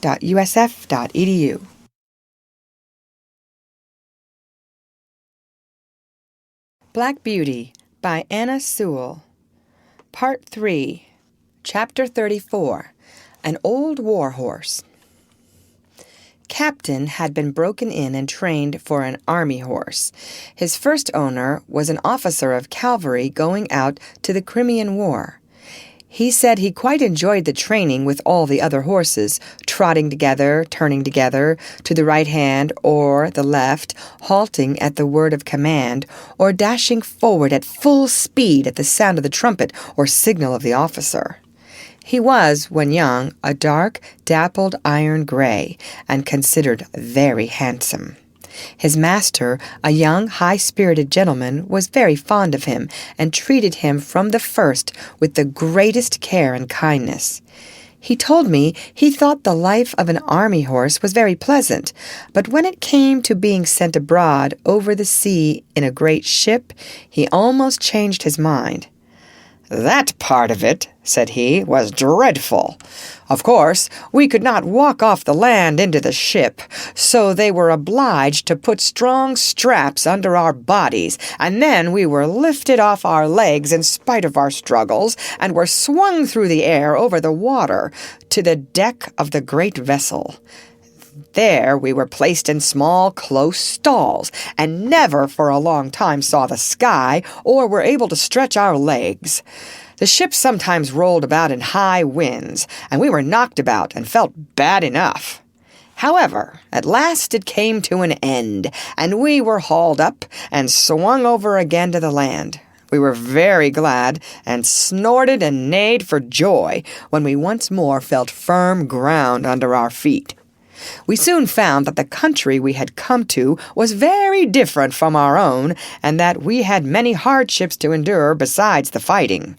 But many of the men were so fond of their horses that they did everything they could to make them comfortable, in spite of snow, wet, and all things out of order. "But what about the fighting?" said I. "Was not that worse than anything else?" "Well," said he, "I hardly know. We always liked to hear the trumpet sound and to be called out, and were impatient to start off, though sometimes we had to stand for hours, waiting for the word of command, and when the word was given, we used to spring forward as gaily and eagerly as if there were no cannon-balls, bayonets, or bullets. I believe so long as we felt our rider firm in the saddle and his hand steady on the bridle, not one of us gave way to fear, not even when the terrible bombshells whirled through the air and burst into 1,000 pieces. I, with my noble master, went into many actions together without a wound, and though I saw horses shot down with bullets, pierced through with lances, and gashed with fearful saber cuts, though we left them dead on the field, or dying in the agony of their wounds, I don't think I feared for myself. My master's cheery voice, as he encouraged his men, made me feel as if he and I could not be killed. I had such perfect trust in him that while he was guiding me, I was ready to charge up to the very cannon's mouth. I saw many brave men cut down, many fall mortally wounded from their saddles. I had heard the cries and groans of the dying. I had cantered over ground slippery with blood, and frequently had to turn aside to avoid trampling on wounded man or horse. But until one dreadful day, I had never felt terror. That day I shall never forget." Here old Captain paused for a while and drew a long breath. I waited, and he went on. "It was one autumn morning, and as usual, an hour before daybreak, our cavalry had turned out, ready caparisoned for the day's work, whether it might be fighting or waiting. The men stood by their horses waiting, ready for orders. As the light increased, there seemed to be some excitement among the officers, and before the day was well begun, we heard the firing of the enemy's guns. Then one of the officers rode up and gave the word for the men to mount, and in a second Every man was in his saddle, and every horse stood expecting the touch of the rein or the pressure of his rider's heels, all animated, all eager. But still we had been trained so well that except by the chomping of our bits and the restive tossing of our heads from time to time, it could not be said that we stirred. My dear master and I were at the head of the line, and as all sat motionless and watchful, he took a little stray lock of my mane, which had turned over on the wrong side, laid it over on the right, and smoothed it down with his hand. Then, patting my neck, he said, "We shall have a day of it today, Bayard, my beauty, but we'll do our duty as we have done." He stroked my neck that morning more, I think, than he had ever done before, quietly on, as if he were thinking of something else. I loved to feel his hand on my neck, and arched my chest proudly and happily, but I stood very still, for I knew all his moods, and when he liked me to be quiet, and when gay. I cannot tell all that happened on that day, but I will tell of the last charge that we made together. It was across a valley right in front of the enemy's cannon. By this time we were well used to the roar of heavy guns, the rattle of musket fire, and the flying of shot near us. But never had I been under such a fire as we rode through on that day. From the right, from the left, and from the front, shot and shell poured in upon us. Many a brave man went down. Many a horse fell, flinging his rider to the earth. Many a horse without a rider ran wildly out of the ranks, then, terrified at being alone, with no hand to guide him, came pressing in among his old companions to gallop with them to the charge. Fearful as it was, no one stopped, no one turned back. Every moment the ranks were thinned, but as our comrades fell, we closed in to keep them together. And instead of being shaken or staggered in our pace, our gallop became faster and faster as we neared the cannon. My master, my dear master, was cheering on his comrades with his right arm raised on high, when one of the balls whizzing close to my head struck him. I felt him stagger with the shock, though he uttered no cry. I tried to check my speed, but the sword dropped from his right hand. The rein fell loose from the left, and sinking backward from the saddle, he fell to the earth. The other riders swept past us, and by the force of their charge I was driven from the spot.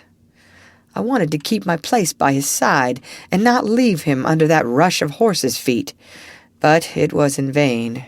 And now, without a master or a friend, I was alone on that great slaughter ground. Then fear took hold on me, and I trembled as I had never trembled before. And I, too, as I had seen other horses do, tried to join in the ranks and gallop with them, but I was beaten off by the swords of the soldiers.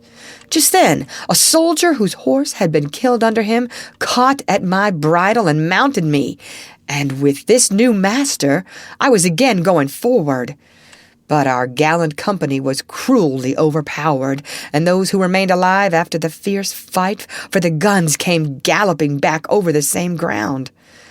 Some of the horses had been so badly wounded that they could scarcely move from the loss of blood. Other noble creatures were trying on 3 legs to drag themselves along, and others were struggling to rise on their 4 feet when their hind legs had been shattered by shot. After the battle, the wounded men were brought in, and the dead were buried.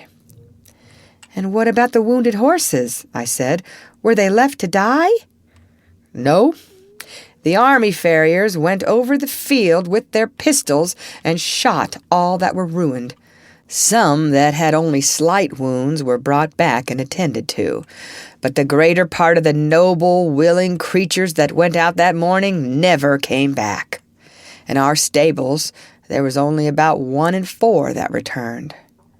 I never saw my dear master again. I believe he fell dead from the saddle. I never loved any other master so well. I went into many other engagements, but was only once wounded, and then not seriously. And when the war was over, I came back again to England, as sound and strong as when I went out. I said, I have heard people talk about war as if it was a very fine thing. Ah, said he, I should think they never saw it. No doubt, it is very fine when there is no enemy, when it is just exercise and parade and sham fight. Yes, it is very fine then. But when thousands of good, brave men and horses are killed or crippled for life, it has a very different look. Do you know what they fought about? Said I. Nope, he said. That is more than a horse can understand. But the enemy must have been awfully wicked people, if it was right to go all that way over the sea on purpose to kill them. End of chapter.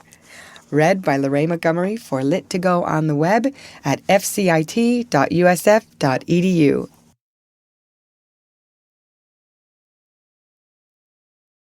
Black Beauty by Anna Sewell.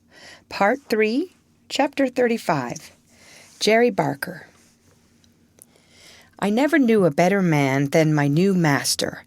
He was kind and good, and as strong for the right as John Manley, and so good-tempered and merry that very few people could pick a quarrel with him. He was very fond of making little songs and singing them to himself. One he was very fond of was this: Come, father and mother and sister and brother, come all of you, turn to and help one another. And so they did. Harry was as clever at stable work as a much older boy, and always wanted to do what he could. Then Polly and Dolly used to come in the morning to help with the cab, to brush and beat the cushions and rub the glass, while Jerry was giving us a cleaning in the yard, and Harry was rubbing the harness.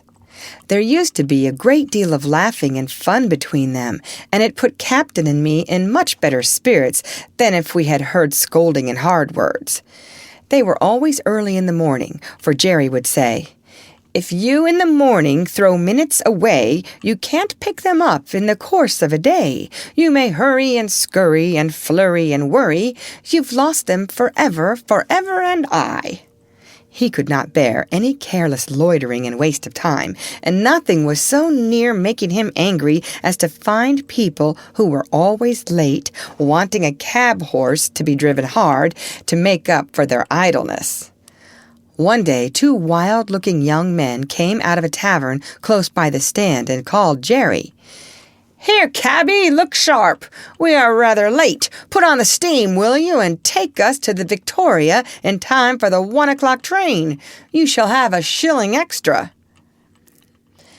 I will take you at the regular pace, gentlemen. Shillings don't pay for putting on the steam like that. Larry's cab was standing next to ours. He flung open the door and said, I'm your man, gentlemen. Take my cab. My horse will get you there all right. And as he shut them in, with a wink toward Jerry, said, It's against his conscience to go beyond a jog trot. Then, slashing his jaded horse, he set off as hard as he could. Jerry patted me on the neck. No, Jack, a shilling would not pay for that sort of thing, would it, old boy? Although Jerry was determinedly set against hard driving, to please careless people he always went a good fair pace, and was not against putting on the steam, as he said, if only he knew why. I well remember one morning, as we were on the stand waiting for a fare, that a young man, carrying a heavy portmanteau, trod on a piece of orange peel, which lay on the pavement and fell down with great force. Jerry was the first to run and lift him up. He seemed much stunned, and as they led him into a shop, he walked as if he were in great pain. Jerry, of course, came back to the stand, but in about 10 minutes one of the shopmen called him, so we drove up to the pavement. Can you take me to the Southeastern Railway? Said the young man. This unlucky fall has made me late, I fear, but it is of great importance that I should not lose the 12 o'clock train. I should be most thankful if you could get me there in time, and will gladly pay you an extra fare. "I'll do my very best," said Jerry heartily, "if you think you are well enough, sir," for he looked dreadfully white and ill. "I must go," he said earnestly. "Please to open the door, and let us lose no time." The next minute Jerry was on the box, with a cheery chirrup to me and a twitch of the rein that I well understood. "Now then, Jack, my boy," said he, "spin along. We'll show them how we can get over the ground, if we only know why." It is always difficult to drive fast in the city in the middle of the day when the streets are full of traffic.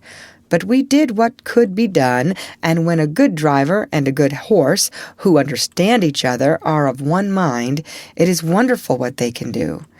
I had a very good mouth. That is, I could be guided by the slightest touch of the rein, and that is a great thing in London among carriages, omnibuses, carts, vans, trucks, cabs, and great wagons creeping along at a walking pace, some going one way, some another, some going slowly, others wanting to pass them.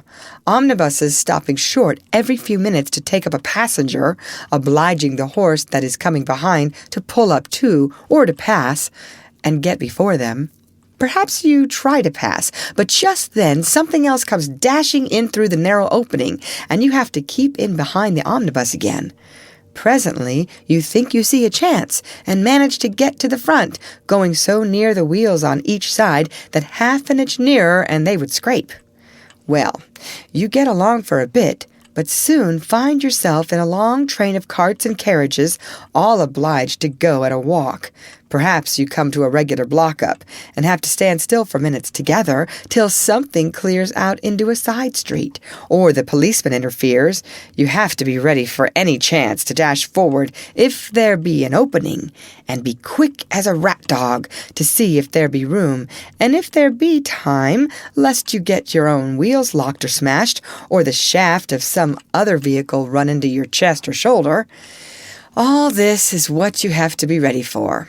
If you want to get through London fast in the middle of the day, it wants a deal of patience. Jerry and I were used to it, and no one could beat us at getting through when we were set upon it. I was quick and bold, and could always trust my driver. Jerry was quick and patient at the same time, and could trust his horse, which was a great thing too. He very seldom used the whip. I knew by his voice and his click-click when he wanted to get on fast, and by the rein where I was to go. So there was no need for whipping. But I must go back to my story.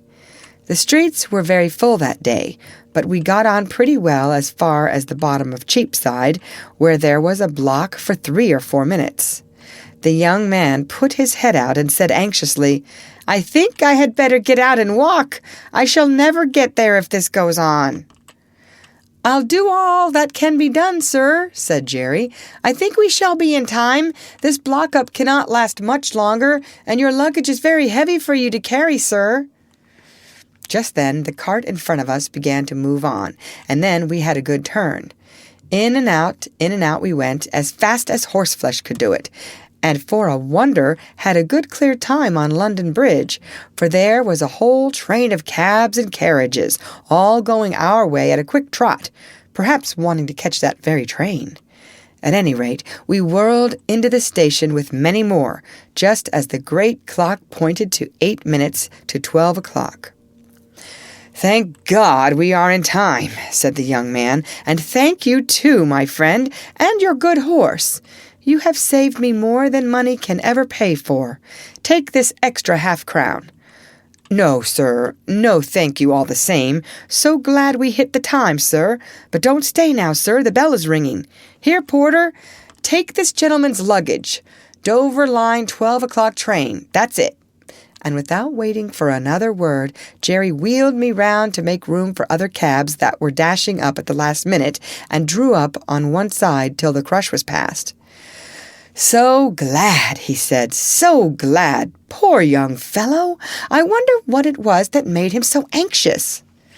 Jerry often talked to himself quite loud enough for me to hear when we were not moving. On Jerry's return to the rank, there was a good deal of laughing and chaffing at him for driving hard to the train for an extra fare, as they said, all against his principles, and they wanted to know how much he had pocketed. "A good deal more than I generally get," said he, nodding slyly. "What he gave me will keep me in little comforts for several days." "Gammon," said one. "He's a humbug," said another, "preaching to us and then doing the same himself." "Look here, mates," said Jerry. "The gentleman offered me half a crown extra, but I didn't take it. 'Twas quite pay enough for me to see how glad he was to catch that train, and if Jack and I choose to have a quick run now and then to please ourselves, that's our business and not yours." "Well," said Larry, "you'll never be a rich man." "Most likely not," said Jerry. "But I don't know that I shall be the less happy for that. I have heard the commandments read a great many times, and I never noticed that any of them said, 'Thou shalt be rich.' And there are a good many curious things said in the New Testament about rich men that I think would make me feel rather queer if I was one of them." "If you ever do get rich," said Governor Gray, looking over his shoulder across the top of his cab, "you'll deserve it, Jerry, and you won't find a curse come with your wealth. As for you, Larry, you'll die poor. You spend too much in whipcord." "Well," said Larry, "what is a fellow to do if his horse won't go without it?" "You never take the trouble to see if he will go without it. Your whip is always going as if you had the St. Vitus's dance in your arm, and if it does not wear you out, it wears your horse out. You know you are always changing your horses, and why? Because you never give them any peace or encouragement." "Well, I have not had good luck," said Larry. "That's where it is." "And you never will," said the governor. "Good luck is rather particular who she rides with, and mostly prefers those who have got common sense and a good heart. At least that is my experience." Governor Gray turned round again to his newspaper, and the other men went to their cabs. End of chapter. Read by Lorraine Montgomery for Lit to Go on the web at fcit.usf.edu.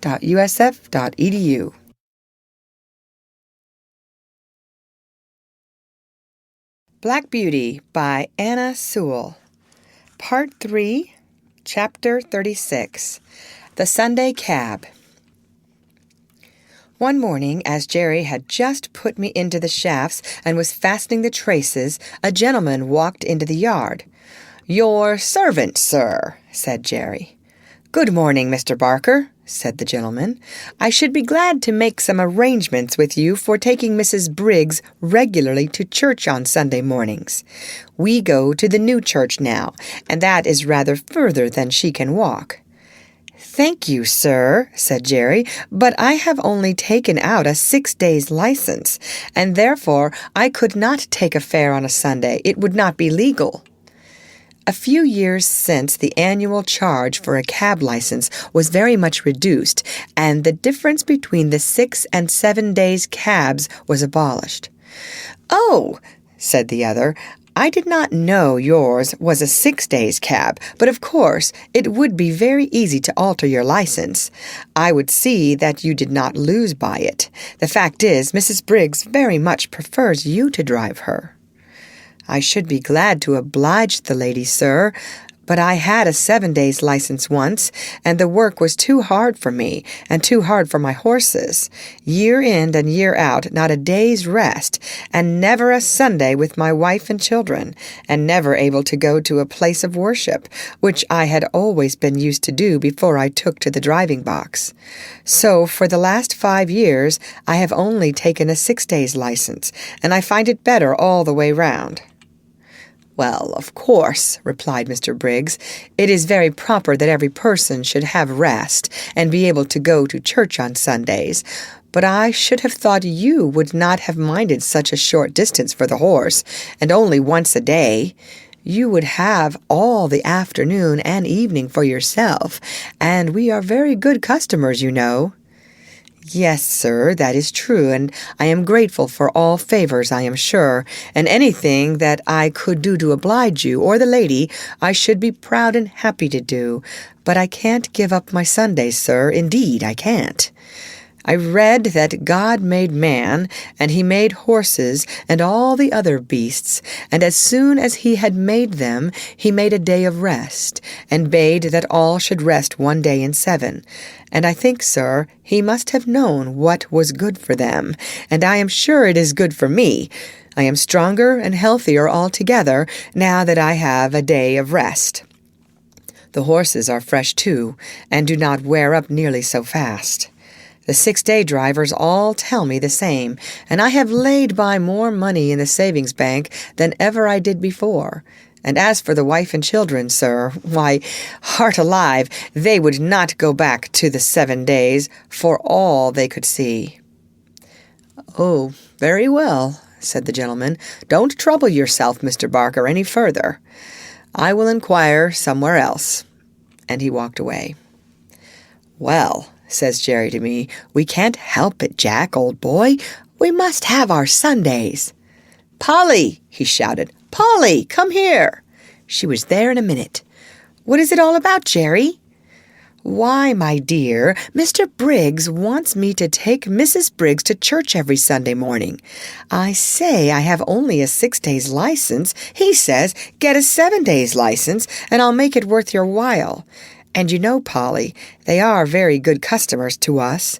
Mrs. Briggs often goes out shopping for hours or making calls, and then she pays down fair and honorable like a lady. There's no beating down or making 3 hours into 2 hours and a half, as some folks do, and it is easy work for the horses, not like tearing along to catch trains for people that are always a quarter of an hour too late.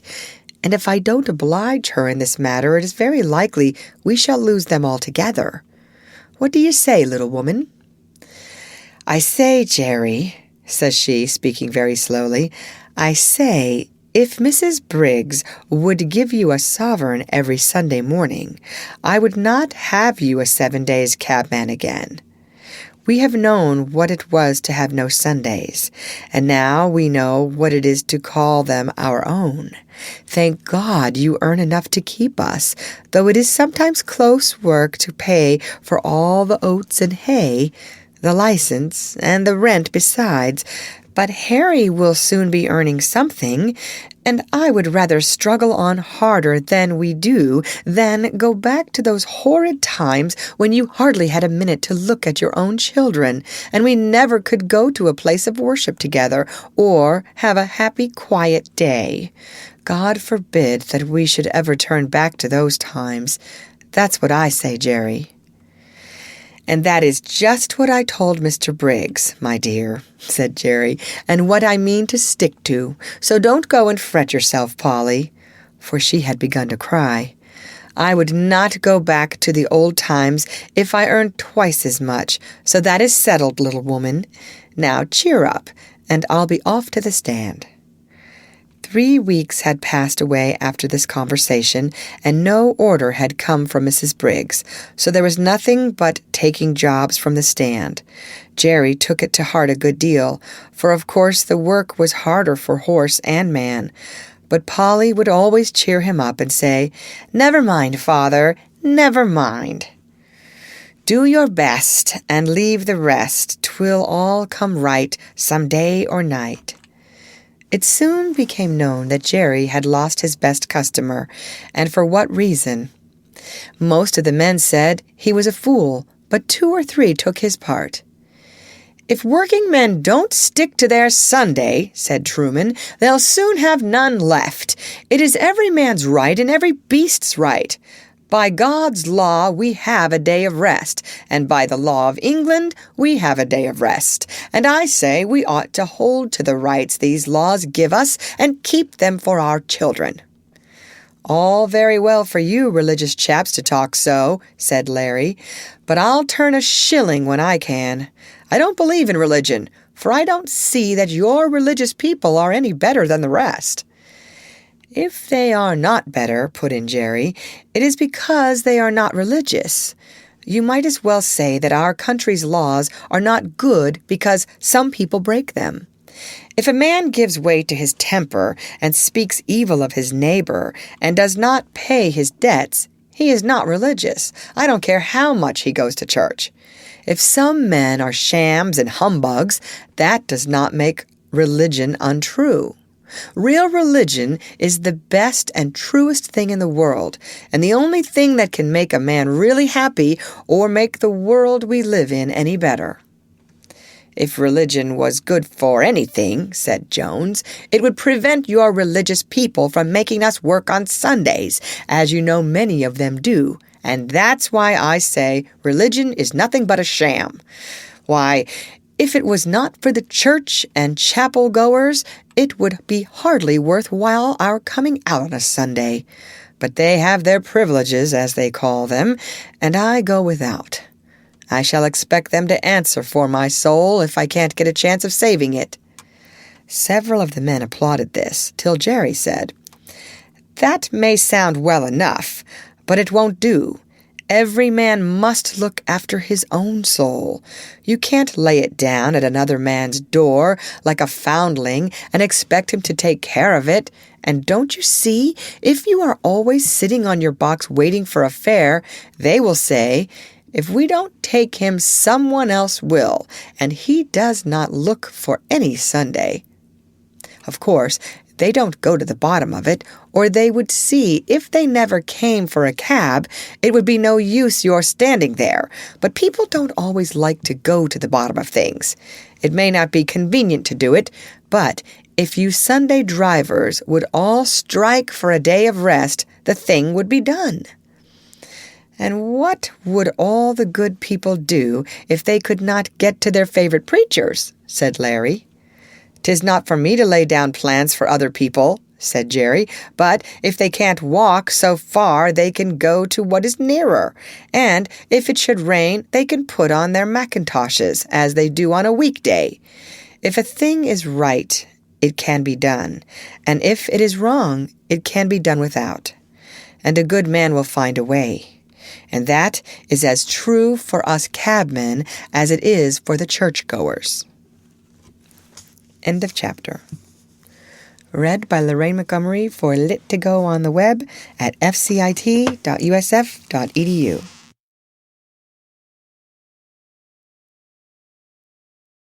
Black Beauty by Anna Sewell. Part 3, Chapter 37, The Golden Rule. 2 or 3 weeks after this, as we came into the yard rather late in the evening, Polly came running across the road with the lantern. She always brought it to him if it was not very wet. "It has all come right, Jerry. Mrs. Briggs sent her servant this afternoon to ask you to take her out tomorrow at 11 o'clock.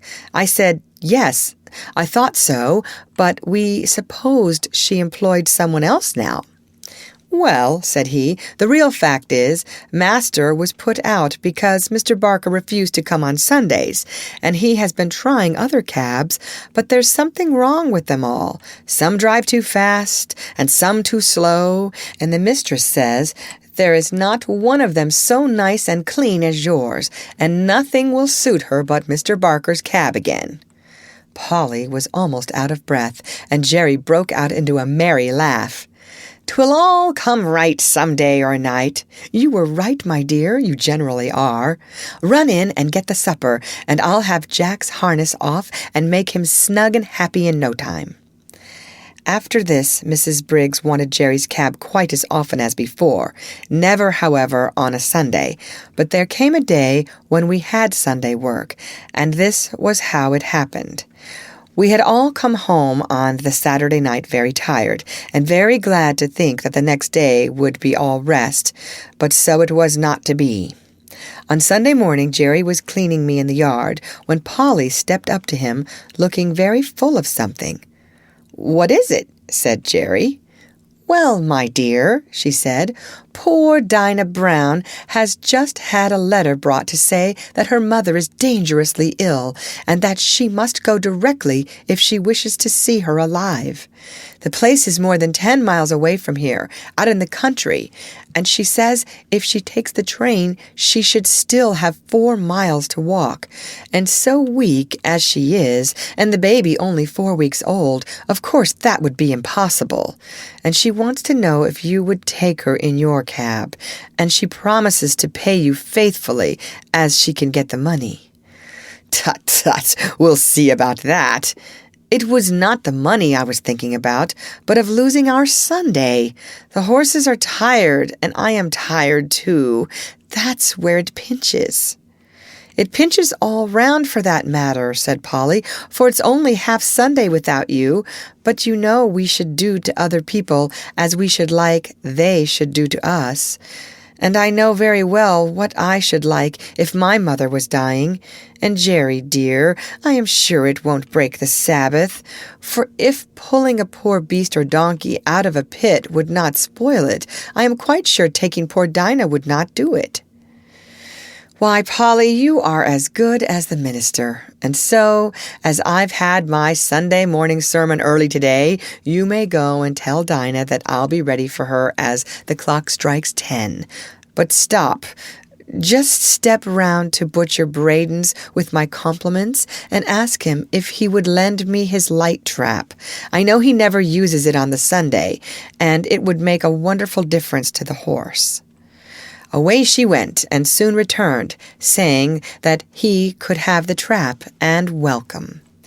"All right," said he. "Now put me up a bit of bread and cheese, and I'll be back in the afternoon as soon as I can."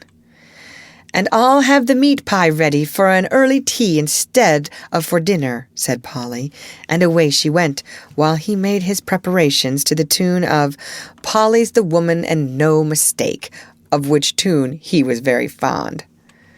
I was selected for the journey, and at 10 o'clock we started in a light, high-wheeled gig, which ran so easily that after the four-wheeled cab it seemed like nothing.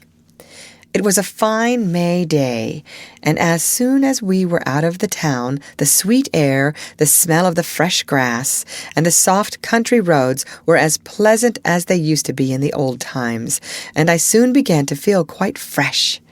Dinah's family lived in a small farmhouse up a green lane, close by a meadow with some fine shady trees. There were 2 cows feeding in it. A young man asked Jerry to bring his trap into the meadow, and he would tie me up in the cowshed. He wished he had a better stable to offer.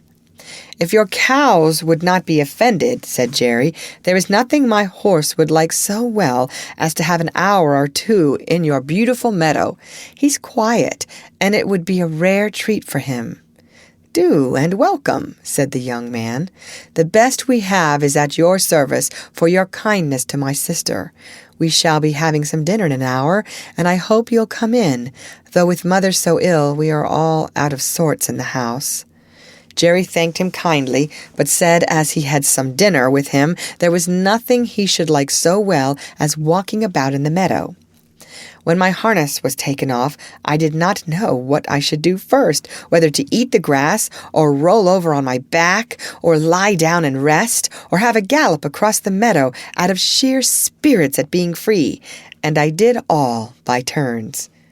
Jerry seemed to be quite as happy as I was. He sat down by a bank under a shady tree and listened to the birds. Then he sang himself and read out of the little brown book he is so fond of.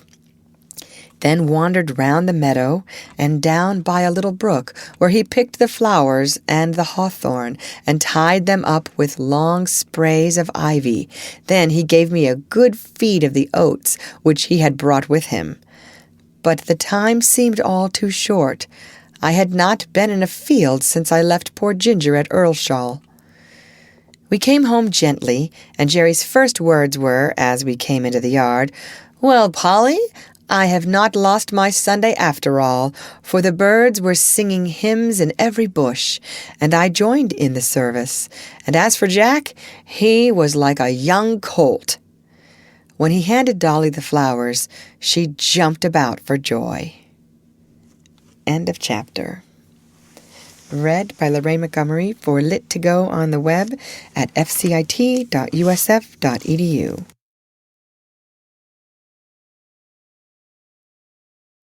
Black Beauty by Anna Sewell. Part 3. Chapter 38. Dolly and a Real Gentleman. Winter came in early, with a great deal of cold and wet. There was snow or sleet or rain almost every day for weeks, changing only for keen driving winds or sharp frosts. The horses all felt it very much. When it is a dry cold, a couple of good thick rugs will keep the warmth in us, but when it is soaking rain, they soon get wet through and are no good. Some of the drivers had a waterproof cover to throw over, which was a fine thing, but some of the men were so poor that they could not protect either themselves or their horses, and many of them suffered very much that winter. When we horses had worked half the day, we went to our dry stables and could rest, while they had to sit on their boxes, sometimes staying out as late as 1 or 2 o'clock in the morning if they had a party to wait for. When the streets were slippery with frost or snow, that was the worst of all for us horses. 1 mile of such traveling, with a weight to draw and no firm footing, would take more out of us than 4 on a good road. Every nerve and muscle of our bodies is on the strain to keep our balance, and, added to this, the fear of falling is more exhausting than anything else. If the roads are very bad, indeed our shoes are roughed, but that makes us feel nervous at first. When the weather was very bad, many of the men would go and sit in the tavern close by and get someone to watch for them. But they often lost a fare in that way, and could not, as Jerry said, be there without spending money. He never went to the Rising Sun. There was a coffee shop near, where he now and then went, or he bought of an old man who came to our rank with tins of hot coffee and pies. It was his opinion that spirits and beer made a man colder afterward, and that dry clothes, good food, cheerfulness, and a comfortable wife at home were the best things to keep a cabman warm. Polly always supplied him with something to eat when he could not get home, and sometimes he would see little Dolly peeping from the corner of the street to make sure if Father was on the stand. If she saw him, she would run off at full speed and soon come back with something in a tin or basket, some hot soup or pudding Polly had ready. It was wonderful how such a little thing could get safely across the street, often thronged with horses and carriages, but she was a brave little maid and felt it quite an honor to bring Father's first course, as he used to call it. She was a general favorite on the stand, and there was not a man who would not have seen her safely across the street if Jerry had not been able to do it. One cold, windy day, Dolly had brought Jerry a basin of something hot, and was standing by him while he ate it. He had scarcely begun when a gentleman, walking toward us very fast, held up his umbrella. Jerry touched his hat in return, gave the basin to Dolly, and was taking off my cloth, when the gentleman, hastening up, cried out, "No, no, finish your soup, my friend. I have not much time to spare, but I can wait till you have done, and set your little girl safe on the pavement." So saying, he seated himself in the cab. Jerry thanked him kindly, and came back to Dolly. "There, Dolly, that's a gentleman. That's a real gentleman, Dolly. He has got time and thought for the comfort of a poor cabman and a little girl." Jerry finished his soup, set the child across, and then took his orders to drive to Clapham Rise. Several times after that, the same gentleman took our cab. I think he was very fond of dogs and horses, for whenever we took him to his own door, 2 or 3 dogs would come bounding out to meet him. Sometimes he came round and patted me, saying in his quiet, pleasant way, "This horse has got a good master, and he deserves it." It was a very rare thing for anyone to notice the horse that had been working for him. I have known ladies to do it now and then, and this gentleman and 1 or 2 others have given me a pat and a kind word, but 99 persons out of 100 would as soon think of patting the steam engine that drew the train. The gentleman was not young, and there was a forward stoop in his shoulders, as if he was always going at something. His lips were thin and close shut. though they had a very pleasant smile. His eye was keen, and there was something in his jaw and the motion of his head that made one think he was very determined in anything he set about. His voice was pleasant and kind. Any horse would trust that voice, though it was just as decided as everything else about him. One day, he and another gentleman took our cab. They stopped at a shop on the street, and while his friend went in, he stood at the door. A little ahead of us, on the other side of the street, a cart with 2 very fine horses was standing before some wine vaults. The carter was not with them, and I cannot tell how long they had been standing, but they seemed to think they had waited long enough and began to move off. Before they had gone many paces, the carter came running out and caught them. He seemed furious at their having moved, and with whip and rein punished them brutally, even beating them about the head. Our gentleman saw it all, and stepping quickly across the street, said in a decided voice, "If you don't stop that directly, I'll have you arrested for leaving your horses and for brutal conduct." The man, who had clearly been drinking, poured forth some abusive language, but he left off knocking the horses about, and taking the reins, got into his cart. Meantime, our friend had quietly taken a notebook from his pocket, and looking at the name and address painted on the cart, he wrote something down. "What do you want with that?" growled the carter, as he cracked his whip and was moving on. A nod and a grim smile was the only answer he got. On returning to the cab, our friend was joined by his companion, who said laughingly, "I should have thought right. You had enough business of your own to look after without troubling yourself about other people's horses and servants." Our friend stood still for a moment, and throwing his head a little back, "Do you know why this world is as bad as it is?" "No," said the other. "Then I'll tell you. It is because people think only about their own business, and won't trouble themselves to stand up for the oppressed, nor bring the wrongdoer to light. I never see a wicked thing like this without doing what I can, and many a master has thanked me for letting him know how his horses have been used." "I wish there were more gentlemen like you, sir," said Jerry, "for they are wanted badly enough in this city." After this, we continued our journey, and as they got out of the cab, our friend was saying, "My doctrine is this, that if we see cruelty or wrong that we have the power to stop and do nothing, we make ourselves sharers in the guilt." End of chapter. Read by Lorraine Montgomery for Lit2Go on the web at fcit.usf.edu.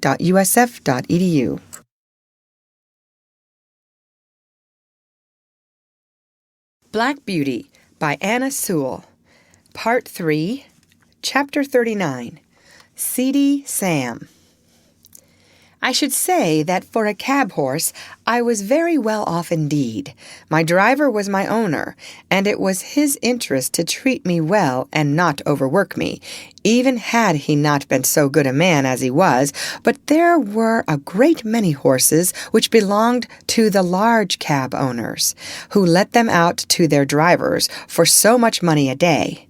As the horses did not belong to these men, the only thing they thought of was how to get their money out of them, first to pay the master, and then to provide for their own living, and a dreadful time some of these horses had of it. Of course, I understood but little, but it was often talked over on the stand, and the governor, who was a kind-hearted man and fond of horses, would sometimes speak up if one came in very much jaded or ill-used. One day, a shabby, miserable-looking driver, who went by the name of Seedy Sam, brought in his horse looking dreadfully beat, and the governor said, "You and your horse look more fit for the police station than for this rank." The man flung his tattered rug over the horse, turned full round upon the governor, and said in a voice that sounded almost desperate, "If the police have any business with the matter, it ought to be with the masters who charge us so much, or with the fares that are fixed so low. If a man has to pay 18 shillings a day for the use of a cab and 2 horses, as many of us have to do in the season, and must make that up before we earn a penny for ourselves, I say 'tis more than hard work. 9 shillings a day to get out of each horse before you begin to get your own living. You know that's true, and if the horses don't work, we must starve. And I and my children have known what that is before now. I've 6 of 'em, and only one earns anything. I am on the stand 14 or 16 hours a day, and I haven't had a Sunday these 10 or 12 weeks. You know Skinner never gives a day if he can help it, and if I don't work hard, tell me who does. I want a warm coat and a mackintosh, but with so many to feed, how can a man get it? I had to pledge my clock a week ago to pay Skinner, and I shall never see it again." Some of the other drivers stood round nodding their heads and saying he was right. The man went on, "You that have your own horses and cabs or drive for good masters have a chance of getting on and a chance of doing right. I haven't. We can't charge more than 6 pence a mile after the first within the 4-mile radius. This very morning I had to go a clear 6 miles and only took 3 shillings. I could not get a return fare and had to come all the way back. There's 12 miles for the horse and 3 shillings for me. After that I had a 3-mile fare, and there were bags and boxes enough to have brought in a good many 2 pences if they had been put outside. But you know how people do. All that could be piled up inside on the front seat were put in, and 3 heavy boxes went on the top. That was 6 pence, and the fare one and 6 pence. Then I got a return for a shilling. Now that makes 18 miles for the horse and 6 shillings for me. There's 3 shillings still for that horse to earn, and 9 shillings for the afternoon horse before I touch a penny. Of course, it is not always so bad as that, but you know it often is. And I say 'tis a mockery to tell a man that he must not overwork his horse, for when a beast is downright tired, there's nothing but the whip that will keep his legs a-going. You can't help yourself. You must put your wife and children before the horse. The masters must look to that. We can't. I don't ill-use my horse for the sake of it. None of you can say I do. There's wrong lays somewhere, never a day's rest, never a quiet hour with the wife and children. I often feel like an old man, though I'm only 45. You know how quick some of the gentry are to suspect us of cheating and overcharging. Why, they stand with their purses in their hands, counting it over to a penny, and looking at us as if we were pickpockets. I wish some of 'em had got to sit on my box 16 hours a day and get a living out of it, and 18 shillings beside, and that in all weathers. They would not be so uncommon particular never to give us a 6 pence over, or to cram all the luggage inside. Of course, some of 'em tip us pretty handsome now and then, or else we could not live, but you can't depend upon that." The men who stood round much approved this speech, and one of them said, "It is desperate hard, and if a man sometimes does what is wrong, it is no wonder. And if he gets a dram too much, who's to blow him up?" Jerry had taken no part in this conversation, but I never saw his face look so sad before. The governor had stood with both his hands in his pockets. Now he took his handkerchief out of his hat and wiped his forehead. "You've beaten me, Sam," he said, "for it's all true, and I won't cast it up to you any more about the police. It was the look in that horse's eye that came over me. It is hard lines for man, and it is hard lines for beast, and who's to mend it I don't know. But anyway, you might tell the poor beast that you were sorry to take it out of him in that way. Sometimes a kind word is all we can give 'em, poor brutes, and 'tis wonderful what they do understand." A few mornings after this talk, a new man came on the stand with Sam's cab. "Halloo," said one, "what's up with Seedy Sam?" "He's ill in bed," said the man. "He was taken last night in the yard and could scarcely crawl home. His wife sent a boy this morning to say his father was in a high fever and could not get out, so I'm here instead." The next morning the same man came again. "How is Sam?" inquired the governor. "He's gone," said the man. "What, gone? You don't mean to say he's dead?" "Just snuffed out," said the other. "He died at 4 o'clock this morning. All yesterday he was raving about Skinner and having no Sundays. I never had a Sunday's rest." These were his last words. No one spoke for a while, and then the governor said, "I'll tell you what, mates, this is a warning for us." End of chapter. Read by Lorraine Montgomery for Lit2Go on the web at fcit.usf.edu.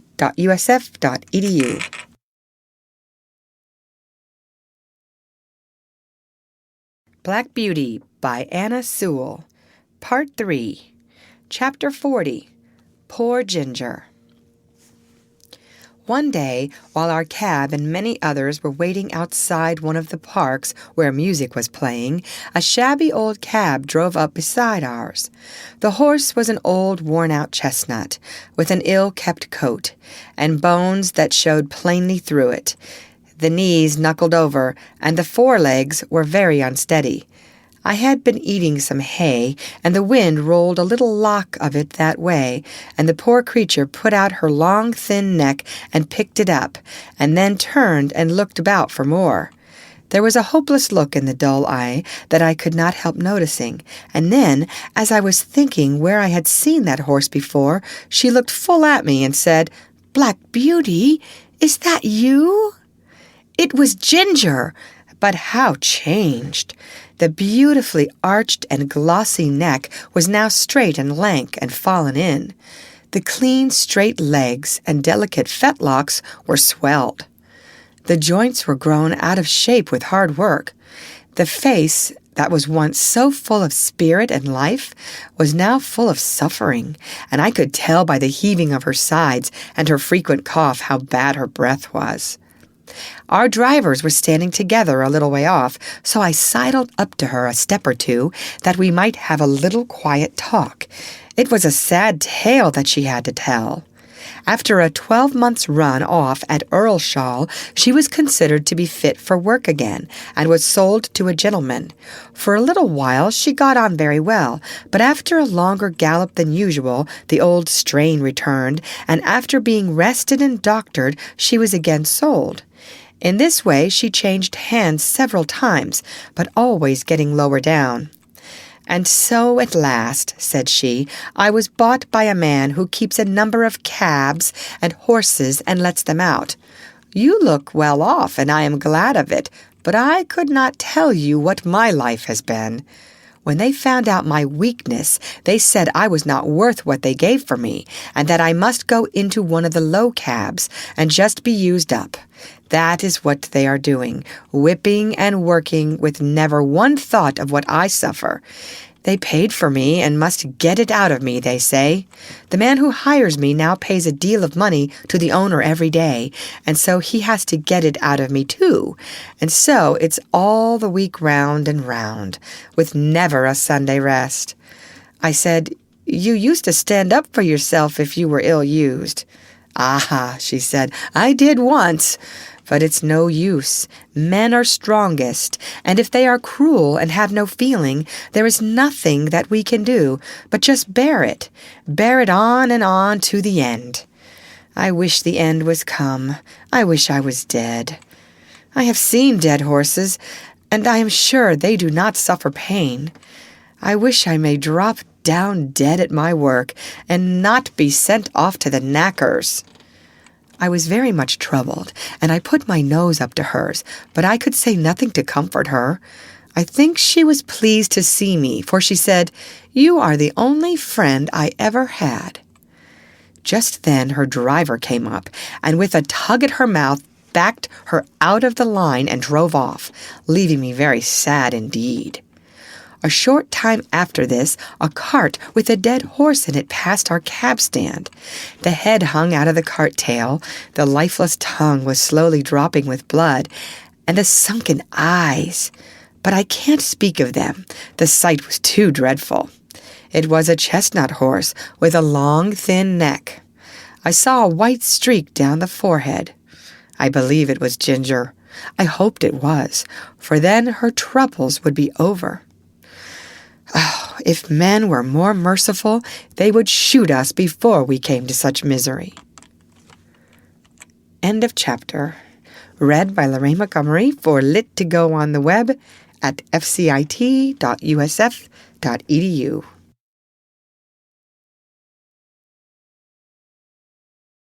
Black Beauty by Anna Sewell. Part 3, Chapter 41, The Butcher. I saw a great deal of trouble among the horses in London, and much of it might have been prevented by a little common sense. We horses do not mind hard work if we are treated reasonably, and I am sure there are many driven by quite poor men who have a happier life than I had when I used to go in the Countess's carriage with my silver-mounted harness and high feeding.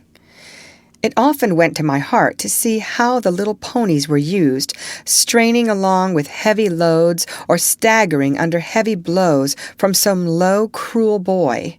Once I saw a little gray pony with a thick mane and a pretty head, and so much like Merrylegs that if I had not been in harness, I should have neighed to him. He was doing his best to pull a heavy cart, while a strong, rough boy was cutting him under the belly with his whip and chucking cruelly at his little mouth. Could it be Merrylegs? It was just like him, but then Mr. Blomefield was never to sell him, and I think he would not do it. But this might have been quite as good a little fellow, and had as happy a place when he was young. I often noticed the great speed at which butchers' horses were made to go, though I did not know why it was so till one day when we had to wait some time in St. John's Wood. There was a butcher's shop next door, and as we were standing, a butcher's cart came dashing up at a great pace. The horse was hot and much exhausted. He hung his head down, while his heaving sides and trembling legs showed how hard he had been driven. The lad jumped out of the cart and was getting the basket when the master came out of the shop much displeased. After looking at the horse, he turned angrily to the lad. "How many times shall I tell you not to drive in this way? You ruined the last horse and broke his wind, and you are going to ruin this in the same way. If you were not my own son, I would dismiss you on the spot. It is a disgrace to have a horse brought to the shop in a condition like that. You are liable to be taken up by the police for such driving, and if you are, you need not look to me for bail, for I have spoken to you till I'm tired. You must look out for yourself." During this speech, the boy had stood by, sullen and dogged, but when his father ceased, he broke out angrily. It wasn't his fault, and he wouldn't take the blame. He was only going by orders all the time. "You always say, 'Now be quick, now look sharp.' And when I go to the houses, one wants a leg of mutton for an early dinner, and I must be back with it in a quarter of an hour. Another cook has forgotten to order the beef. I must go and fetch it and be back in no time, or the mistress will scold. And the housekeeper says they have company coming unexpectedly and must have some chops sent up directly. And the lady at number 4 in the Crescent never orders her dinner till the meat comes in for lunch, and it's nothing but hurry, hurry all the time. If the gentry would think of what they want and order their meat the day before, there need not be this blow-up."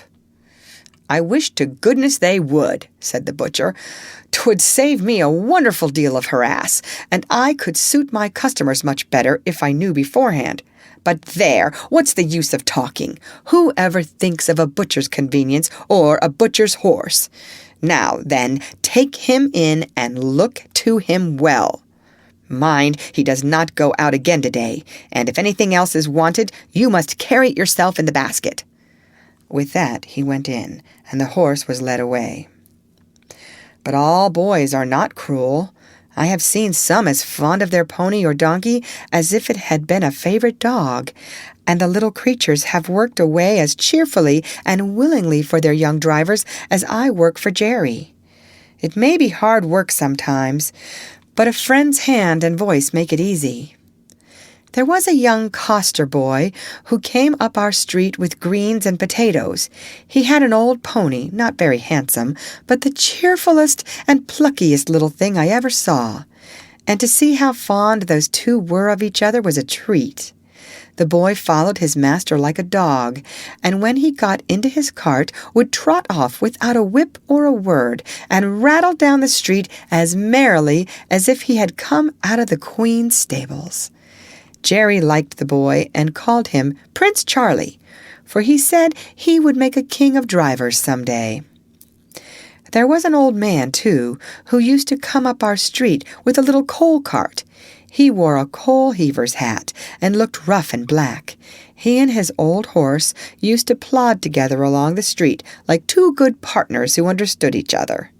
The horse would stop of his own accord at the doors where they took coal of him. He used to keep one ear bent toward his master. The old man's cry could be heard up the street long before he came near. I never knew what he said, but the children called him Old Baroo, for it sounded like that. Polly took her coal of him and was very friendly, and Jerry said it was a comfort to think how happy an old horse might be in a poor place. End of chapter. Read by Lorraine Montgomery for Lit to Go on the web at fcit.usf.edu.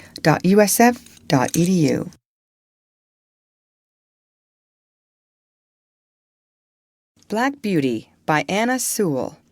Part 3. Chapter 42. The Election. As we came into the yard one afternoon, Polly came out. "Jerry, I've had Mr. B here asking about your vote, and he wants to hire your cab for the election. He will call for an answer." "Well, Polly, you may say that my cab will be otherwise engaged. I should not like to have it pasted over with their great bills. And as to making Jack and Captain race about to the public houses to bring up half-drunken voters, why, I think 'twould be an insult to the horses. No, I shan't do it." "I suppose you'll vote for the gentleman. He said he was of your politics." "So he is in some things, but I shall not vote for him, Polly. You know what his trade is." "Yes. Well, a man who gets rich by that trade may be all very well in some ways, but he is blind as to what working men want. I could not in my conscience send him up to make the laws.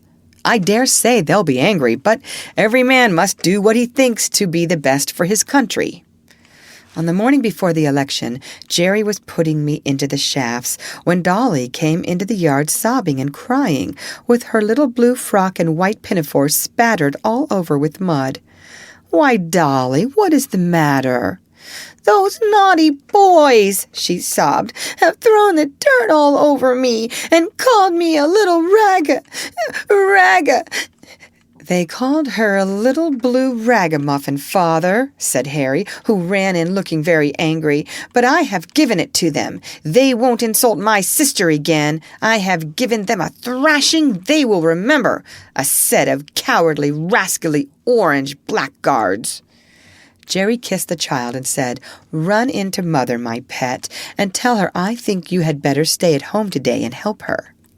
Then, turning gravely to Harry, "My boy, I hope you will always defend your sister and give anybody who insults her a good thrashing.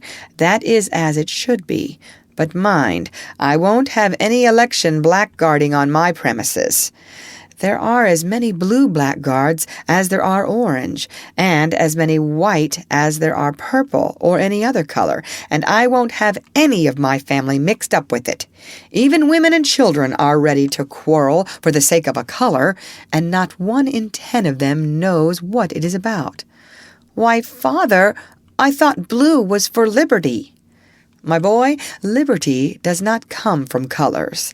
They only show party, and all the liberty you can get out of them is liberty to get drunk at other people's expense, liberty to ride to the pole in a dirty old cab, liberty to abuse anyone that does not wear your color, and to shout yourself hoarse at what you only half understand. That's your liberty.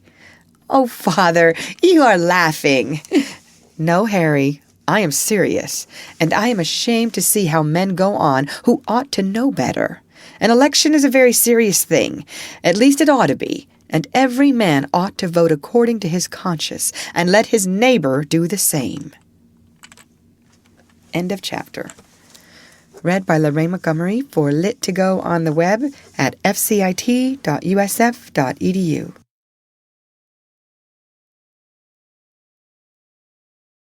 Black Beauty by Anna Sewell. Part 3, Chapter 43. A Friend in Need. The election day came at last. There was no lack of work for Jerry and me. First came a stout, puffy gentleman with a carpet bag. He wanted to go to the Bishopsgate station. Then we were called by a party who wished to be taken to the Regent's Park. And next we were wanted in a side street where a timid, anxious old lady was waiting to be taken to the bank. There we had to stop to take her back again, and just as we had set her down, a red-faced gentleman with a handful of papers came running up out of breath, and before Jerry could get down he had opened the door, popped himself in, and called out, "Bow Street Police Station, quick!" So off we went with him, and when after another turn or two we came back, there was no other cab on the stand. Jerry put on my nose bag, for as he said, we must eat when we can on such days as these. So munch away, Jack, and make the best of your time, old boy. I found I had a good feed of crushed oats wetted up with a little bran. This would be a treat any day, but very refreshing then. Jerry was so thoughtful and kind. What horse would not do his best for such a master? Then he took out one of Polly's meat pies, and standing near me, he began to eat it. The streets were very full, and the cabs with the candidates' colors on them were dashing about through the crowd as if life and limb were of no consequence. We saw 2 people knocked down that day, and one was a woman. The horses were having a bad time of it, poor things, but the voters inside thought nothing of that. Many of them were half drunk, hurrahing out of the cab windows if their own party came by. It was the first election I had seen, and I don't want to be in another, though I have heard things are better now. Jerry and I had not eaten many mouthfuls before a poor young woman carrying a heavy child came along the street. She was looking this way and that way and seemed quite bewildered. Presently she made her way up to Jerry and asked if he could tell her the way to St. Thomas's Hospital and how far it was to get there. She had come from the country that morning, she said, in a market cart. She did not know about the election and was quite a stranger in London. She had got an order for the hospital for her little boy. The child was crying with a feeble, pining cry. "Poor little fellow," she said. "He suffers a deal of pain. He is 4 years old and can't walk any more than a baby. But the doctor said if I could get him into the hospital he might get well. Pray, sir, how far is it, and which way is it?" "Why, Mrs. said Jerry, "you can't get there walking through crowds like this. Why, it is 3 miles away, and that child is heavy." "Yes, bless him, he is, but I am strong, thank God, and if I knew the way, I think I should get on somehow. Please tell me the way." "You can't do it," said Jerry. "You might be knocked down and the child be run over. Now look here, just get into this cab, and I'll drive you safe to the hospital. Don't you see the rain is coming on?" "No, sir, no, I can't do that. Thank you. I have only just money enough to get back with. Please tell me the way." "Look you here, missus," said Jerry. "I've got a wife and dear children at home, and I know a father's feelings. Now get you into that cab, and I'll take you there for nothing. I'd be ashamed of myself to let a woman and a sick child run a risk like that." "Heaven bless you," said the woman, and burst into tears. "There, there, cheer up, my dear. I'll soon take you there. Come, let me put you inside." As Jerry went to open the door, 2 men with colors in their hats and buttonholes ran up, calling out, "Cab!" "Engaged!" cried Jerry, but one of the men, pushing past the woman, sprang into the cab, followed by the other. Jerry looked as stern as a policeman. "This cab is already engaged, gentlemen, by that lady." "Lady?" said one of them. "Oh, she can wait. Our business is very important. Besides, we were in first. It is our right, and we shall stay in." A droll smile came over Jerry's face as he shut the door upon them. "All right, gentlemen. Pray stay in as long as it suits you. I can wait while you rest yourselves." And turning his back upon them, he walked up to the young woman who was standing near me. "They'll soon be gone," he said, laughing. "Don't trouble yourself, my dear." And they soon were gone, for when they understood Jerry's dodge, they got out, calling him all sorts of bad names, and blustering about his number and getting a summons. After this little stoppage, we were soon on our way to the hospital, going as much as possible through by-streets. Jerry rung the great bell and helped the young woman out. "Thank you 1,000 times," she said. "I could never have got here alone." "You're kindly welcome, and I hope the dear child will soon be better." He watched her go in at the door, and gently he said to himself, "Inasmuch as ye have done it to one of the least of these." Then he patted my neck, which was always his way when anything pleased him. The rain was now coming down fast, and just as we were leaving the hospital, the door opened again, and the porter called out, "Cab!" We stopped, and a lady came down the steps. Jerry seemed to know her at once. She put back her veil and said, "Barker! Jeremiah Barker, is that you? I am very glad to find you here. You are just the friend I want, for it is very difficult to get a cab in this part of London today." "I shall be proud to serve you, ma'am. I am right glad I happened to be here. Where may I take you to, ma'am?" "To the Paddington station, and then, if we are in good time, as I think we shall be, you shall tell me all about Mary and the children." We got to the station in good time, and being under shelter, the lady stood a good while talking to Jerry. I found she had been Polly's mistress, and after many inquiries about her, she said, "How do you find the cab work suit you in winter? I know Mary was rather anxious about you last year." "Yes, ma'am, she was. I had a bad cough that followed me up quite into the warm weather, and when I am kept out late, she does worry herself a good deal. You see, ma'am, it is all hours and all weathers, and that does try a man's constitution, but I am getting on pretty well, and I should feel quite lost if I had not horses to look after. I was brought up to it, and I'm afraid I should not do so well at anything else." "Well, Barker," she said, "it would be a great pity that you should seriously risk your health in this work, not only for your own, but for Mary and the children's sake. There are many places where good drivers or good grooms are wanted, and if ever you think you ought to give up this cab work, let me know." Then, sending some kind messages to Mary, she put something into his hand, saying, "There is 5 shillings each for the 2 children. Mary will know how to spend it."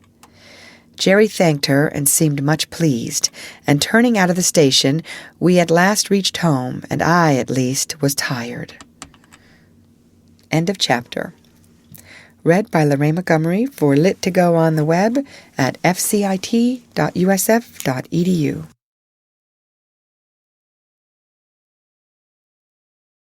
Black Beauty by Anna Sewell.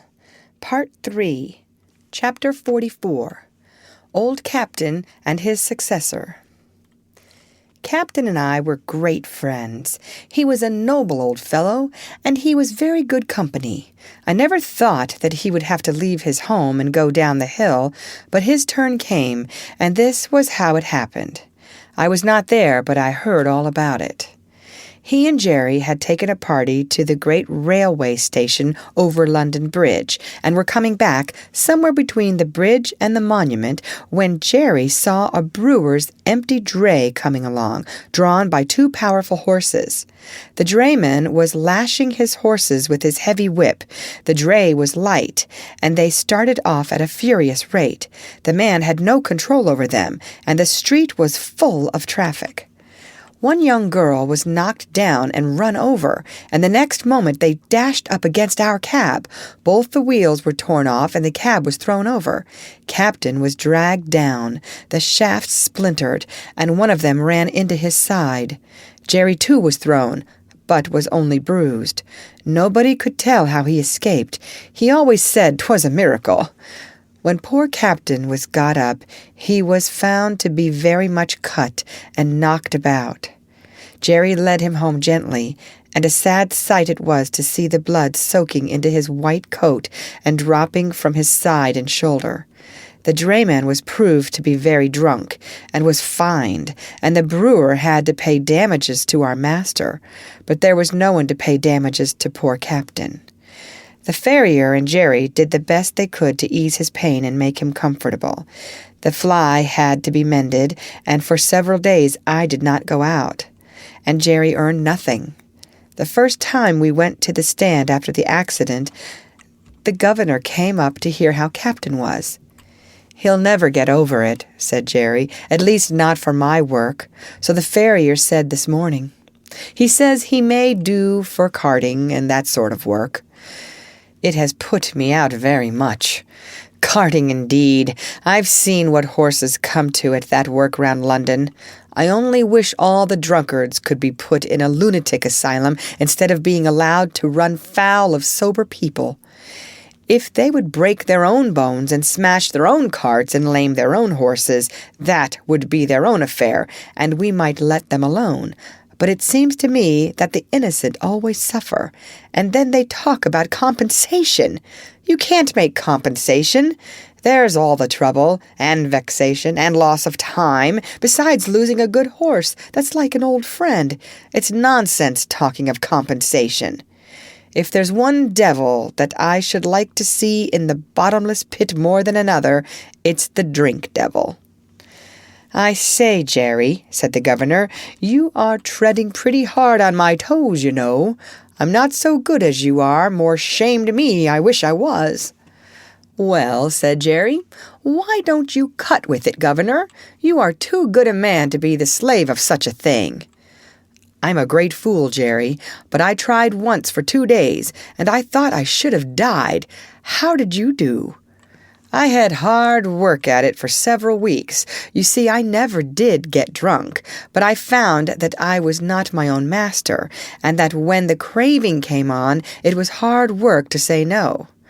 I saw that one of us must knock under, the drink devil or Jerry Barker, and I said that it should not be Jerry Barker, God helping me, but it was a struggle, and I wanted all the help I could get, for till I tried to break the habit, I did not know how strong it was. But then Polly took such pains that I should have good food, and when the craving came on, I used to get a cup of coffee or some peppermint, or read a bit in my book, and that was a help to me. Sometimes I had to say over and over to myself, "Give up the drink or lose your soul. Give up the drink or break Polly's heart." But thanks be to God and my dear wife, my chains were broken, and now for 10 years I have not tasted a drop and never wish for it. "I've a great mind to try at it," said Grant, "for 'tis a poor thing not to be one's own master." "Do, governor, do. You'll never repent it. And what a help it would be to some of the poor fellows in our rank if they saw you do without it. I know there's 2 or 3 would like to keep out of that tavern if they could."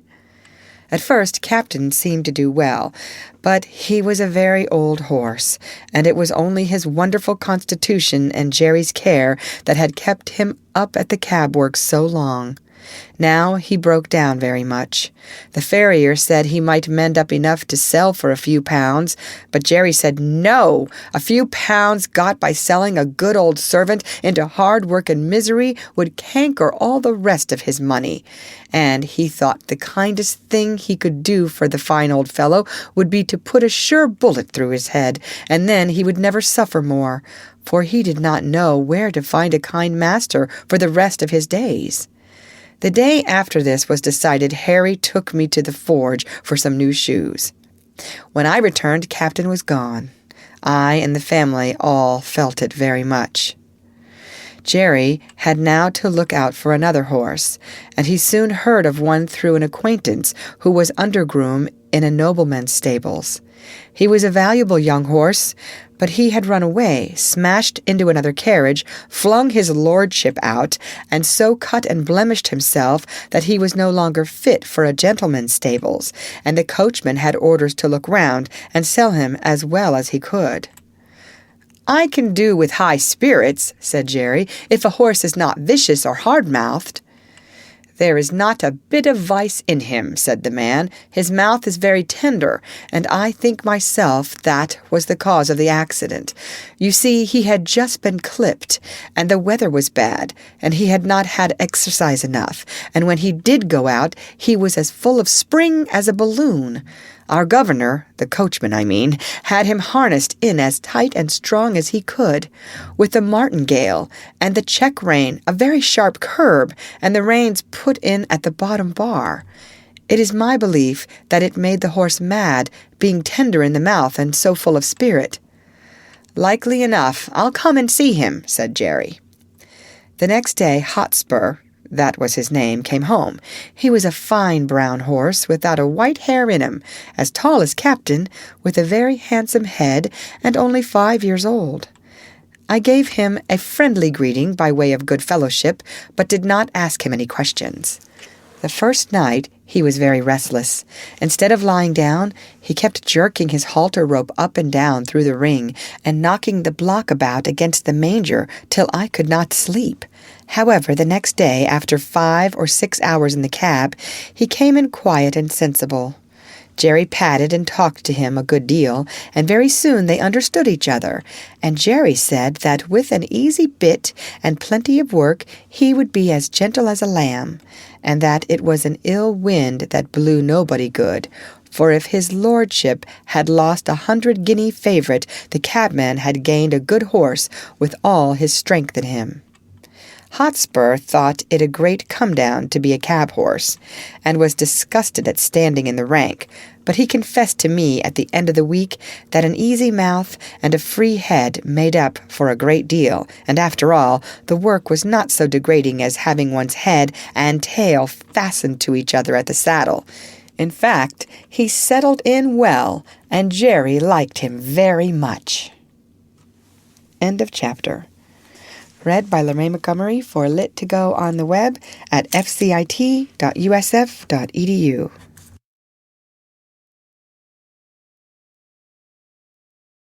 Black Beauty by Anna Sewell.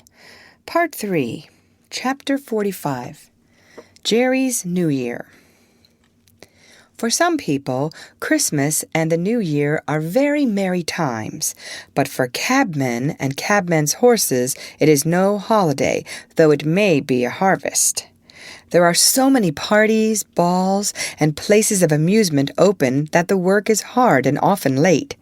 Sometimes driver and horse have to wait for hours in the rain or frost, shivering with the cold, while the merry people within are dancing away to the music. I wonder if the beautiful ladies ever think of the weary cabman waiting on his box and his patient beast standing till his legs get stiff with cold. I had now most of the evening work, as I was well accustomed to standing, and Jerry was also more afraid of Hotspur taking cold.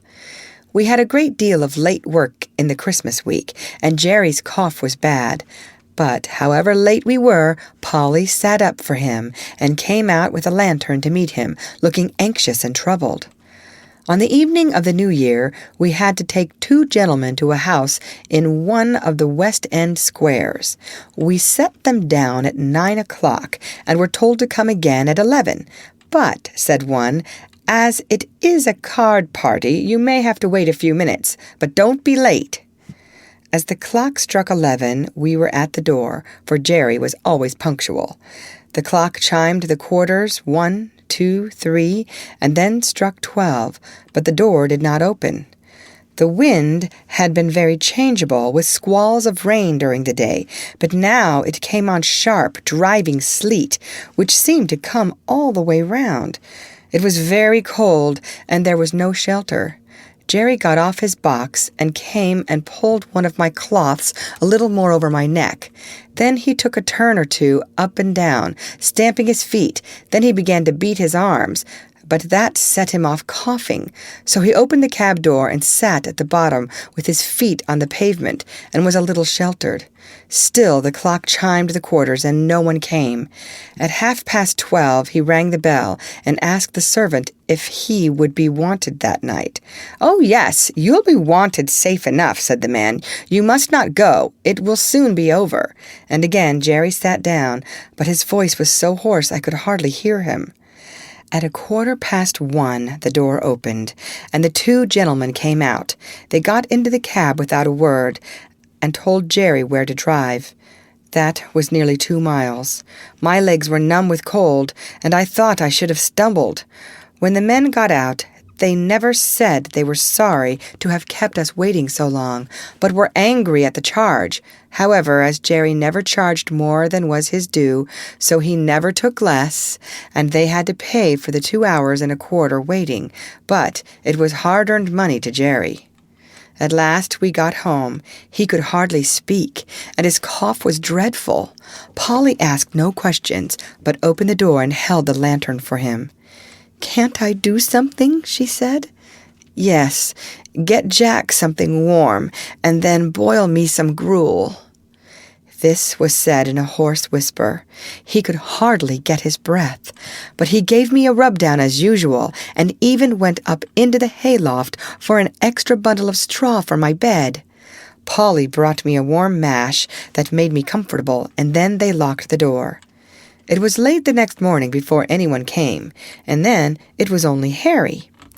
He cleaned us and fed us and swept out the stalls. Then he put the straw back again as if it was Sunday. He was very still and neither whistled nor sang.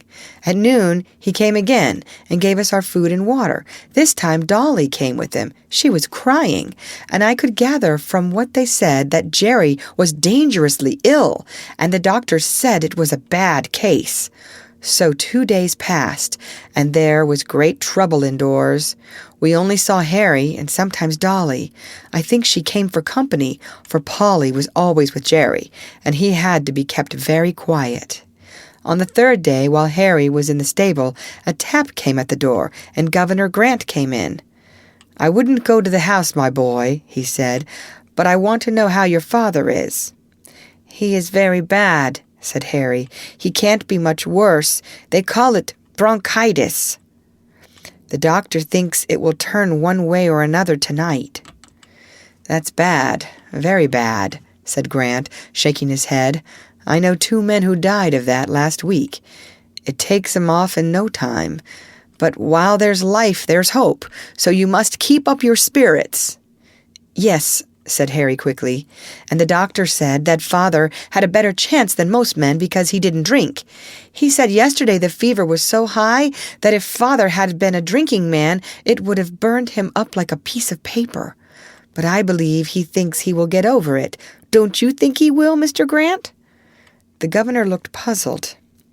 "If there's any rule that good men should get over these things, I'm sure he will, my boy. He's the best man I know. I'll look in early tomorrow." Early next morning he was there. "Well," said he. "Father is better," said Harry. "Mother hopes he will get over it." "Thank God," said the governor. "And now you must keep him warm and keep his mind easy. And that brings me to the horses. You see, Jack will be all the better for the rest of a week or two in a warm stable, and you can easily take him a turn up and down the street to stretch his legs. But this young one, if he does not get work, he will soon be all up on end, as you may say, and will be rather too much for you. And when he does go out, there'll be an accident." "It is like that now," said Harry. "I have kept him short of corn, but he's so full of spirit I don't know what to do with him." "Just so," said Grant. "Now look here. Will you tell your mother that if she is agreeable, I will come for him every day till something is arranged, and take him for a good spell of work, and whatever he earns, I'll bring your mother half of it, and that will help with the horses' feed. Your father is in a good club, I know, but that won't keep the horses, and they'll be eating their heads off all this time. I'll come at noon and hear what she says." And without waiting for Harry's thanks, he was gone.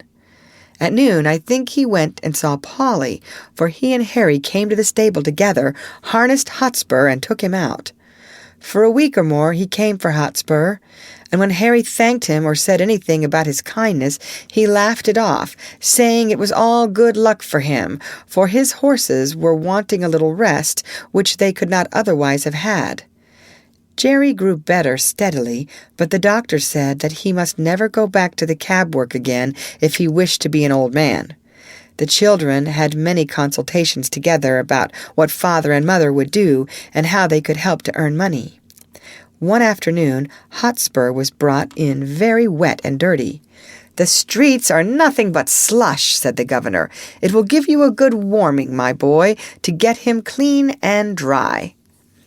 "All right, Governor," said Harry. "I shall not leave him till he is. You know I have been trained by my father." "I wish all the boys had been trained like you," said the governor.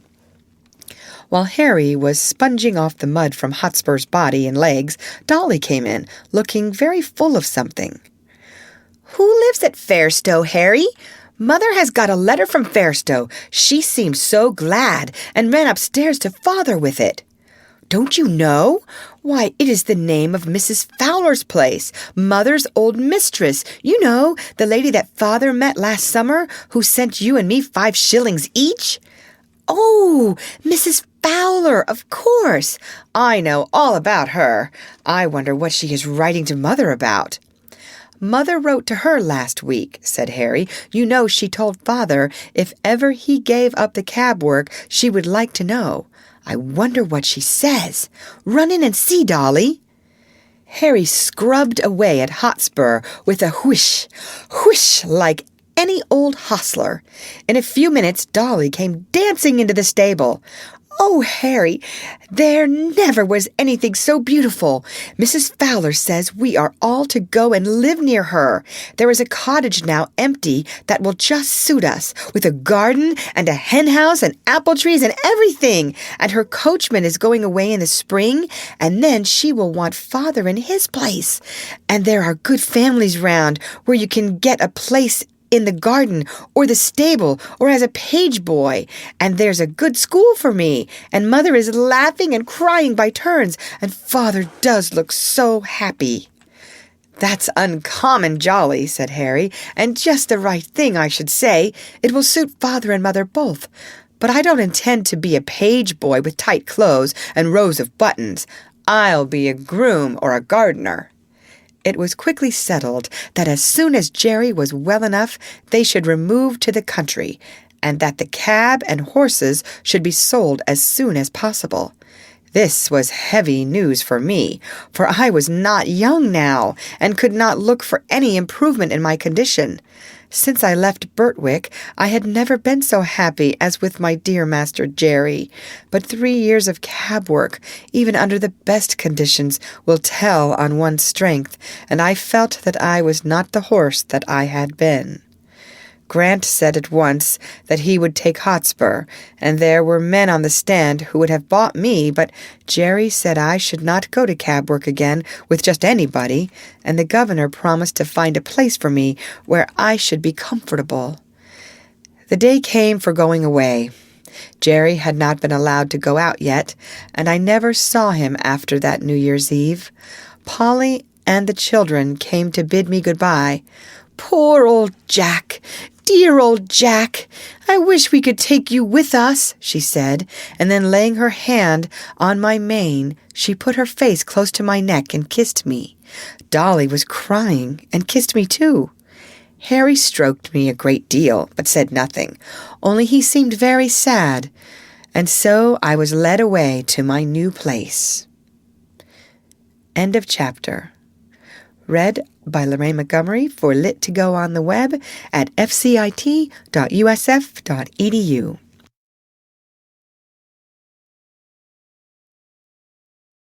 Black Beauty by Anna Sewell.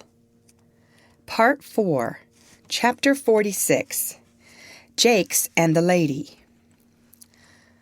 I was sold to a corn dealer and baker whom Jerry knew, and with him he thought I should have good food and fair work. In the first, he was quite right, and if my master had always been on the premises, I do not think I should have been overloaded. But there was a foreman who was always hurrying and driving everyone, and frequently, when I had quite a full load, he would order something else to be taken on. My carter, whose name was Jakes, often said it was more than I ought to take, but the other always overruled him.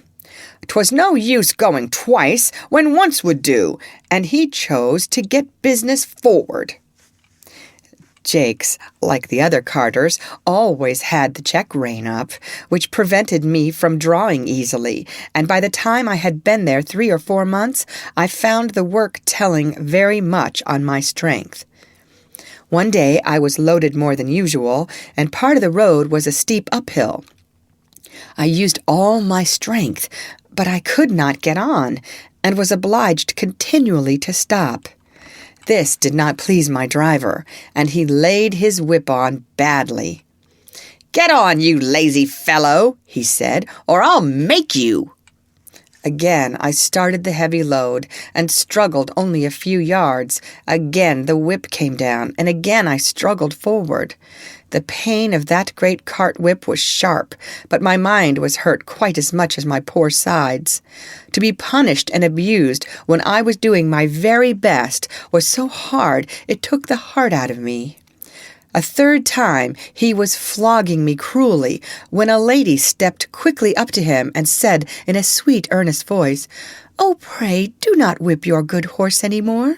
I am sure he is doing all he can, and the road is very steep. I am sure he is doing his best."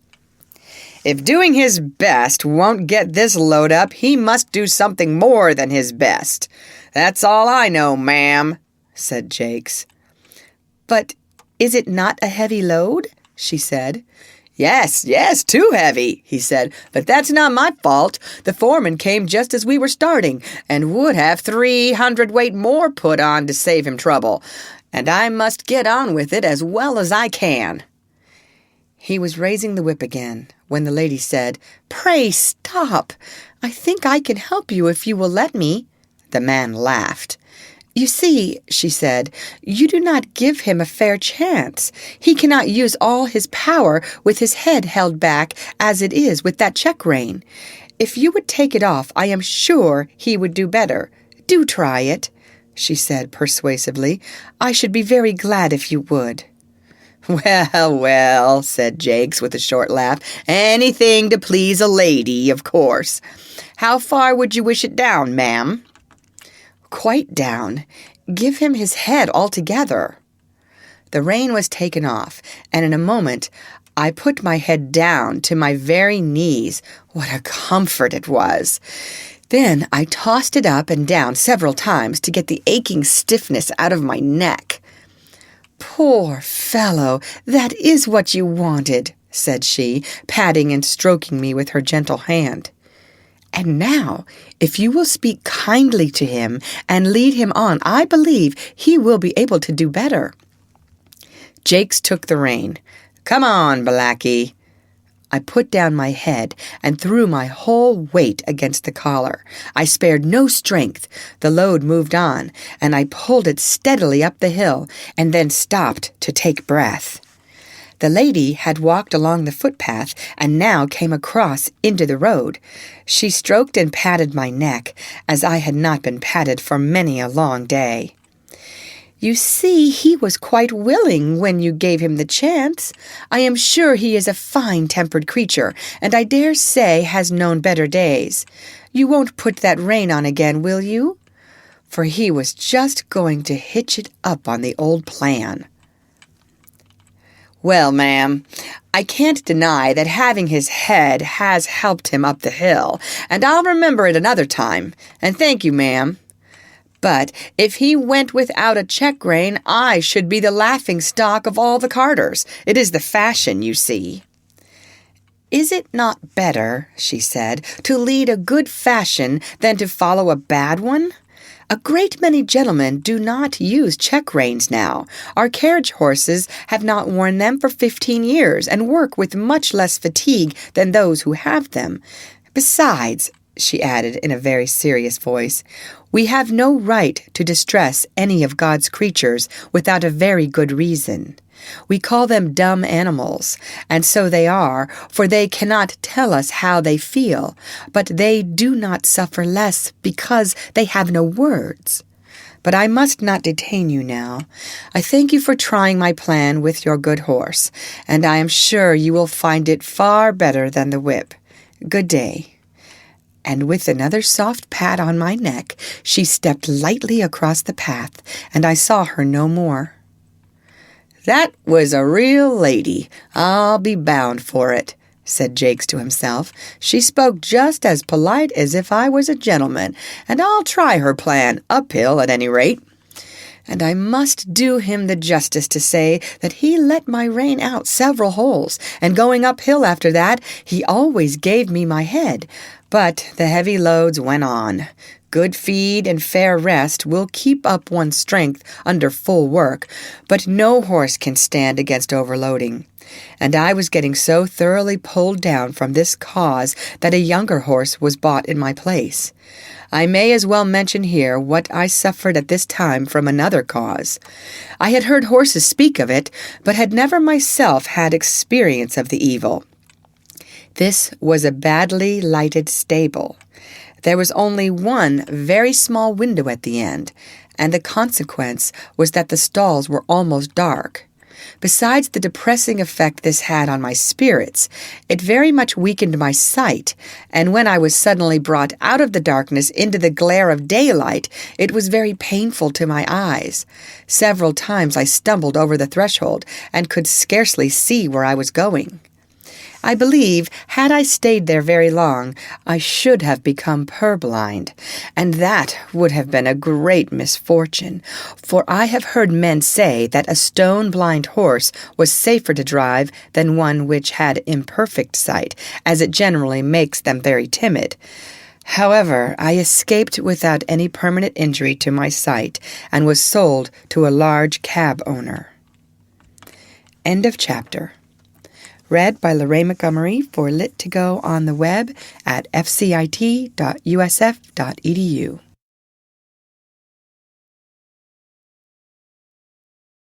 Black Beauty by Anna Sewell.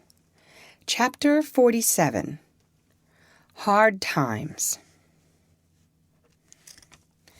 My new master I shall never forget. He had black eyes and a hooked nose. His mouth was as full of teeth as a bulldog's, and his voice was as harsh as the grinding of cartwheels over gravelled stones. His name was Nicholas Skinner, and I believe he was the man that poor Seedy Sam drove for. I have heard men say that seeing is believing, but I should say that feeling is believing, for much as I had seen before, I never knew till now the utter misery of a cab horse's life.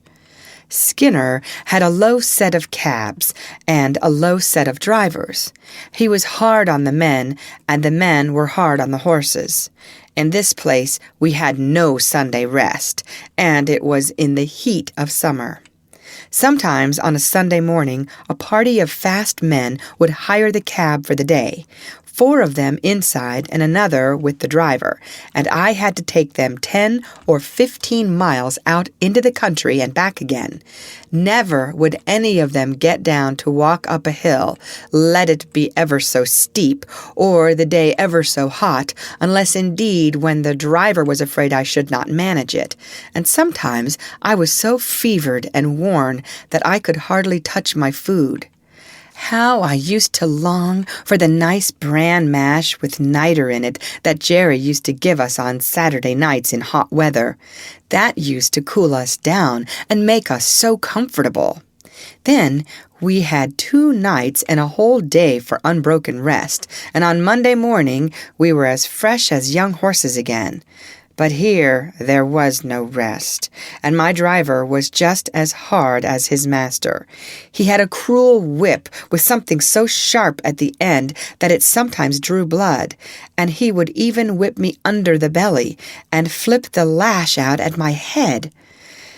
Indignities like these took the heart out of me terribly, but I still did my best and never hung back, for as poor Ginger said, it was no use. Men are the strongest. My life was now so utterly wretched that I wished I might, like Ginger, drop down dead at my work and be out of my misery, and one day my wish very nearly came to pass. I went on the stand at 8 in the morning and had done a good share of work when we had to take a fare to the railway. A long train was just expected in, so my driver pulled up at the back of some of the outside cabs to take the chance of a return fare. It was a very heavy train, and as all the cabs were soon engaged, ours was called for. There was a party of 4, a noisy, blustering man with a lady, a little boy, and a young girl, and a great deal of luggage. The lady and the boy got into the cab, and while the man ordered about the luggage, the young girl came and looked at me. "Papa," she said, "I am sure this poor horse cannot take us and all our luggage so far. He is so very weak and worn up. Do look at him." "Oh, he's all right, miss," said my driver. "He's strong enough." The porter, who was pulling about some heavy boxes, suggested to the gentleman, as there was so much luggage, whether he would not take a second cab. "Can your horse do it, or can't he?" said the blustering man. "Oh, he can do it all right, sir. Send up the boxes, porter. He could take more than that." And he helped to haul up a box so heavy that I could feel the springs go down. "Papa, Papa, do take a second cab," said the young girl in a beseeching tone. "I am sure we are wrong. I am sure it is very cruel." "Nonsense, Grace. Get in at once, and don't make all this fuss. A pretty thing it would be if a man of business had to examine every cab horse before he hired it. The man knows his own business, of course. There, get in and hold your tongue."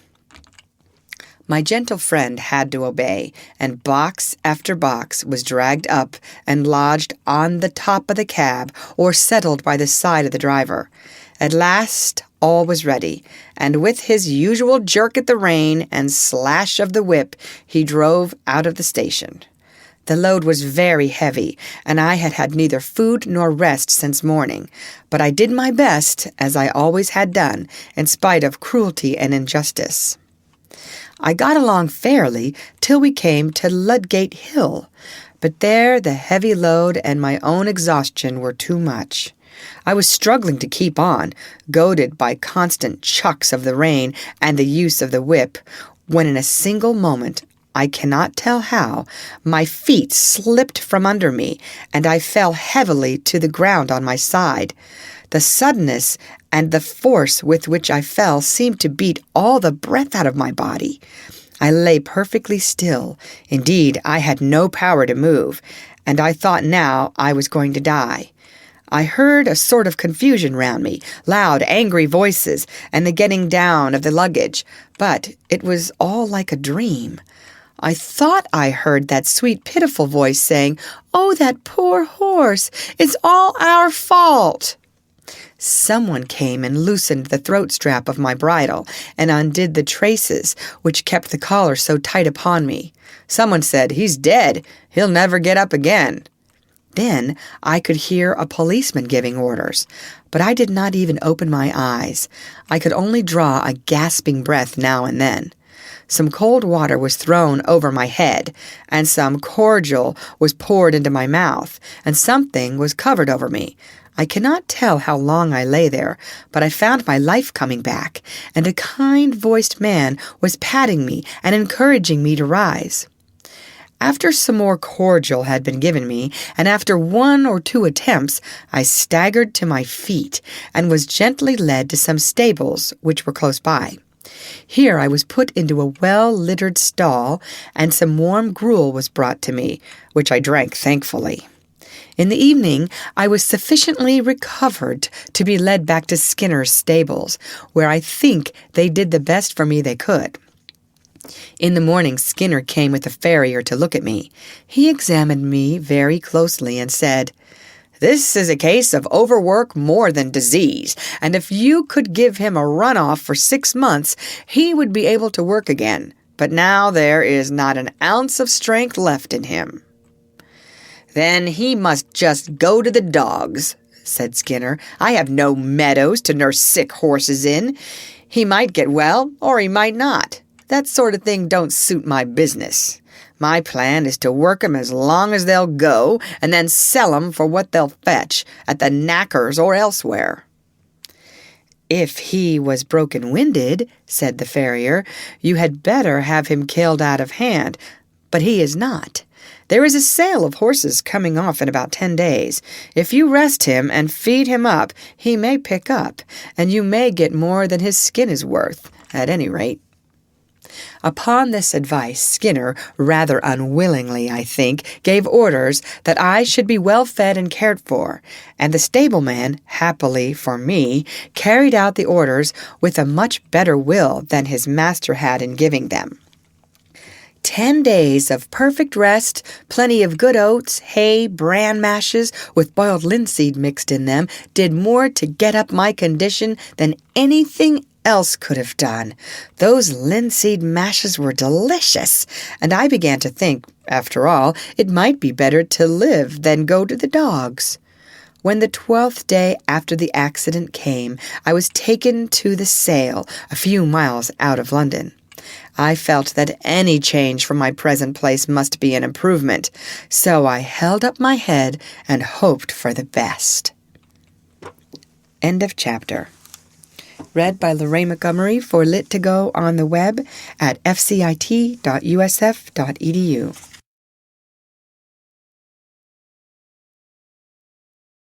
Black Beauty by Anna Sewell. Chapter 48. Farmer Thoroughgood and his grandson Willie. At this sale, of course, I found myself in company with the old broken-down horses, some lame, some broken-winded, some old, and some that I am sure it would have been merciful to shoot. The buyers and sellers, too, many of them, looked not much better off than the poor beasts they were bargaining about. There were poor old men trying to get a horse or a pony for a few pounds that might drag about some little wood or coal cart. There were poor men trying to sell a worn-out beast for 2 or 3 pounds rather than have the greater loss of killing him. Some of them looked as if poverty and hard times had hardened them all over. But there were others that I would have willingly used the last of my strength in serving, poor and shabby, but kind and human, with voices that I could trust. There was one tottering old man who took a great fancy to me, and I to him, but I was not strong enough. It was an anxious time. Coming from the better part of the fair, I noticed a man who looked like a gentleman farmer, with a young boy by his side. He had a broad back and round shoulders, a kind, ruddy face, and he wore a broad-brimmed hat. When he came up to me and my companions, he stood still and gave a pitiful look round upon us. I saw his eye rest on me. I had still a good mane and tail, which did something for my appearance. I pricked my ears and looked at him. "There's a horse, Willie, that has known better days." "Poor old fellow," said the boy. "Do you think, Grandpapa, he was ever a carriage horse?" "Oh, yes, my boy," said the farmer, coming closer. "He might have been anything when he was young. Look at his nostrils and his ears, the shape of his neck and shoulder. There's a deal of breeding about that horse." He put out his hand and gave me a kind pat on the neck. I put out my nose in answer to his kindness. The boy stroked my face. "Poor old fellow! See, Grandpapa, how well he understands kindness. Could not you buy him and make him young again, as you did with Ladybird?" "My dear boy, I can't make all old horses young. Besides, Ladybird was not so very old, as she was run down and badly used." "Well, Grandpapa, I don't believe that this one is old. Look at his mane and tail. I wish you could look into his mouth, and then you could tell. Though he is so very thin, his eyes are not sunk like some old horses." The old gentleman laughed. "Bless the boy, he is as horsey as his old grandfather." "But do look at his mouth, Grandpapa, and ask the price. I am sure he would grow young in our meadows."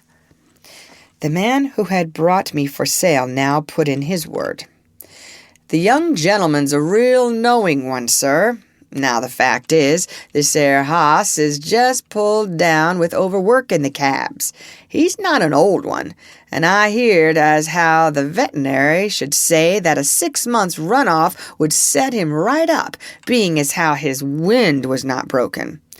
I've had the tending of him these 10 days past, and a gratefuller, pleasanter animal I never met with, and 'twould be worth the gentleman's while to give a £5 note for him, and let him have a chance. I'll be bound he'd be worth £20 next spring." The old gentleman laughed, and the little boy looked up eagerly. "Oh, Grandpapa, did you not say the colt sold for £5 more than you expected? You would not be poorer if you did buy this one." The farmer slowly felt my legs, which were much swelled and strained. Then he looked at my mouth. 13 or 14, I should say. Just trot 'em out, will you? I arched my poor thin neck, raised my tail a little, and threw out my legs as well as I could, for they were very stiff. "What is the lowest you will take for him?" said the farmer as I came back. £5, sir. That was the lowest price my master set." "'Tis a speculation," said the old gentleman, shaking his head, but at the same time slowly drawing out his purse. "Quite a speculation. Have you any more business here?" he said, counting the sovereigns into his hand. "No, sir.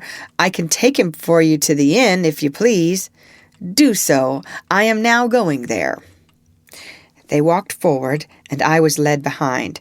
The boy could hardly control his delight, and the old gentleman seemed to enjoy his pleasure.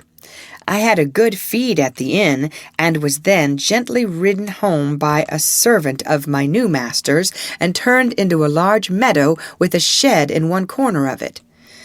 Mr. Thoroughgood, for that was the name of my benefactor, gave orders that I should have hay and oats every night and morning, and the run of the meadow during the day, and "You, Willie," said he, "must take the oversight of him. I give him in charge to you." The boy was proud of his charge, and undertook it in all seriousness. There was not a day when he did not pay me a visit, sometimes picking me out from among the other horses and giving me a bit of carrot or something good, or sometimes standing by me while I ate my oats. He always came with kind words and caresses, and of course I grew very fond of him. He called me Old Crony, as I used to come to him in the field and follow him about. Sometimes he brought his grandfather, who always looked closely at my legs. "This is our point, Willie," he would say, but he is improving so steadily that I think we shall see a change for the better in the spring. The perfect rest, the good food, the soft turf, and gentle exercise soon began to tell on my condition and my spirits. I had a good constitution from my mother, and I was never strained when I was young, so that I had a better chance than many horses who have been worked before they came to their full strength. During the winter, my legs improved so much that I began to feel quite young again. The spring came round, and one day in March, Mr. Thoroughgood determined that he would try me in the phaeton. I was well pleased, and he and Willie drove me a few miles. My legs were not stiff now, and I did the work with perfect ease. "He's growing young, Willie. We must give him a little gentle work now, and by midsummer he will be as good as Ladybird. He has a beautiful mouth and good paces. They can't be better." "Oh, Grandpapa, how glad I am you bought him!" "So am I, my boy. But he has to thank you more than me. We must now be looking out for a quiet, genteel place for him where he will be valued." End of chapter. Read by Lorraine Montgomery for Lit2Go on the web at fcit.usf.edu.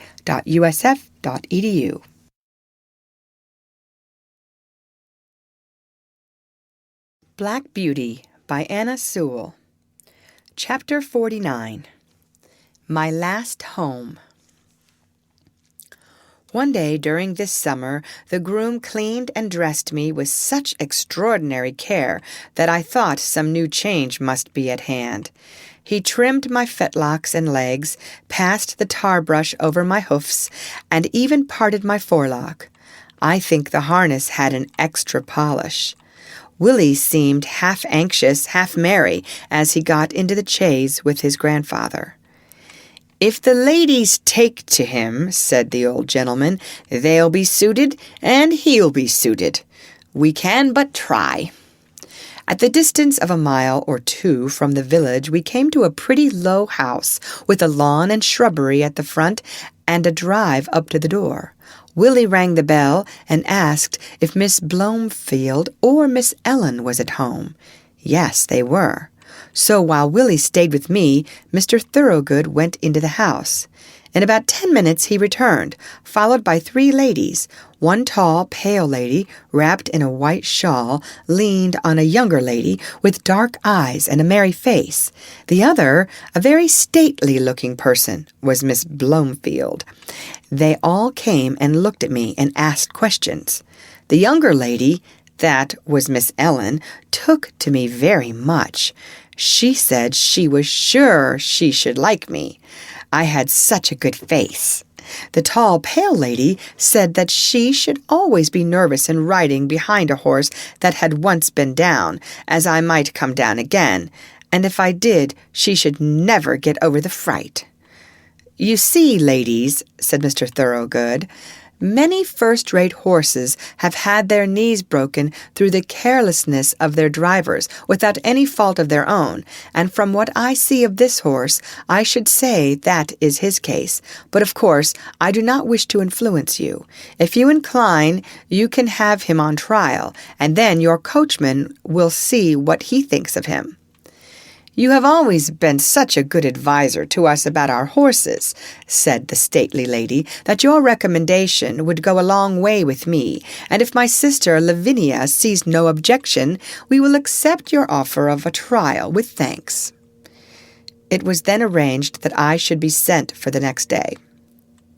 In the morning, a smart-looking young man came for me. At first, he looked pleased, but when he saw my knees, he said in a disappointed voice, "I don't think, sir, you would have recommended my ladies a blemished horse like that." "Handsome is that handsome does," said my master. "You are only taking him on trial, and I am sure you will do fairly by him, young man. If he is not as safe as any horse you ever drove, send him back." I was led to my new home, placed in a comfortable stable, fed and left to myself. The next day, when the groom was cleaning my face, he said, That is just like the star that Black Beauty had. He is much the same height, too. I wonder where he is now." A little further on, he came to the place in my neck where I was bled and where a little knot was left in the skin. He almost started and began to look me over carefully, talking to himself. "White star in the forehead, one white foot on the off side, this little knot just in that place." Then looking at the middle of my back, "And as I am alive, there is that little patch of white hair that John used to call Beauty's three-penny bit. It must be Black Beauty. Why, Beauty! Beauty, do you know me? Little Joe Green, that almost killed you." And he began patting and patting me as if he was quite overjoyed. I could not say that I remembered him, for now he was a fine grown young fellow with black whiskers and a man's voice. But I was sure he knew me, and that he was Joe Green, and I was very glad. I put my nose up to him and tried to say that we were friends. I never saw a man so pleased. "Give you a fair trial? I should think so indeed. I wonder who the rascal was that broke your knees, my old Beauty. You must have been badly served out somewhere. Well, it won't be my fault if you haven't good times of it now. I wish John Manley was here to see you." In the afternoon, I was put into a low park chair and brought to the door. Miss Ellen was going to try me, and Green went with her. I soon found that she was a good driver, and she seemed pleased with my paces. I heard Joe telling her about me, and that he was sure I was Squire Gordon's old Black Beauty. When we returned, the other sisters came out to hear how I had behaved myself. She told them what she had just heard and said, "I shall certainly write to Mrs. Gordon and tell her that her favorite horse has come to us. How pleased she will be!" After this, I was driven every day for a week or so, and as I appeared to be quite safe, Miss Lavinia at last ventured out in the small closed carriage. After this, it was quite decided to keep me and call me by my old name of Black Beauty. I have now lived in this happy place a whole year. Joe is the best and kindest of grooms. My work is easy and pleasant, and I feel my strength and spirits all coming back again. Mr. Thoroughgood said to Joe the other day, "In your place, he will last till he is 20 years old, perhaps more." Willie always speaks to me when he can and treats me as his special friend. My ladies have promised that I shall never be sold, and so I have nothing to fear, and here my story ends. My troubles are all over, and I am at home. And often before I am quite awake, I fancy I am still in the orchard at Birtwick, standing with my old friends under the apple trees. The End. Read by Lorraine Montgomery for Lit to Go on the web at fcit.usf.edu.